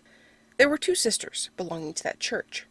One was strong, the other was bedridden. One day, as the sick woman was bemoaning her condition, the thought came to her that she could at least pray, and she began to pray God to revive her church. Day and night her prayer went up to God. One day she read in a paper an account of some meetings Mr. Moody held in America, and though she did not know him, she began to pray that God would send him to her church. On the Sunday Mr. Moody preached, her sister came home and said, "Whom do you think preached this morning?" She suggested the names of several with whom her pastor was in the habit of exchanging. Finally, her sister told her, "It was Mr. Moody, from America." "I know what that means," cried the sick woman. "God has heard my prayers." Mr. Moody believed that it was this revival that carried him back to England the next year. Among other meetings, he attended the Mildmay Conference, and thus recorded his impressions of the Reverend William Penfather, the founder of Mildmay. "I well remember sitting in the yonder seat, looking up at this platform, and seeing the beloved Mr. Penfather's face illuminated, as it were, heaven's light. I don't think I can recall a word that he said, but the whole atmosphere of the man breathed holiness, and I got then a lift and an impetus in the Christian life that I have never lost, and I believe the impression will remain with me to my dying day. I thank God that I saw and spoke with that holy man. No one could see him without the consciousness that he lived in the presence of God." It was the first and last time they ever met, but Mr. Penfather was strongly impressed with the conviction that Mr. Moody was one for whom God had prepared a great work, and after his return to America he wrote him, telling him of the wide door open for evangelistic work in London and elsewhere, and promising him a warm welcome if he would ever come over and help them. Other invitations equally cordial were received about the same time from Cuthbert Bainbridge of Newcastle-on-Tyne and Henry Belay of Dublin. These were accompanied with the promise of funds to meet the travelling expenses of Mr. Moody and his party. After arranging for the work in which he had been engaged in Chicago, it was decided to accept these invitations and return to England for a short visit. Philip Phillips, a warm personal friend of Mr. Moody, was at this time the leading gospel singer in America, and Mr. Moody at once urged him to accompany him. This he was not able to do, and P.P. Bliss, whose reputation as a gospel solo singer and composer had created a demand for his services on all sides, was then invited. He had been associated with Mr. Moody on several occasions, and both men were closely attached to each other, but in this he was also disappointed, as it seemed impossible for Mr. Bliss to leave home. It was Mr. Moody's first idea to leave Mr. Sankey in Chicago to continue the work in the Mission Church and in the association. Finally, however, he decided that the British call was of significant importance to take Mr. Sankey from his work for a few months at least.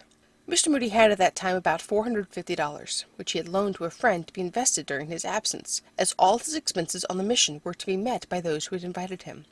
Steamship passage for Mr. Moody and his family and Mr. Sankey had been engaged, but the promised funds delayed to come. Within a day or two of the time of departure, Mr. Moody had to prepare the return of his loan to meet travel expenses. On reaching Liverpool on June 17, 1873, the cause for the non-receipt of the promised funds was at once apparent. All three of the cordial and devoted friends on whose invitation Mr. Moody had depended for moral and financial support had been called to be with their Lord. After reading the letter announcing the death of these friends, Mr. Moody turned to Mr. Sankey and said, "God seems to have closed the doors. We will not open any ourselves. If he opens the door, we will go in. Otherwise, we will return to America."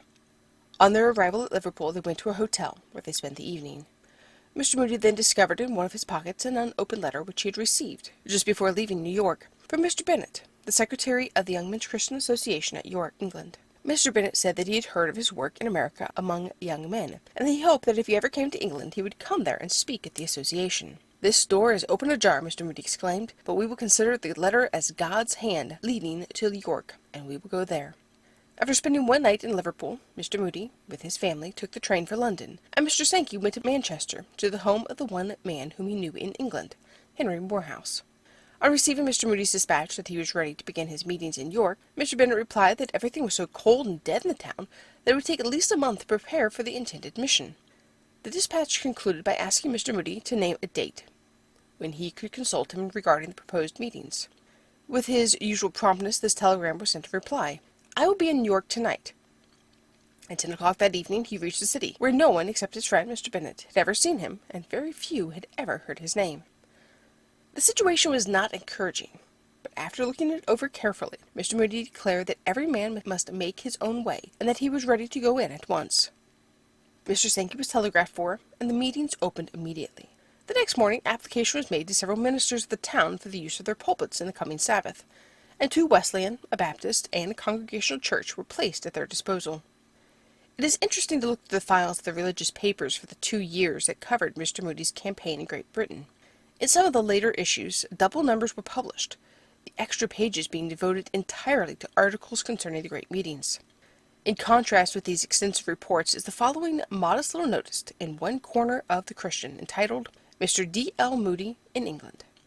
Mr. Moody has arrived in England with his family, and is accompanied by a Christian brother, who leads the singing at his meetings, after the manner of our well-known and much-loved friend Philip Phillips. Mrs. Moody and her children remain with her sister in the neighbourhood of London, while her husband is holding meetings in the provinces. Last Lord's Day he preached in Independent and Wesleyan chapels in York, and we believe that he intends to continue while in the north of England, and then go to Scotland. He prefers preaching in chapels, and so strengthening existing causes, to commencing a new work in public halls, etc. Any friends who desire his help, especially in the north, should write him at once. Young Men's Christian Association, York. We will notify a change of address from week to week as we receive it from him. The clergy at first were strongly inclined to look upon the newcomers with suspicion and disfavour, and the attendance was small to begin with, but gradually the meetings grew in interest. The clergy cooperated, and both preaching and singing became the subject of public conversation throughout the community. Mr. Moody wrote from York on June 30th to Mr. Farwell of Chicago as follows. You will see by the heading of this note that I am in York. I began here 1 week ago yesterday, Sunday, and have had splendid success so far. Yesterday we had 4 meetings. They were large, and I think very profitable. God was with me.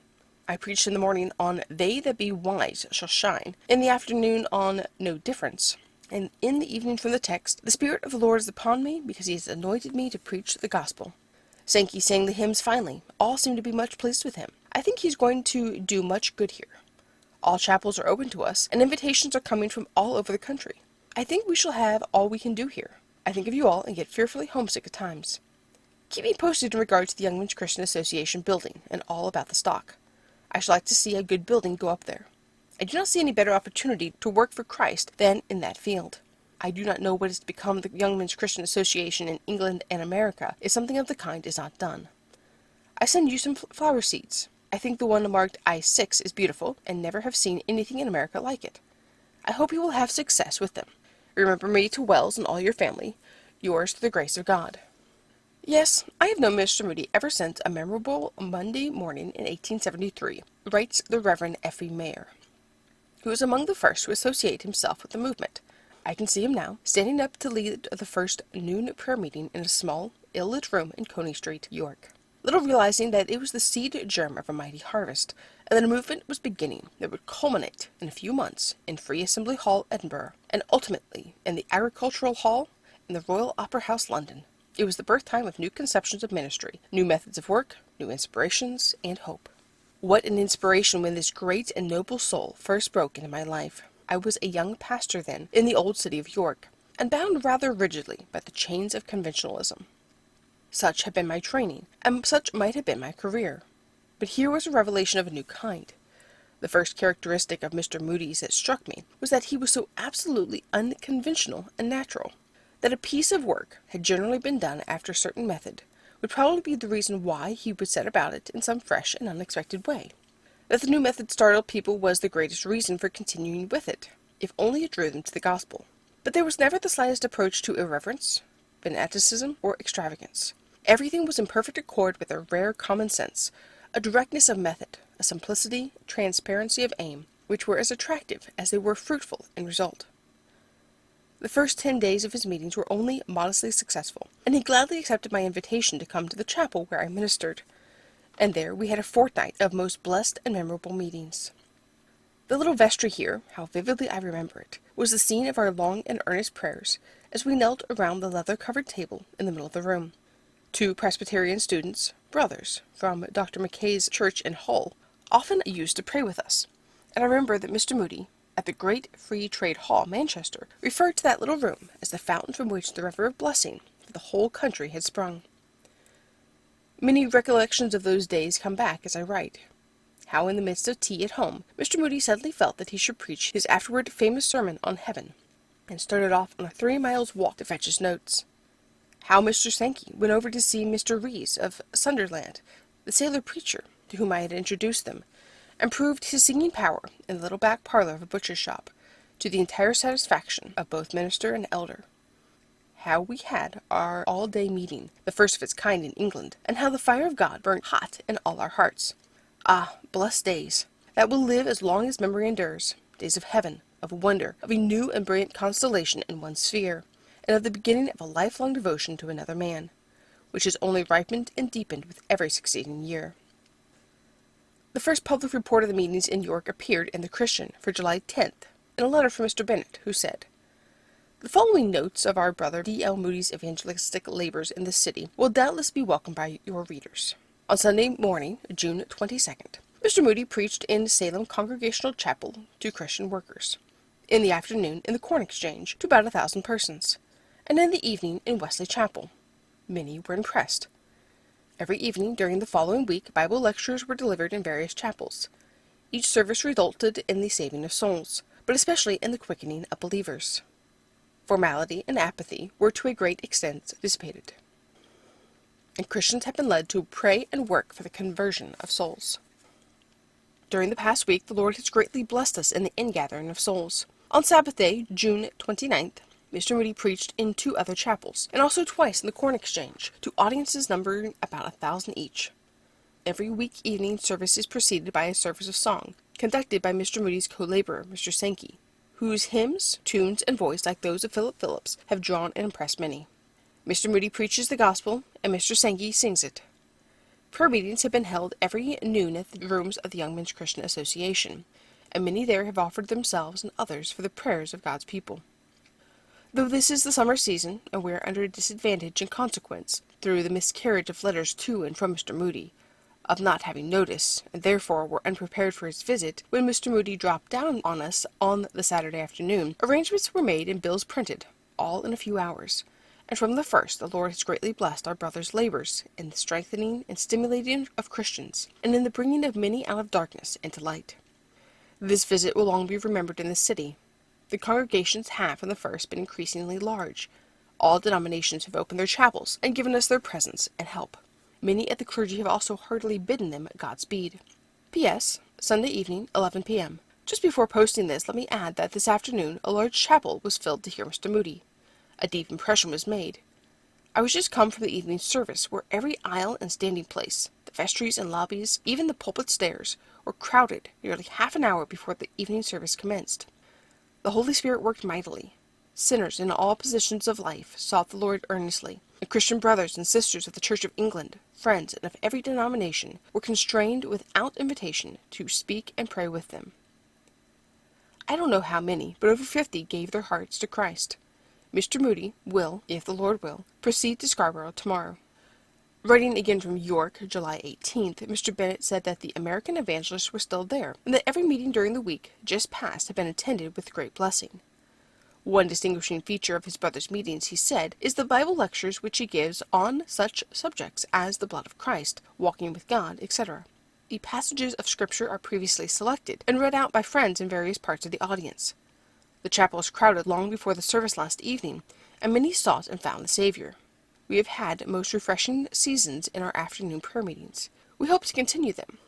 Let me ask the Lord's children to pray that these meetings may become an institution in this city, and be greatly used of God in the binding together of Christians of every name, in the deepening of their spiritual life and fervor, and in the establishment of a great rallying center for organization and aggressive effort. Each public service was followed by an inquiry meeting, which at first was considered a novelty, but generally became a great power in the work. Mr. Moody's manner of expounding the Scriptures at once attracted attention. The Bible readings which he had given in Brooklyn and other cities were continued with great effect. Believers were aroused to a new interest in the sacred word. Bibles were seen at every meeting, and new methods of Bible study were suggested. Mr. Mayers thinks that no one has given a greater impulse to Bible study than Mr. Moody. During the time of his meetings in Great Britain, for Bagster Publishing House could hardly keep pace with the demand for Bibles, which he created, he said. He knew his Bible as very few have done, and was always wearing out Bibles, covering the margins with references and notes, and allowing them to pass freely among his friends. His Bible school and the Chicago Seminary have filled hundreds of young minds with the same enthusiasm. In my earliest acquaintance with him, I remember how eager he was that I should tell him any new thing I had discovered in the Word of God. How interested he was, for instance, when I said that the use of the articles in Acts 1 indicated that the scene of Pentecost was the same upper room where the apostles had prepared the Passover. The first all-day meeting which Mr. Moody held in England was arranged by Mr. Mayor and himself, as they walked up and down Coney Street, York. It began at 11 a.m. and lasted 6 hours, and an evening service followed. From its novelty it attracted great attention, and it commended itself heartily to all who attended the services. First, there was an hour for confession and prayer. Second, an hour for praise. Third, a promise meeting, which consisted of testimonies on the part of believers to the fulfillment of promises in their own experiences. Fourth, a witness meeting, which was a succession of public confessions of Christ by young converts. Fifth, a Bible lecture by Mr. Moody. And finally, communion service conducted by Mr. Moody and 4 ministers. After 5 weeks of meeting in York, resulting in the professed confession of several hundred people, Mr. Moody went to Sunderland. Here the meetings were even more largely attended. The chapel in which the services were held soon became too small for the audience, finally necessitating the use of one of the largest halls in the north of England.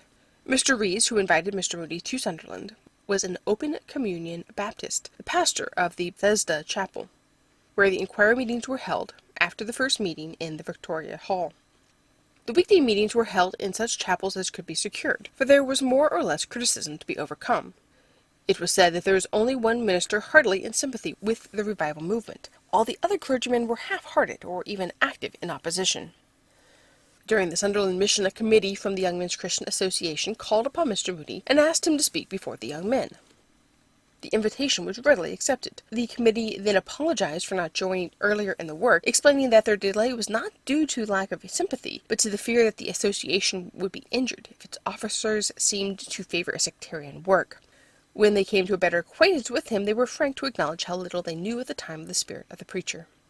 In Sunderland, as in York, special stress was laid upon the noon prayer meeting and upon the afternoon meetings. Here also an all-day meeting was held.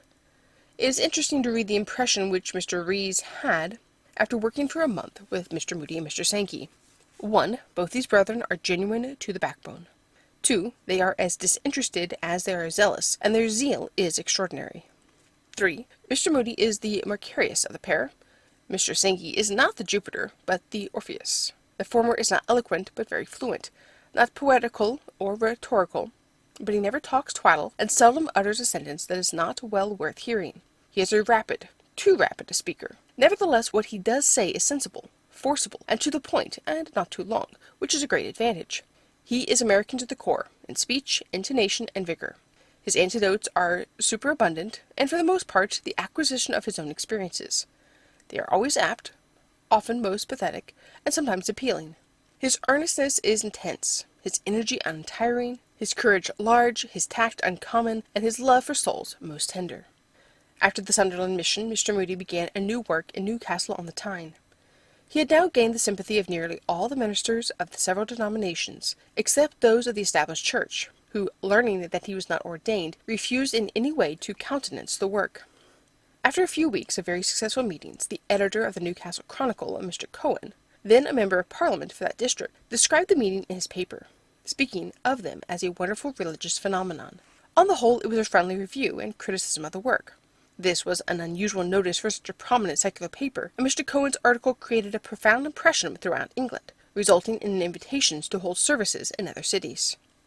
Mr. Moody had been slowly overcoming the prejudice against his preaching, and Mr. Sankey's singing at York and Sunderland. But when he accepted an invitation to visit Newcastle, the home of the Mr. Bainbridge, at whose invitation partly he was in England, he did so with the determination to stay there long enough to settle for all time the questions which had arisen as to their methods and motives. He knew that he could accomplish nothing among the people until he had their confidence, and this would be won most easily when he had the cooperation of the clergymen. On this line and in this place, if it takes all summer, was his spirit, if not his motto. The meetings were held in the Rye Hill Baptist Chapel, seating some 1,600 people, and while they were not large at first, they increased rapidly. Mr. Moody preaches, wrote a friendly critic at the time, but the conventional use of the word preaching does not convey any notion of Mr. Moody's talk. He is a businessman, and he means business. Every word he speaks is meant to lead to a definite business. If it does not do that, he regards it thrown away. Most people believe that there is a life beyond the grave, and that there is some way of salvation and some way of being lost forever, and this is rather important business after all. Mr. Moody goes into the heart of this matter at once, and he puts it in a business way. He says he himself has salvation, in fact, is saved forever by the Son of God, and that every soul that wants it may have it too, at once, and know it, and go home with it, and be as happy as he likes. A good many, if not all, of the early earnest ministers of all denominations endorse as perfectly true what he says, though it is put in a new way. But better than all, he takes his stand by the Bible, and proves it. I think this ought to be more widely known. Here at Newcastle, the same increasing interest that had been experienced at Sunderland attended the mission. The meetings were transferred from a church to the music hall, and there Mr. Moody and his friend Henry Morehouse, who had joined him, preached to the great congregations which gathered there. Educated people were among the first converts. Those who had known the Scriptures from childhood decided definite for a religious life, and the work thus started went down through all classes of society and influenced the surrounding towns. The inquiry room work was thorough, every inquirer being known by name and residence. As rapidly as possible, ministers and experienced Christian workers only were allowed to have a hand in this important part of the meetings, and they were admitted by ticket. When an all-day meeting was announced to be held at Newcastle on November 12th, many anticipated failure. But those who had felt the reviving power and the love of God, and had made this meeting a matter of earnest prayer, knew that it could not fail. Not only did the people from Newcastle attend in large numbers, but people from Sunderland, Shields, Jarrow, and neighboring towns came in by train, and filled the church and galleries. Businesses, home cares, and works, pleasure and idleness had been left behind by the hundreds of earnest Christians who came to worship God and to hear His word. An hour was given to prayer and Bible reading, and a second hour to promises, Mr. Moody leading during this part of the service. Another hour was set apart for experiences and exhortation, which was followed by an address by Mr. Morehouse on separation. The sixth and last hour was devoted to a sermon on heaven preached by Mr. Moody. In the evening, a gospel service was held, Moody and Morehouse speaking. The chapel was filled to overflowing. After this all-day meeting, the work seemed to grow steadily. Mr. Morehouse speaks in this connection of 4 things which he had observed about dear Moody's work, as he called it. 1. He believes firmly that the gospel saves sinners when they believe, and he rests on the simple story of a crucified and risen Savior. 2. He expects, when he goes to preach, that souls will be saved, and the result is that God honors his faith. 3. He preaches as if there never was to be another meeting, and as if sinners might never hear the gospel sound again. These appeals to decide now are most impressive. 4. He gets Christians to work in the after meetings. He urges them to ask those who are sitting near them if they are saved. Everything about this work is very simple, and I would advise the workers in the Lord's vineyard to see and hear our beloved brothers, and if possible learn some blessed lessons from them in soul winning. At one of the inquiry meetings at Newcastle, Mr. Moody had an interview, which he often related in later years, as illustrating the need of confession and restitution. The inquirer complained that every time she began to pray, 5 bottles of wine came up before her mind, which she had stolen when serving as housekeeper for a gentleman. She had never been able to pray since. In replying to a reply for advice, Mr. Moody said without hesitating, "Pay for them." "But the person is dead," she said. "Are not some of the heirs living?" "Yes, a son." "Then go to that son and pay him back." "I want to see the face of God," she said, "but I could not think of doing a thing like that. My reputation is at stake." She went away and came back the next day to ask if it would not do just as well to put the money in the treasury of the Lord. "No," was the reply. "God doesn't want any stolen money. The only thing is to make restitution." For several days she struggled with her pride, but finally went into the country, saw the son of her former employer, made a confession, and offered him a £5 note. He said he didn't want the money, but she finally persuaded him to take it, and came back at peace with God and the world.